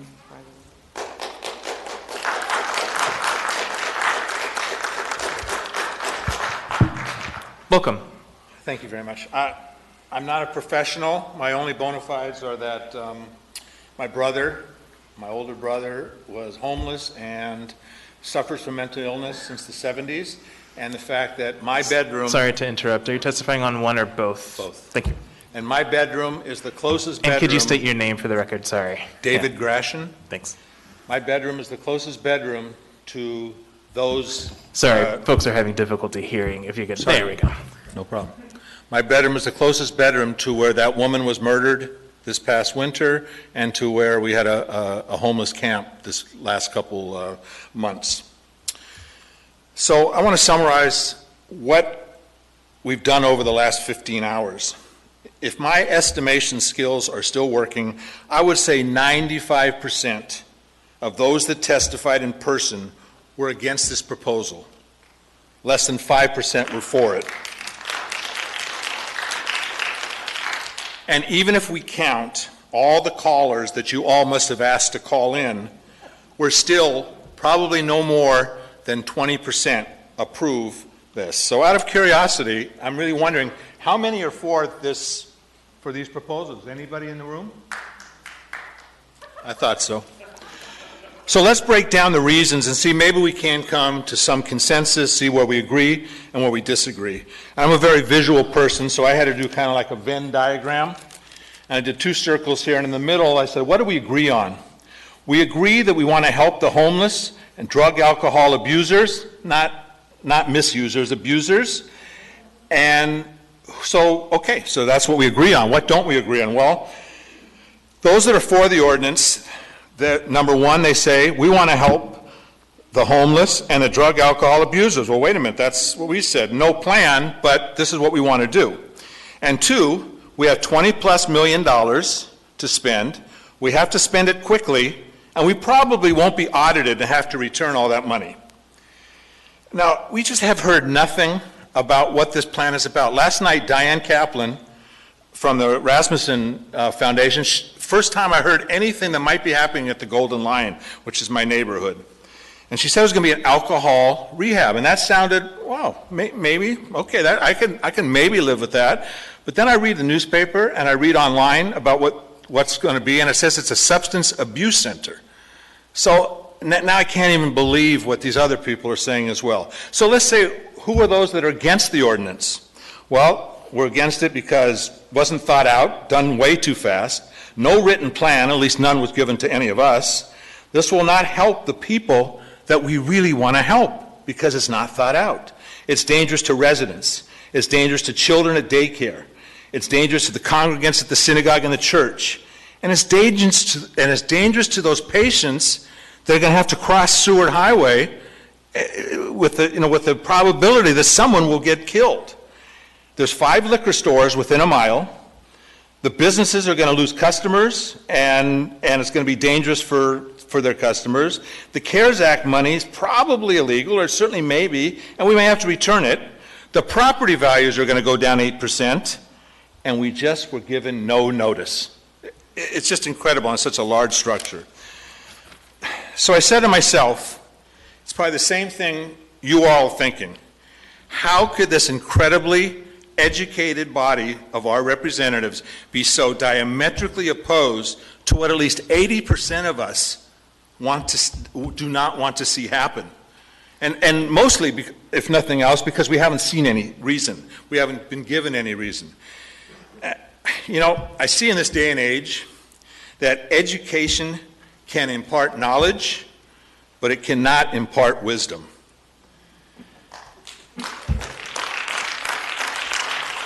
I remember a quote, I think it was from Zig Ziglar. He said, "Nobody cares what you know unless they know that you care." And I don't think anybody in this room thinks you really care about us. Wisdom is gained by experience, and I beg you to take advantage of all the wisdom you've seen over the last 3 days. My philosophy in life, always surround yourself with those that are more spiritual, more compassionate, and wiser than us. And that's why I've been with my wife for 45 years. But I think that's only part of the reason that we don't think that you're listening to us. A couple of weeks back, we had a meeting in Geneva Woods in the cul-de-sac, and we asked the assembly person, why aren't you representing us before the board? Isn't that your job?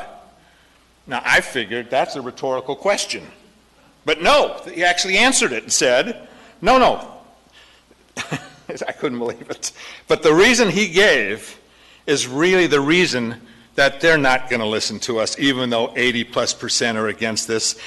They said their job was not to necessarily vote for what their constituents want, but rather their job was to vote for what they thought was best. Can you imagine?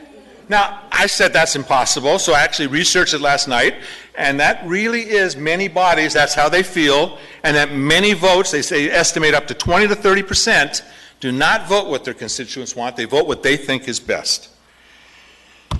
I remember how incredulous we all were hearing this, but it resonated in the last 15 hours of testimony, why all of our testimony will probably be for naught.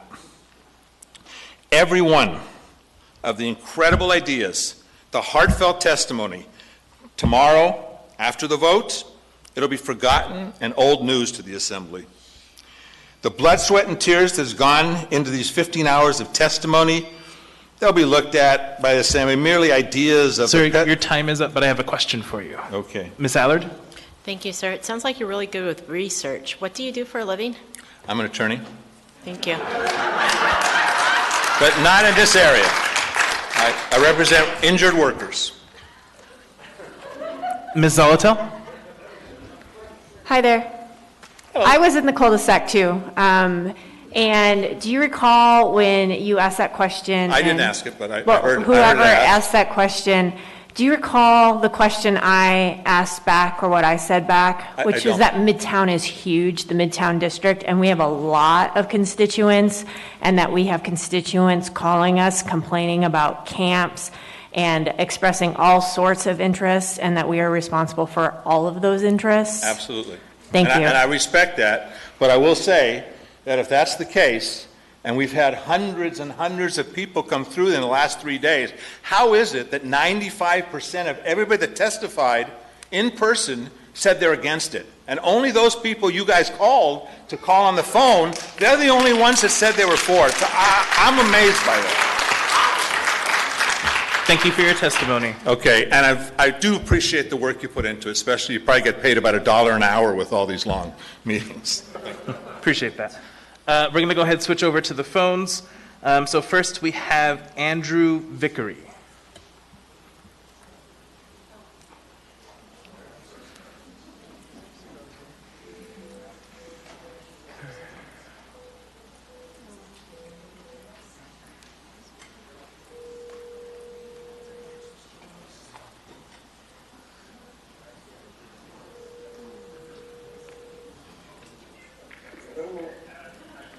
Hi, Mr. Vickery, this is Felix Rivera. You are with the Anchorage Assembly. We're on public testimony for items AO number 2020-58 and 66.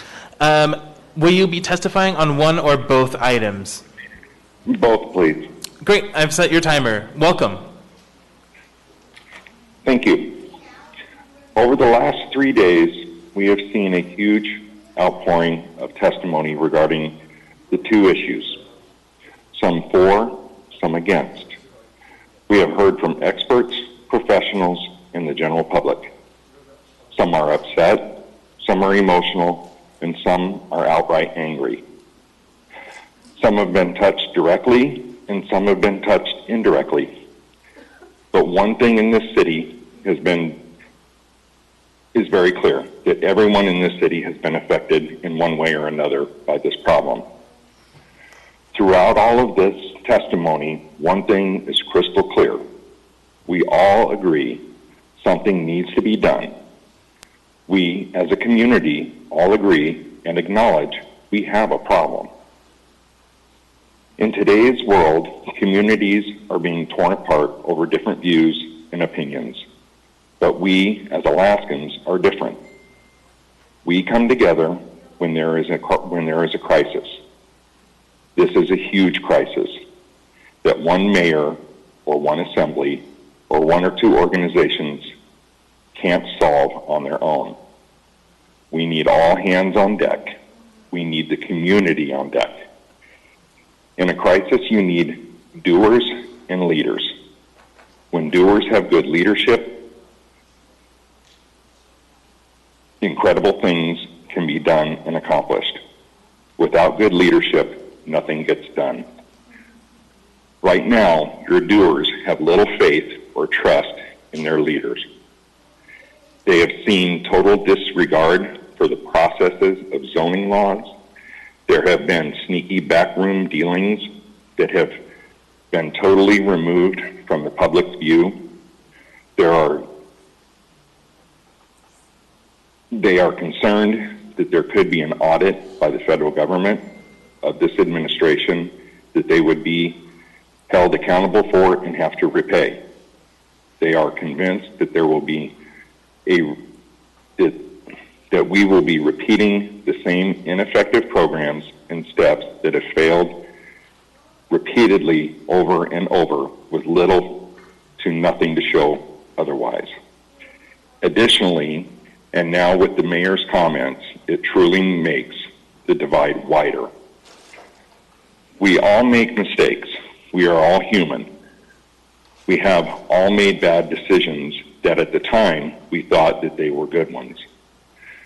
This assembly has been given a unique opportunity. You have been given a chance for a do-over, a mulligan. You have the opportunity to vote no and start over with a clean slate.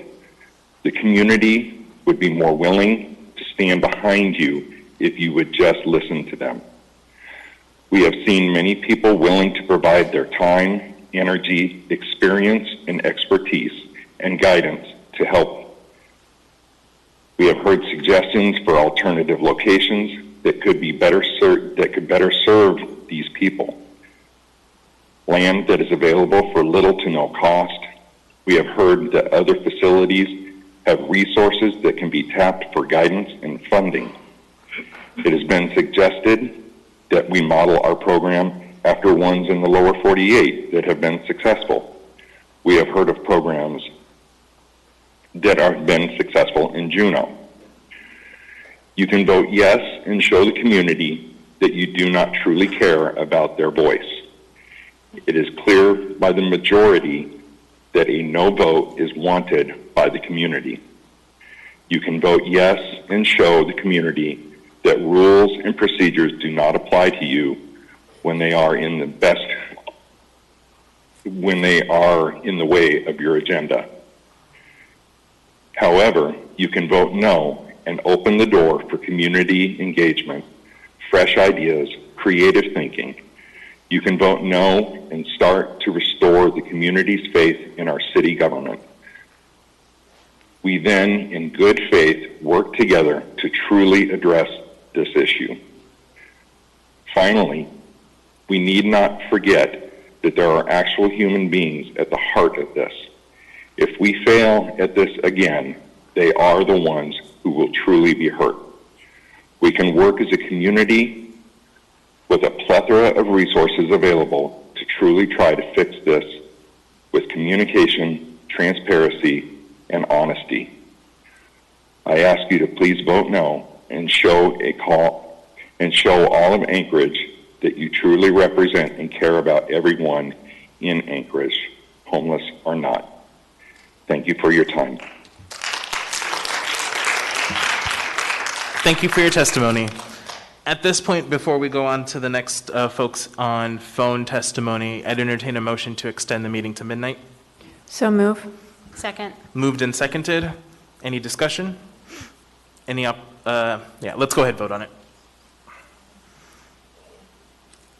And just as a reminder, this requires a supermajority 8 vote in favor.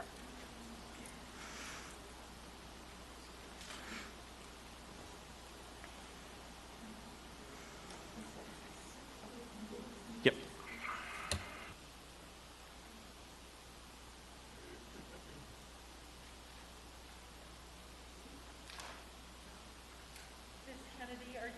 Ms. Kennedy, are you on the phone? Mr. Peterson, are you on the phone?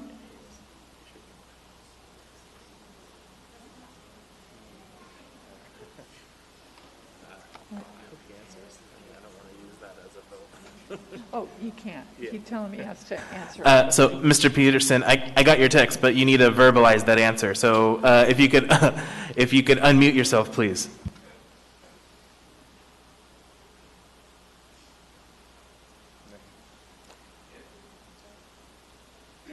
Is Mr. Constant here? Mr. Constant? I'm sorry? Well, we're waiting for you to vote, Mr. Constant. No, he didn't vote. For whatever reason, we can't get to him, I guess.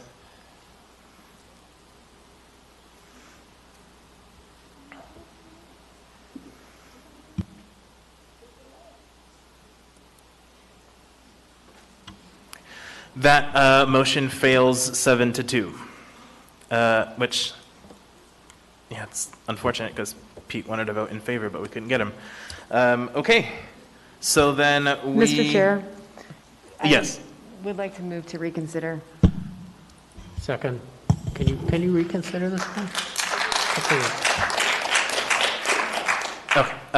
So... Are we allowed to reconsider this? For some reason I have some... So...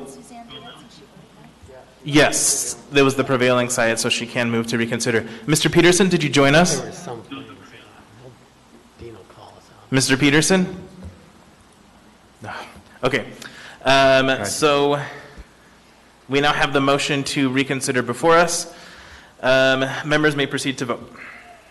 Mr. Chair? Mr. Presbytia? Can I request a short pause so that we can get Mr. Peterson on the phone? Sure. Thank you.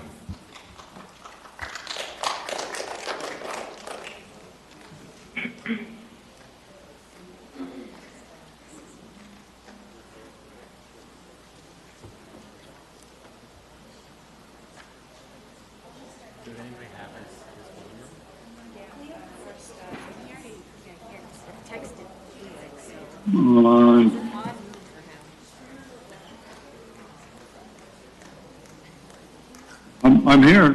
Oh, there he is. Okay, thank you, Mr. Peterson. Okay. So, are you ready to vote on immediate reconsideration? I believe we are ready to vote. So, Mr. Peterson, to get you up to speed, we are voting on a motion to reconsider a vote we took to extend the meeting to midnight.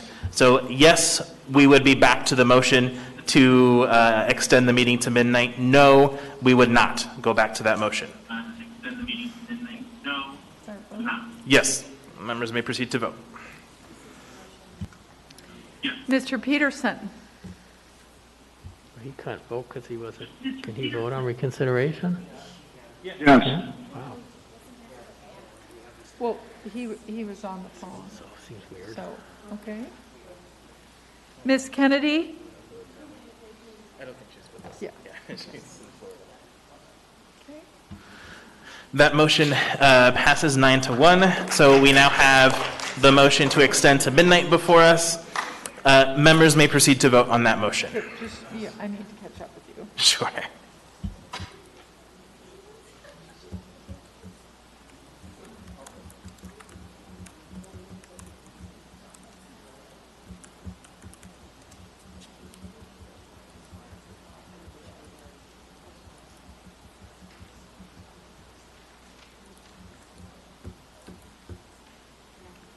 I don't do Friday nights. Yep. Members may proceed to vote. Mr. Peterson, this is on the motion to extend until midnight. Yes. You guys are silly. That motion passes 10-0. Okay, let's go ahead and continue. So next we have Sarah Green.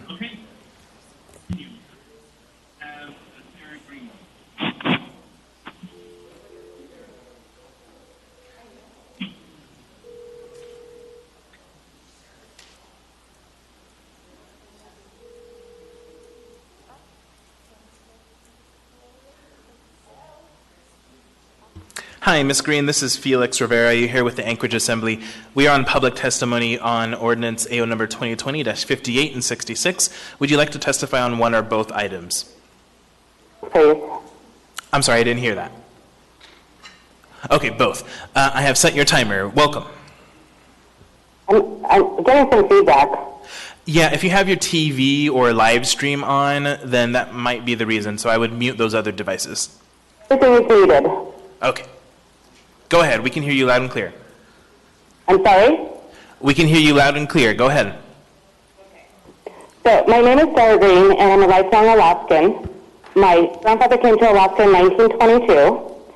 As I said, I was born here, born and raised in College Village, went to Rogers Park, Wenner Junior High, East High, and I graduated from East High.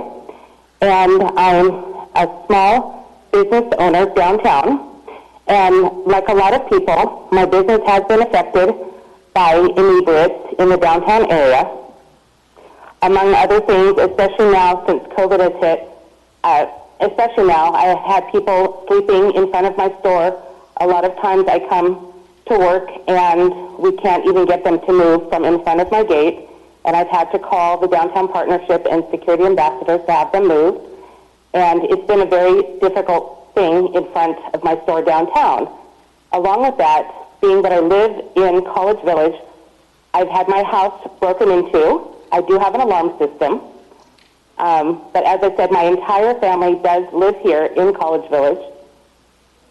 All of my family, my immediate family and my extended family. And so we're right here in the backyard to the Golden Lion Hotel, where you're considering putting a treatment center / homeless shelter.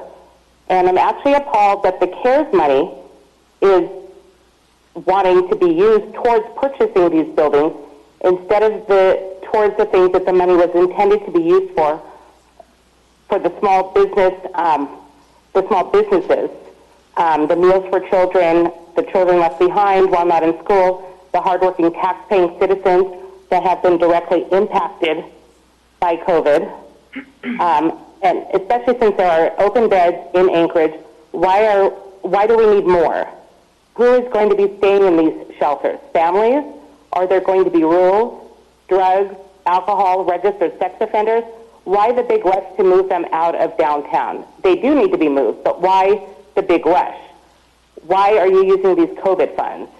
Why in the middle of a subdivision? Why are you changing the zoning laws? The zoning laws were put in place for a reason. You see what happens when we have earthquakes and things happen. You saw Liz Ashok testified earlier about the zoning laws and all the damage that happened in Eagle River when we had the earthquake in November of 18. Why in the middle, like I said, of the subdivisions, the schools, the daycare centers, the synagogues, there's already enough treatment centers. Nick Beggars testified there are other locations to have them. Over the past few days, so many other people have testified. There were experts that testified. So many people have shown statistics. They tried to share options, giving you compelling testimony on why it's not a good idea. Are you listening to these ideas? Are your minds really already made up? Why have you not asked? Why can it not be put to a vote? Why can't the residents of Anchorage vote on these ideas? Vote for all of these things. In my opinion, it's a terrible idea, and I feel that the CARES money is illegally being spent.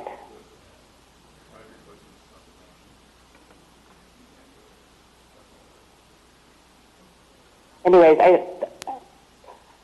I just don't understand why all the money is being spent in this way and why you're trying to buy these buildings that are in the wrong areas of town. I believe in helping the people that want to be helped, but I think that these people don't want to be helped. Thank you for your testimony. Next, we have Jane Uriman.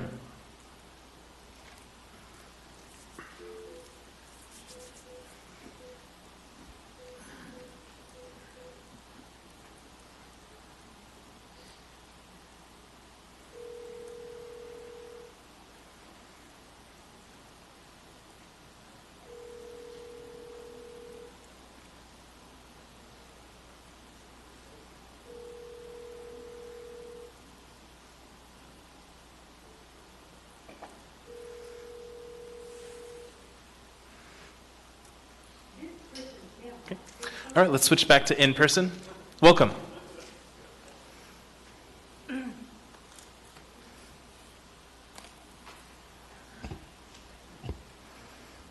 Hello, my name is Stacia Green, and I'm going to be addressing both tonight.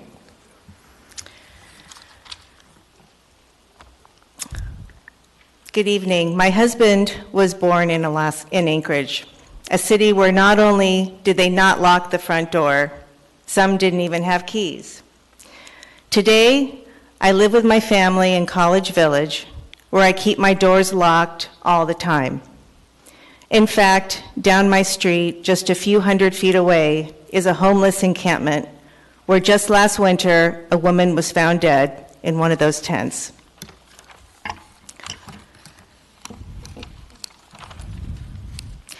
I had no intention of testifying publicly. I've written letters to the Assembly and to the mayor, but after watching the past 2 nights, I had to speak out. I am opposed to the 2 ordinances before you, and quite frankly, after hearing 2 nights of testimony, I can't believe that you would even have the nerve to approve them. You have heard overwhelmingly that many Anchorage residents are opposed. You are elected to serve the public, not ignore them. You have heard from some very smart and involved people. You have heard from those in the industry, but you have also heard what I think are terrific ideas that are worth exploring. Other locations have been recommended, totally innovative ideas, like Intervention 2020 and the Juneau model. Both should be absolutely explored. The disrespect some showed to Nick Begich was appalling. Mr. Begich and David Cuddy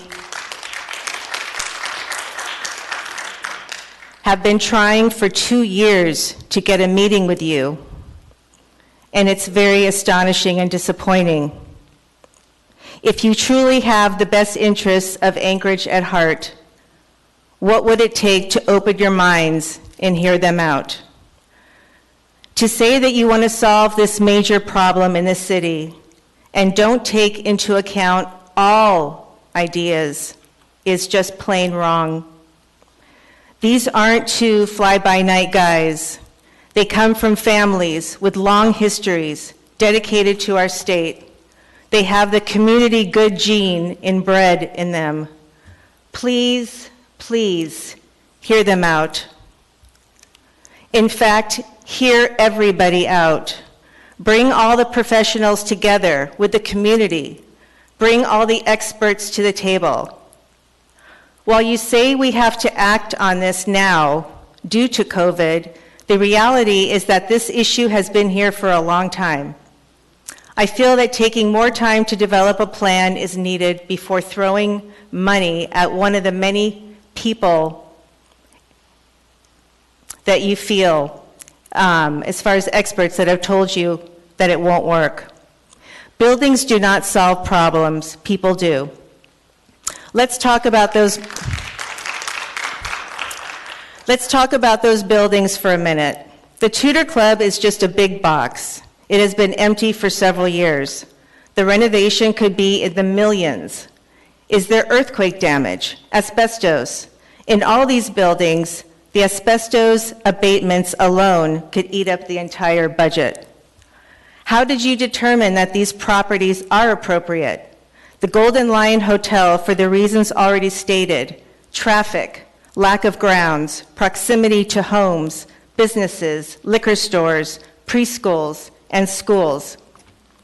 I don't know anything about Beans Cafe, but I know it wasn't even for sale originally. The hotel I can't really comment on, but it is older, and any remodeling could be expensive as well. In order to provide interim housing, why not rent out the whole place right now rather than purchasing it?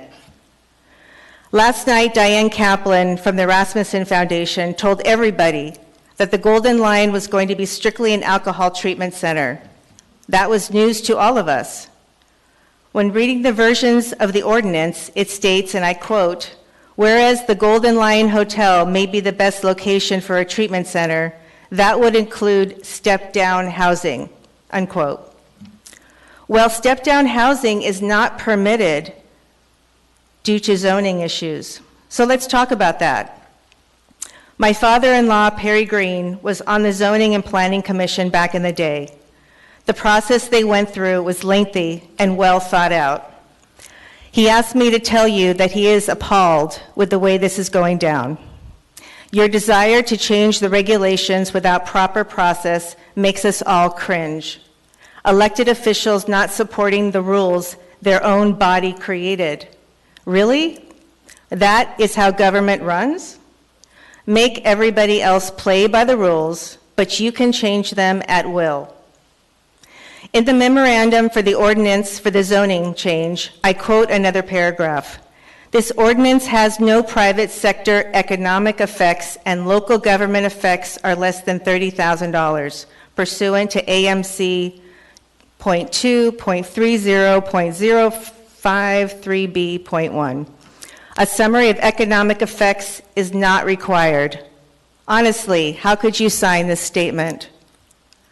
At the beginning of the public testimony Tuesday night, it was stated that the zoning ordinance was going to be withdrawn or canceled. At this point, you have given people an opportunity to discuss. Apologies for interrupting, but your time is up. No problem. Ms. Allard? Can you tell me again what your father did? What you said, you mentioned your dad. You mentioned your dad when you were reading your documents. What does he do in the community? I apologize. I'm sorry, my father-in-law? Yes, thank Perry you. Green? What's that? Perry Green? Yes, ma'am. He founded David Green Furs, his father did, and he's now retired. So how long has your family lived in the community? My family? Yes. They were born in Anchorage. Okay, thank you. Yeah, no problem. Thank you. Thank you for your Thank you. testimony. Welcome. Hi, my name is Emma Ashlock, and I will be speaking on both ordinances. Great. So, again, my name is Emma Ashlock. I'm a student at University of Alaska Fairbanks. I was born at Providence Hospital, right down the road, and since I was 5 years old, I've lived in Geneva Woods. First, I'm going to speak about mental health. Good mental health is the bedrock of a thriving society. Without it, we can get nowhere. I understand the need for mental health treatment.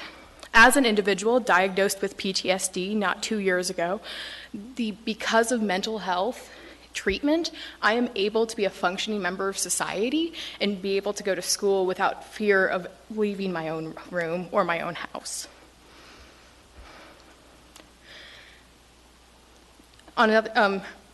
There are some members of this community who have said that these dedicated people, myself included, and the members who have spoken here tonight, only, quote, care about property values, and that's why they're opposed to this. Well, I can assure you, as a college student, I own no property, so when I'm speaking here in opposition to it, it will have nothing to do with property values, so you can't use that argument on me. I want to talk about how one of these ordinances is effectively completely disregarding the existing zoning laws.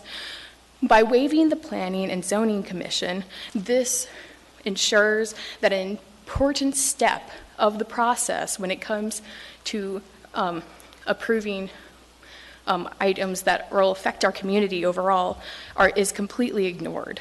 This limits the public's ability to get involved. And it just entirely disregards what's happening and doesn't allow us, the people who will be very directly affected because these places are being built effectively in our backyards. For me, it's 2 streets away. I can walk there in less than 3 minutes. By taking away this important step now and in the future, you're effectively ignoring what these people are saying, what I'm saying. I want to bring up another point, specifically in regards to the second ordinance being discussed here tonight. And My issue is that there is currently not a clear plan. There's not a clear plan in terms of security for the schools, for the preschool that's nearby, and for the university that's down the street. One of the reasons I chose UAF was for the Arctic and Northern Studies program that they have, that I am a minoring in currently. Another huge concern of mine was the amount of rape that occurs on that campus and the amount of sexual assault. That is extremely concerning to me. UAF, for the past 3 years, I believe, has not had one reported case of rape. There is an issue here in Anchorage, and there is an issue right down the street. My second issue in regards to plan is there currently no environment impact assessment that is even planned or being discussed or thought of. Environmental impact assessment would look into the interrelated socioeconomic and cultural and human health effects and impacts, both in the beneficial and adverse. I want to see an environmental impact assessment. Maybe I'm wrong. Maybe I'm completely wrong. Maybe the Golden Lion Hotel being made into a treatment facility will have very little effect on the community. However, I have no proof of that right now. And so that's why I'm opposed to it, because I have not been presented with one shred of evidence that this won't negatively affect me or the members of my community. Additionally, there's been a lot of people here bringing up the fact that there's very little research being done in terms of what is the best option. I know that the Clitheroe Center has been discussed and being improved and expanded on, and Brother Francis Shelter is an established institution that we have here that is currently suffering due to COVID. Beans Cafe is an excellent opportunity of expansion, and currently I'm not hearing any great plans of why this should move forward. In fact, the majority of what I've heard is from mental health experts is that this actually isn't the best plan from previous testimonies throughout the previous days. So I want to hear a plan.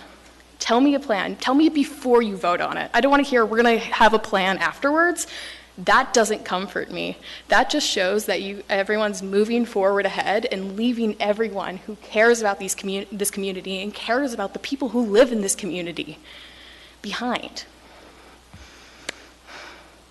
There's also been a lot of statements saying that there's just a loud vocal majority, and we can see that there's a loud vocal majority right here. Why don't we have a vote? If we are only hearing from the loud vocal majority, let's hear from the silent majority. Let's see what happens when we put this issue to a vote. We all care about the people in our community. We all care what happens to everyone in our community. So I want to call for these issues to be put on the ballot. Then the people will be able to be ensured that we are listened to, and we won't have to spend 3 long nights going till midnight testifying about what we care about. And with that, I'm going to wrap up my statement, and if there's any questions, please let me know. Mr. Constant? It's not a question, but Emma, we haven't met each other since you were very small and in your Star Wars room in the basement of your house. That was a rocking time, and I won the lightsaber competition, by the way. 2008, I think. And so I just wanted to say thank you for coming up here and being brave and testifying in front of us. Thank you, sir. Thank you for your testimony. Welcome. Hello, my name is Jenny Gustafson, and I will be talking about both ordinances here tonight. I worked on Merrill Field for 20 years. 15 of that was on the Fifth Avenue side. And I watched the homeless people as they left Beans Cafe walk down and basically beat a path all the way to Safeway. When they took out the frontage road, it got a lot worse. They started stumbling onto Fifth Avenue because they made the barrier around Merrill Field. I'm just wondering, my problem is specifically with the Tudor location. I think all of us in school learned location, location, location, right? Is that right? Well, on the south side of Tudor, we've got, where you guys are proposing in the Alaska Club, we've got a bar that's two blocks away, We have no grocery stores. We have no restaurants. So where do we plan on these people going during the day? I'm sure they're going to need to eat. There's Holiday that's across the street. I'm just wondering if you guys have done any traffic surveys. Well, I can tell you that firsthand, my sister has. 17 years ago, she started Common Grounds Espresso, which is the coffee shop that's in that parking lot. I know she's reached out to you guys. She'd love to be here today, but she can't because she's in the vulnerable and she hasn't been able to fly. I'm sorry. Let me tell you a little background about her. We grew up in this town. She went to Muldoon Elementary. She went to Clark. She went to Bartlett. When she was 21, she was diagnosed with leukemia. When she was 23, she started this business. For the last 17 years, she's put her blood, sweat, and tears into this business every single day. She's had so many adversities. As you guys probably know, I won't go into a lot of specifics, but she has, specifically at that location. What you guys are proposing is, this is her livelihood. This is her sole income, is Common Grounds Espresso. She has a family of 4. I've heard people say that they want to fence it in. What is that going to do to her business? She's a taxpayer here. She employs countless people, countless young ladies, that what is it going to do the security of them? She has a water guy. She does electricity. She built a trench into that parking lot to get electricity there. I'm just wondering, have you guys thought about that? I mean, people are not going to want to come into that parking lot when there's going to be people standing around. Are they going to be able to even come in the parking lot with all the people standing around and asking for money? I just hope that you guys consider the tax-paying people that are actually going to be affected. I mean, everybody wants to help the homeless. I have a cousin that is on the streets. She has countless family members that want to help her. Unfortunately, she doesn't want to help herself. She can go into these facilities, but she chooses not to. So I just wonder, how much have you guys really considered the impact that it's going to make? I encourage you, if you have not been to the Tudor parking lot where this is at in the Alaska Club, it's a beautiful coffee shop. My sister, it didn't happen by accident. She's never had anything given to her. And she thrives every single day to keep it beautiful.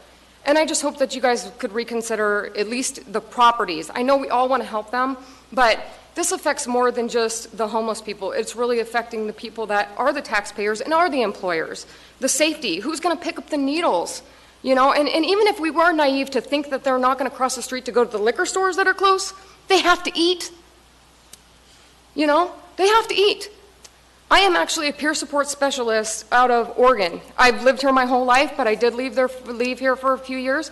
And I know PTSD. I know the mental illness. But the problem is that people need to help themselves, and that's not what we see here. Thank you for your testimony. Thank you.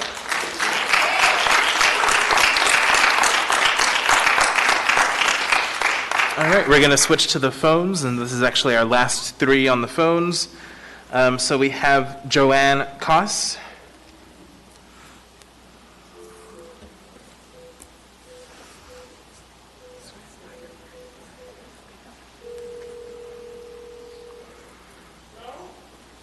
Hi, Ms. Koss, this is Felix Rivera. You're with the Anchorage Assembly. We are on public testimony on items AO number 2020-58 and 66.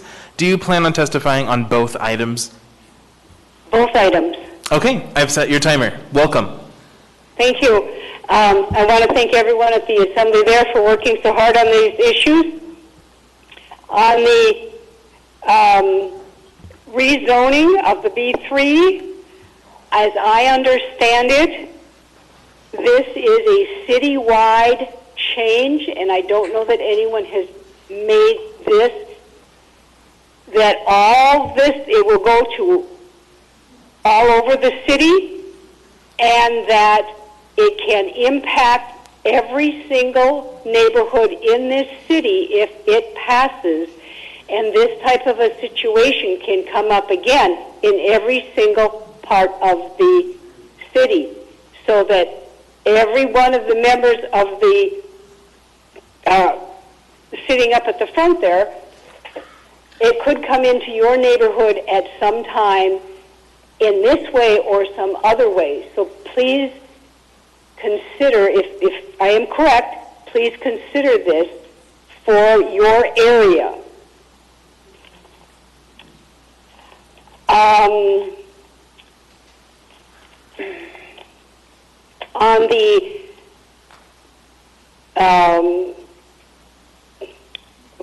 the plans to change the homeless and put them in other areas.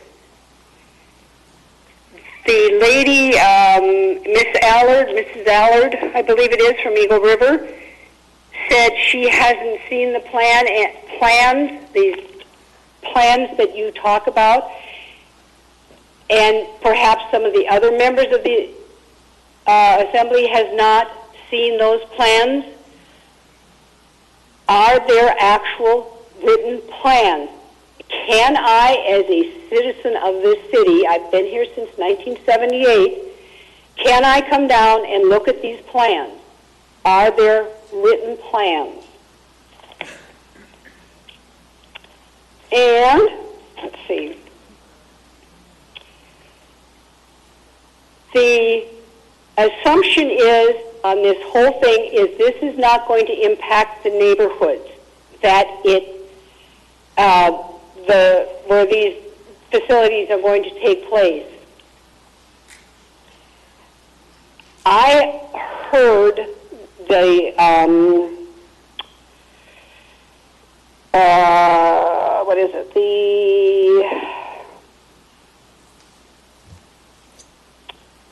Alaska Club. A neighbor in that area was called a realtor and said, okay, I'm going to sell right now to get out from under this potential change.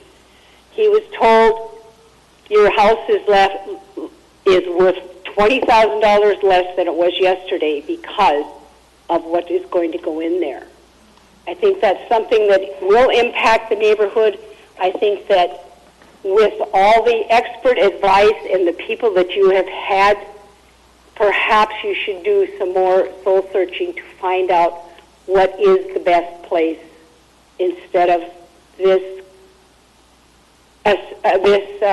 proposal that nobody seems to know what it is. Thank you for your attention, and I thank you for your hard work on it. Thank you. I have a question for you. Ms. Allard? Actually, I just have a statement to her. I have not seen any standing operating procedures for this. Thank you. Thank you. Nothing then that anybody has written down. Yeah. Thank you for your testimony.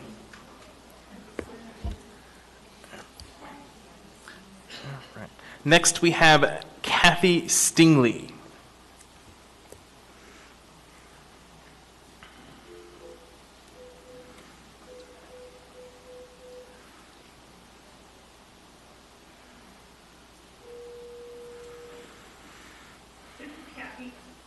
Hi, Ms. Stingley. This is Felix Rivera. You are with the Anchorage Assembly. We are on public testimony on items AO number 2020-58 and 66. Would you like to testify on one or both items? Both. I feel they're both intertwined. Okay. I have set the timer. Welcome.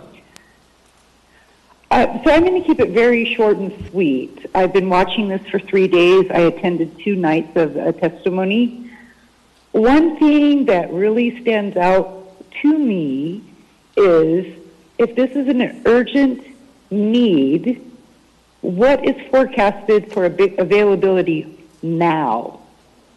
According to the testimony, we're seeing this is urgent, we need it now, but if you purchase these buildings, you're talking months, if not years, of renovation. I feel going into COVID and winter, if you truly, truly want to help these people, we need an immediate review of properties that can put them in immediately. You know, along with all the other testimonies, there is just so much information that has been provided. I agree the traffic impact analysis, critical point. I moved here 14 years ago, very naive from a very small town. We help everybody out. We stop when someone needs assistance. We give when someone doesn't have food. You know, the community was very, very supportive. Coming to Anchorage, you know, it's just been a real eye-opener. I was driving down the road here a couple of years ago, 3 lanes, a homeless, or I'm not even going to say homeless. I think that is the wrong term. Everybody needs to quit using the word homeless. These individuals that need assistance would be a better term.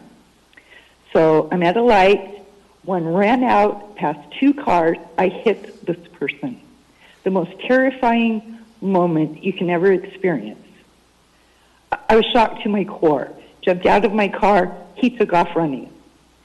An acquaintance of mine killed an inebriated person crossing Tudor. Never get over it. A friend of mine came from the lower 48. We're driving down the road. Another one walked out into traffic at 45 miles per hour, killed. So the traffic impact analysis is something that really needs to be focused on. Then you look at the stages of addiction recovery. You know, this isn't an immediate cure. I think that you're trying to have, the idea is phenomenal. Everybody in this community wants to help. We want to support you getting assistance to these people. But I agree, the first stage of recovery for addiction is they have to admit they have a problem. I have 3 generations of alcoholism in my family. I'm very aware of it. But the very critical thing is you can't make them go into these facilities. They have to want help. You know, I do support you guys. I think that your hearts are in the right spot, but I have to say adamantly no to this proposal for purchasing the buildings and rezoning. You need to find an immediate placement for these people because COVID is real, homelessness is real, there's going to be more, and winter is right around the corner. You cannot purchase buildings that are going to take months, if not years, to accommodate these people. Thank you. Thank you for your time, and thank you for taking my call. Thank you for your testimony. Last on the phone list, we have Drew Kaysen.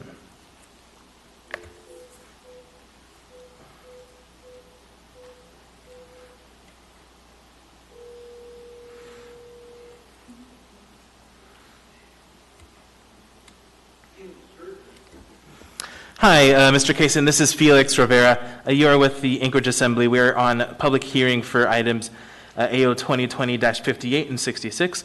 Would you like to testify on one or both items? Both. Okay, I've set the timer. Welcome. My name is Drew Kaysen, and I'm the Government Affairs Director for the Anchorage Home Builders Association. Builders I've spoken to have had unanimous sentiments in opposition to both of these proposed actions. But as this has happened all rather quickly, I don't have an official position from the board. We know that Anchorage needs more homes. And I'll also be speaking for myself. I love Anchorage, lumps and all. So on 66, the Assembly is considering voting on the acquisition of 4 buildings. It seems, as many people have pointed out, there's little of the detail on needed renovations or cost. And it seems like a bad idea to build buildings. You aren't certain what exactly they're going to be used for or what will need to happen to get them ready for that. And I know that you've responded and told testifiers that the administration is going to vet these transactions. Don't worry. They're going to, make sure this is all a good deal and is actually going to work for what we want it to. And I think that kind of misses the point. But also I'd like to respond to it. I guess, how's the new health department building coming? How well does the SAP program work? I'd love to trust the administration to just get a good deal because you guys have given them the blank check, but I don't know that we have a reasonable expectation of that. And all of it really just misses the point that you don't have a plan for programs. We don't have, when you have people like the Coalition in Homelessness testifying and they can't answer questions about, what's going to happen to these facilities because they said they just don't know. That's really troubling, and we shouldn't be buying buildings when we're at that point. We should be, going through a public process similar to, the type of thing that generated the Anchor Home Plan. And I'm super enthusiastically supportive of the, philosophy and thinking behind that. And the administration I get is sort of promising that the goals of the Anchored Home Plan are going to be met. But this isn't the Anchored Home Plan. The Anchored Home Plan is pretty rad. It says a core element of the Anchored Home is transparent and frequent engagement with the anchored community. Anchored Home is a community plan that requires community voices. So I guess I'm just frustrated when, the arguments from the testifiers who are speaking in favor of it, and most of it I've heard from the assembly members when they're responding to people, is that sort of, you just don't understand, really this is going to get us all these great goals over here. And I think there's a lot of real legitimacy to people's concern. So I'm imploring you to please take a stand, demand that there's a plan, a provider, appropriate authorization to use the land in place already before you go and sign off to say go ahead and spend the money. So you don't have to sort of recreate the entire public process for Anchored Home, but the process around buying these buildings with this money, it didn't engage numerous key stakeholders, as I think you've seen through the testimony over the past couple of nights. In addition to being unbearably publicly inaccessible, and there's a bunch of sort of concerns that I disagree with, but I think still deserve a place at the table. So on the other one, the 58, the waiving of planning and zoning review, you've heard about it some, but I want to take a little bit of a different tack and sort of return your attention to the Anchorage Coalition and Homelessness Gap Analysis. They say that we need 3,000 units for nearly 8,000 people, Anchorage's most vulnerable. 1,695 of those units, nearly 1,700 of the 3,000, are just rapid rehousing. It's housing. The goal is to have people stay there unsupported. You don't actually want, I don't think, a centralized sort of facility for support stuff, and maybe that's not really what you're talking about with this. But that's the lion's share of sort of where this need for this vulnerable population is. And sort of while you go through this not very transparent process around sort of this particular plan of action, you're simultaneously making building housing units substantially more expensive. A handful of the proposed changes to the Title 23 code, things like putting sprinklers in if your house is more than 600 feet from a fire hydrant, requiring electric vehicle ports to be roughed into all homes and duplexes. That those together can add tens of thousands of dollars to the cost majority of buildable residential land in Anchorage. So we estimate that a $20,000 increase in the price of a new home puts about 4,780 households in Anchorage out of range of qualifying for the new starter home. Conversely, a similar cost decrease actually qualifies a slightly larger number of people. You could get that type of $20,000 cost decrease for a lot of units by just allowing them to use the existing 3/4-inch water lines already in the ground instead of requiring them to tear up the street for sort of pretty vague benefit. So remember, there's 3,000 units of housing. That's the total size of this gap. And, that would qualify more than 4,000 families in Anchorage to buy homes. That would vacate other units. That this sort of problem is about how many housing units we have to a significant degree, and the cost of putting up those housing units is a major contributor to the problem. So these types of requirements that you propose to waive in terms of planning, reviewing and stuff, I get that they're burdensome. That you think, as the testifier a little while ago earlier tonight said, there's going to be opposition in any of these communities that you do this. So just go ahead and ignore them. But that's not, just fundamentally doesn't understand the purpose of zoning and everything. We support more flexible, more, zoning that is both sort of allows for a lot of type of stuff and that's easy to adhere to. It's a smooth, efficient process so that you can do things that are important when you have a limited window to do them in. That's important for a lot of different kinds of projects. And these types of requirements burden all homes and other structures that you're going to build. And waiving them would result in a smaller portion of your resources going towards sort of meeting the needs you're trying to meet and more resources going towards figuring things out. But that's also true for anybody else trying to do anything in Anchorage. So make the requirements make more sense. Don't just sort of waive the requirements for one particular type of things that you feel, this is really important, so we should just do it right now. So yeah, these things take time, but it's worse in every way if you don't take the time to do it right, even in an emergency. The ship is taking water. Don't panic. Being hasty can kill you. Fix it fast. Sorry to interrupt, but your time is up. Thank you for your testimony. Okay, we're going to go back to in-person testimony. Welcome.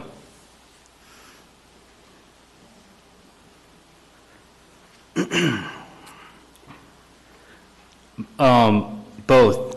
Okay. Samuel Johns. I've never, I hope it's safe to take this off. I've never been around so many privileged people who are afraid of the loss of gentrification. So I hope my credit score went up while I was standing in line. Mayor Ethan, I'm sorry I couldn't bring you a caribou heart. Okay, what do I want to say? I got mad respect for you, bro. Just saying. I just want to thank you guys for at least putting together a plan. Because the reality of this new world that we live in, I know next month and the next month after that, we are going to have a huge homelessness crisis across this nation. So thank you for at least putting together a plan for housing people. That is a smart thing to do because of the world that we live in today. That is just the economics of where we're at. I hear too many people coming forward to this microphone expressing fear with no solutions. And I'm sorry you guys have to sit through that.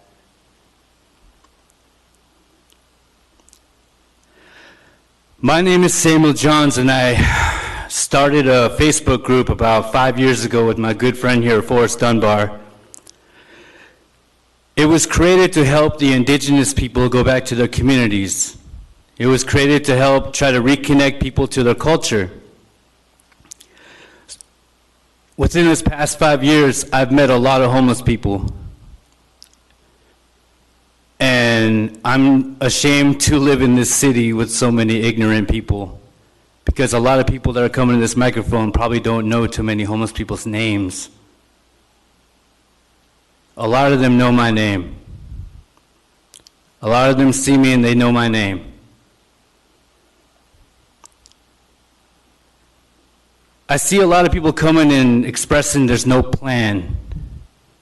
Well, I like to be a man of solutions, and I hope to be a part of the plan. I know that a majority of the homeless population is indigenous people.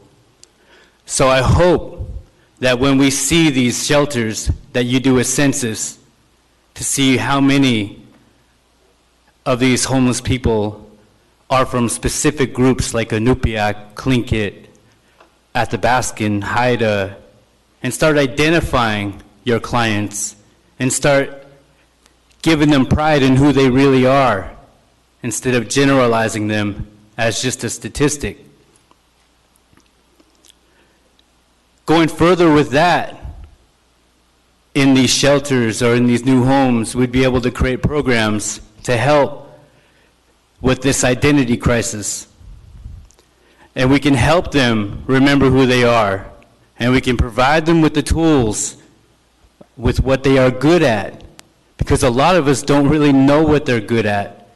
We see them on the corner and we may immediately stereotype them, but we have no idea that they could be the best dam carver in the state, best seal hunter in the state, best whale hunter in the state.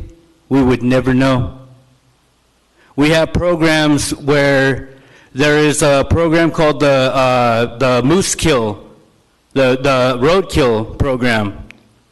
We don't know how many people on the streets know how to harvest a moose that can help with that program. We have a beautiful river over there on 20 Mile. We have money. We can bring people out there to go fishing. We have a lot of elderly women that are homeless that would love to go berry picking. We can have these shelters and implement programs to help our people. And I'm saying our people because I'm speaking to you as a human being. I'm tired of ignorance in this country. My people watched your people go to the moon about 50 years ago. Look where we're at today because of ignorance. It's sad to see because I was once called primitive, But now we're going back to seeing how self-sustainability is the answer. We're seeing that this COVID is really challenging our capitalistic society. Next month, we're going to be seeing a huge wave of homelessness. And I want to thank you all for putting together a plan to try and help shelter some of these people. And when these people are sheltered, and you see that a majority of them are Alaska Native, learn who they are. Help with the identity crisis. Thank you. Thank you. Actually, I have a question for you. Mr. Dunbar? Sam, over here. I just wanted to say thank you, obviously, for all the work you've done for years. And I know it's been extremely emotionally taxing on you. Yeah. But I wanted you to, I think one thing that we often fail at is to, when we set up these programs, to make them culturally appropriate and to continue to integrate that. And so I guess I would first ask you how you think we could do that. And then second, I was wondering if you would like to come back as this process goes forward and bring other people to help us do that. Of course. And, I would love to meet with every one of you to talk, and, it's 6 feet though, but, I'd love to talk with every one of you, and, thank you. I really appreciate you guys letting us speak and say how we feel about this. Thank you, Mr. Chair. Thank you, Mr. Johns. Thank you for your testimony. Welcome.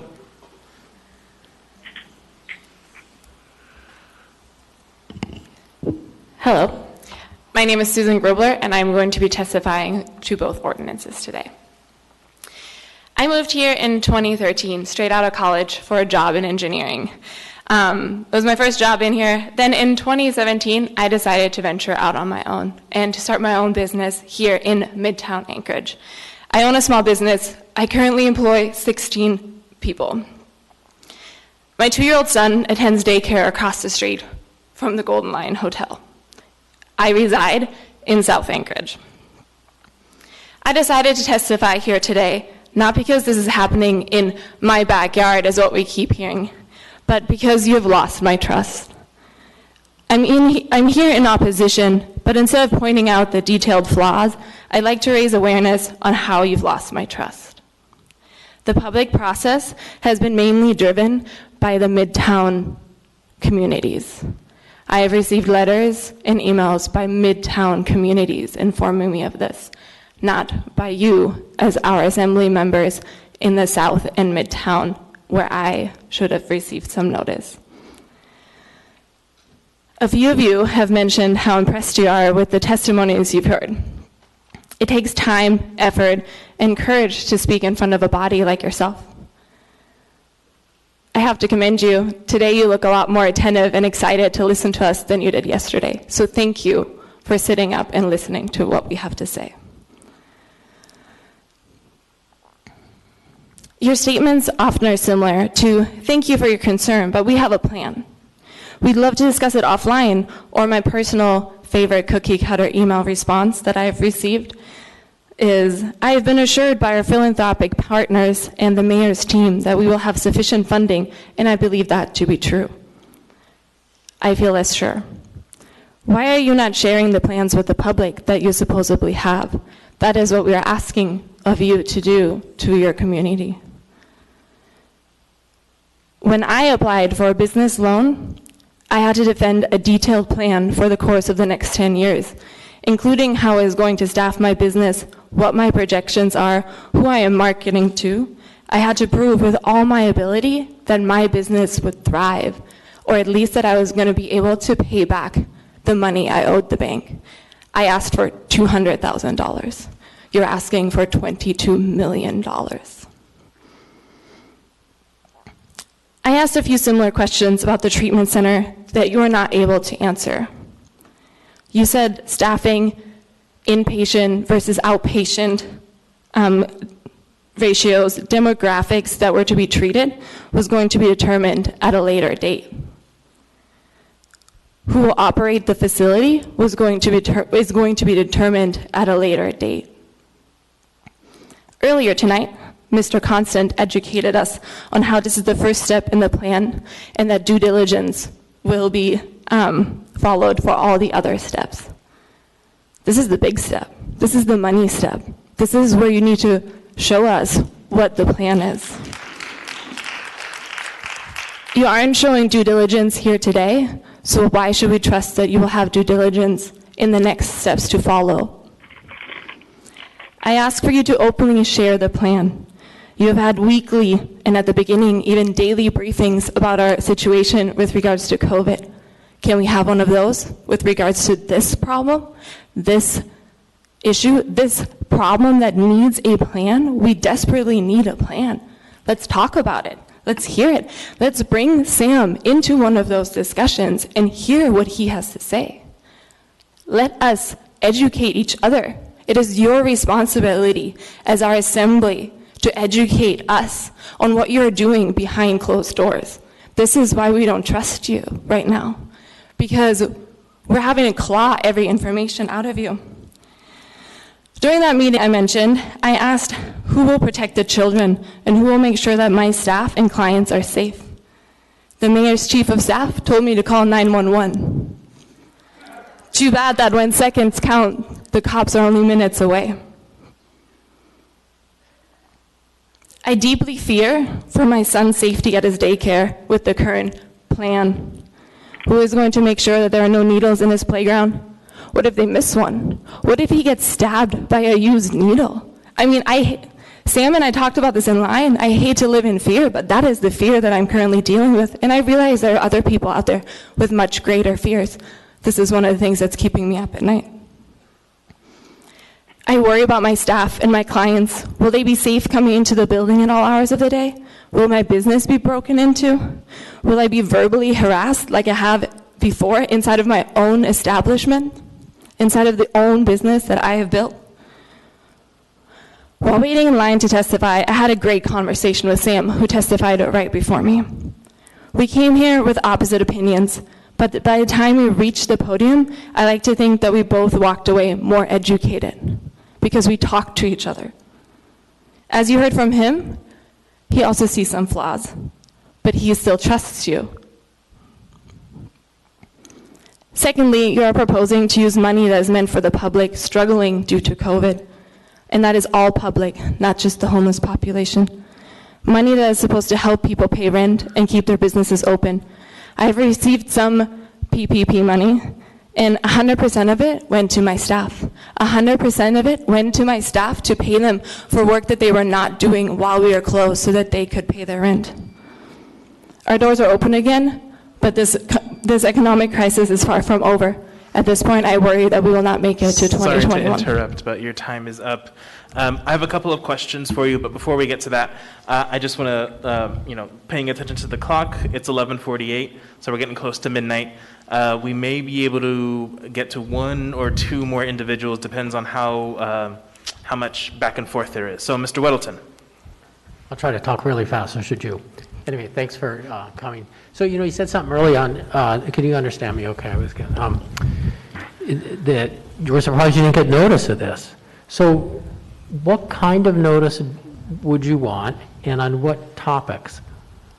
I would like to have known what buildings were being assessed and looked into prior to it. I would have liked to have just been notified that this public meeting was happening. Even if it was just 2 weeks ago, I would have been like to be notified by you that this public meeting was happening and that these ordinances were being put up for vote. And I mean, but we have every couple of weeks typically an assembly meeting here with 50 or more items on it, and so I would email you the agenda. I'd be happy to do that. It's posted online. I mean, I'm trying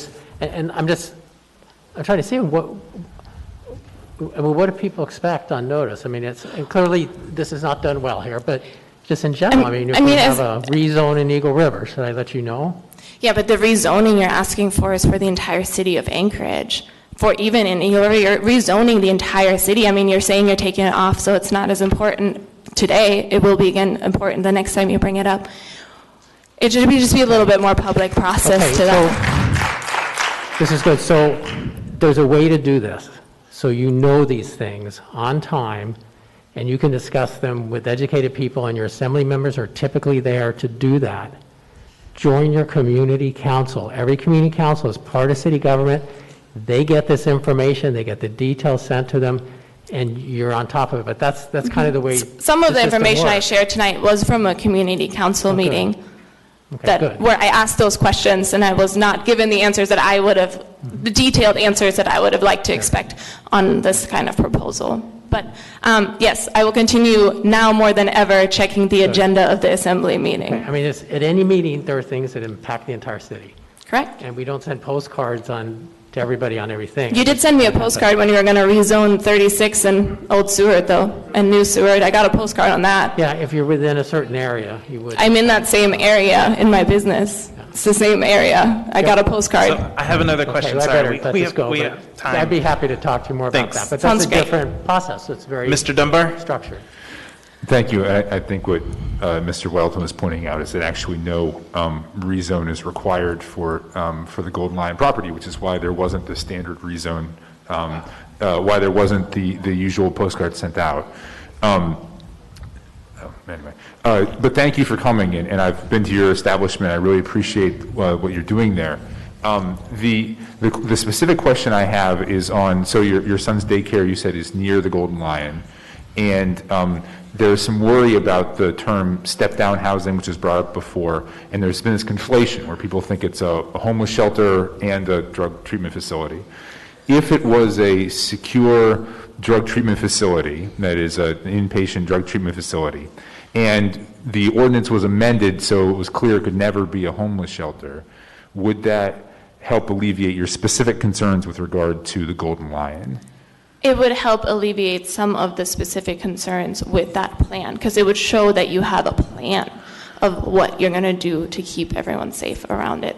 Okay, thank you. And also, I'd like to point in there that I'm a little confused who the treatment center is actually for, because sometimes you say for the homeless, but then on one of the meetings you told me that could be anybody. Like, I could go to this treatment center if I had a problem, so I'm still a little bit confused on what you have planned with that treatment center. Thank you. Thank Thank you, you for your Mr. testimony. So unfortunately, I'm only going to be able to accept one more individual to testify, and I'm not going to be able to accept any questions from assembly members. We just don't have time, so I'm really sorry. Welcome. My name is Carly Flake, C-A-R-L-Y-F-L-A-K-E. I am 17 years old, and I'd like to testify against both of these ordinances. I live in Heather Meadows, and I have for my whole life. My family has lived there since it was built in 1970. Just for reference, I can fully see the Alaska Club from my backyard. I stay home alone a fair amount of the time, and I've never felt unsafe in my home. Where I do feel unsafe in my neighborhood is walking by the small wooded area on 48th. There have been countless homeless camps in that small wooded area, and I am terrified to walk by it alone. I have been harassed by countless homeless people in that area, but I have never once felt unsafe the second I got home, because I knew that my dad would call in the camps and they'd be gone by the next time I wanted to go on a walk. But if that shelter goes in right behind my backyard and I get harassed again, there's nothing that my dad could do to make me feel safe ever again. What you might already know is that I also have the Salvation Army rehabilitation program in my neighborhood. I have never once felt unsafe walking by the facility. I have only been harassed by drunk people camping out in the woods. I can't even walk down the sidewalk on 48th with my dog because there are so many broken liquor bottles, needles, and used condoms. 2 years ago, a neighbor in my cul-de-sac had a homeless man who broke into their shed and was living in there for who knows how long. That scared the crap out of me. I was 15, and for the first time in my life, I was scared to be in my own home. All summer, I was terrified to open up our shed in our backyard. If that shelter went in behind my house, I would have to face that same fear every time I went to mow my lawn. I have seen how the area of Ingra and 3rd is treated. I don't want to see that on Fairbanks Street or along Tudor Road. I don't want people to camp along my fence. I don't want people to throw stuff over my fence. I don't want people to harass my dog and potentially harm her. I don't want to have to worry about my elderly neighbors who live alone. I don't want to have to worry about all the children playing in my neighborhood. I don't want to be scared to walk around my neighborhood, and I do not want to be scared to go into my own backyard. The Alaska Club would be a horrible location for this facility, not only because of all the children living in Heather Meadows, but because of how accessible alcohol would be. Right across Tudor, there is a Brown Jug, and within walking distance, there are 2 bars and a strip club. As someone who has lived off of Tudor for her entire life, I have seen countless car accidents and seen many people almost get hit. By having potentially inebriated people right by such a large road, there are for sure going to be casualties. My sister and I both went to Rogers Park Elementary School, and my mom and I still volunteer there to this day. So we have driven by the Golden Lion almost every school day since 2003. It is right off the highway, and I couldn't tell you how many car accidents I have seen, or how many sober people I have seen almost get hit in that intersection. Rogers Park has over 400 students and not a single security guard. I remember not being able to go outside to recess because there were homeless people loitering by the field. It happened again recently. How are you going to protect the children of Rogers Park Elementary from the homeless people if a shelter gets put in within walking distance?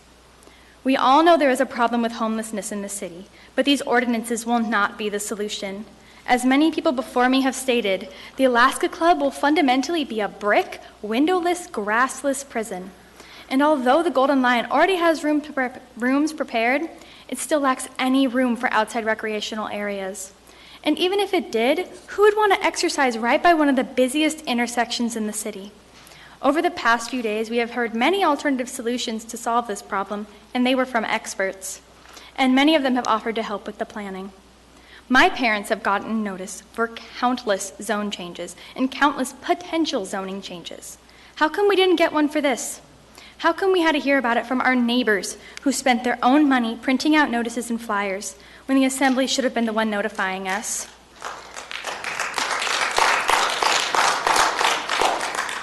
How come we didn't even get a call from the municipality about this? I learned most of my information from my neighbors walking around my neighborhood telling each and every one of us about this. I don't know how any of the assembly people could vote for this knowing how many citizens are upset by it. I have watched every minute of testimony either at home or in here today, and there is an overwhelming majority against these ordinances. It is your jobs to represent how the people feel, and so far I have seen very few assembly people properly representing the people. If I am 17 and I can see how disastrous it would be if these ordinances get voted through, why can't you? How come I emailed my representatives and my mayor 2 days ago and I have not heard back? Although I might still be a kid, within 6 months I will be a registered voter. I am not blind. I am not blind to these issues. These ordinances will raise many problems. My bad. I'm not blind to the issues, and you shouldn't be either. I am part of the future of this city. I hope that we have a governing body that will lead by good example, by listening to their constituents and representing what the people want. Thank you. Thank you for your testimony. Madam Vice Chair? Move to continue public testimony on AO 2020-58 and 66 to special meeting on Tuesday, July 21st at 6 p.m. Second. Moved and seconded. Members may proceed to vote. I heard this Tuesday. I heard Tuesday and Thursday. Mr. Peterson? Mr. Chair, point of clarification, was that Tuesday and Thursday? So we're going to do Tuesday for the public testimony. Okay, thank you. Mr. Peterson? Okay, I'm going to mark him absent. Okay, there you go. That passes 9-0, and this meeting is adjourned. Or actually, can I get a motion to adjourn? Move to adjourn. Adjourned.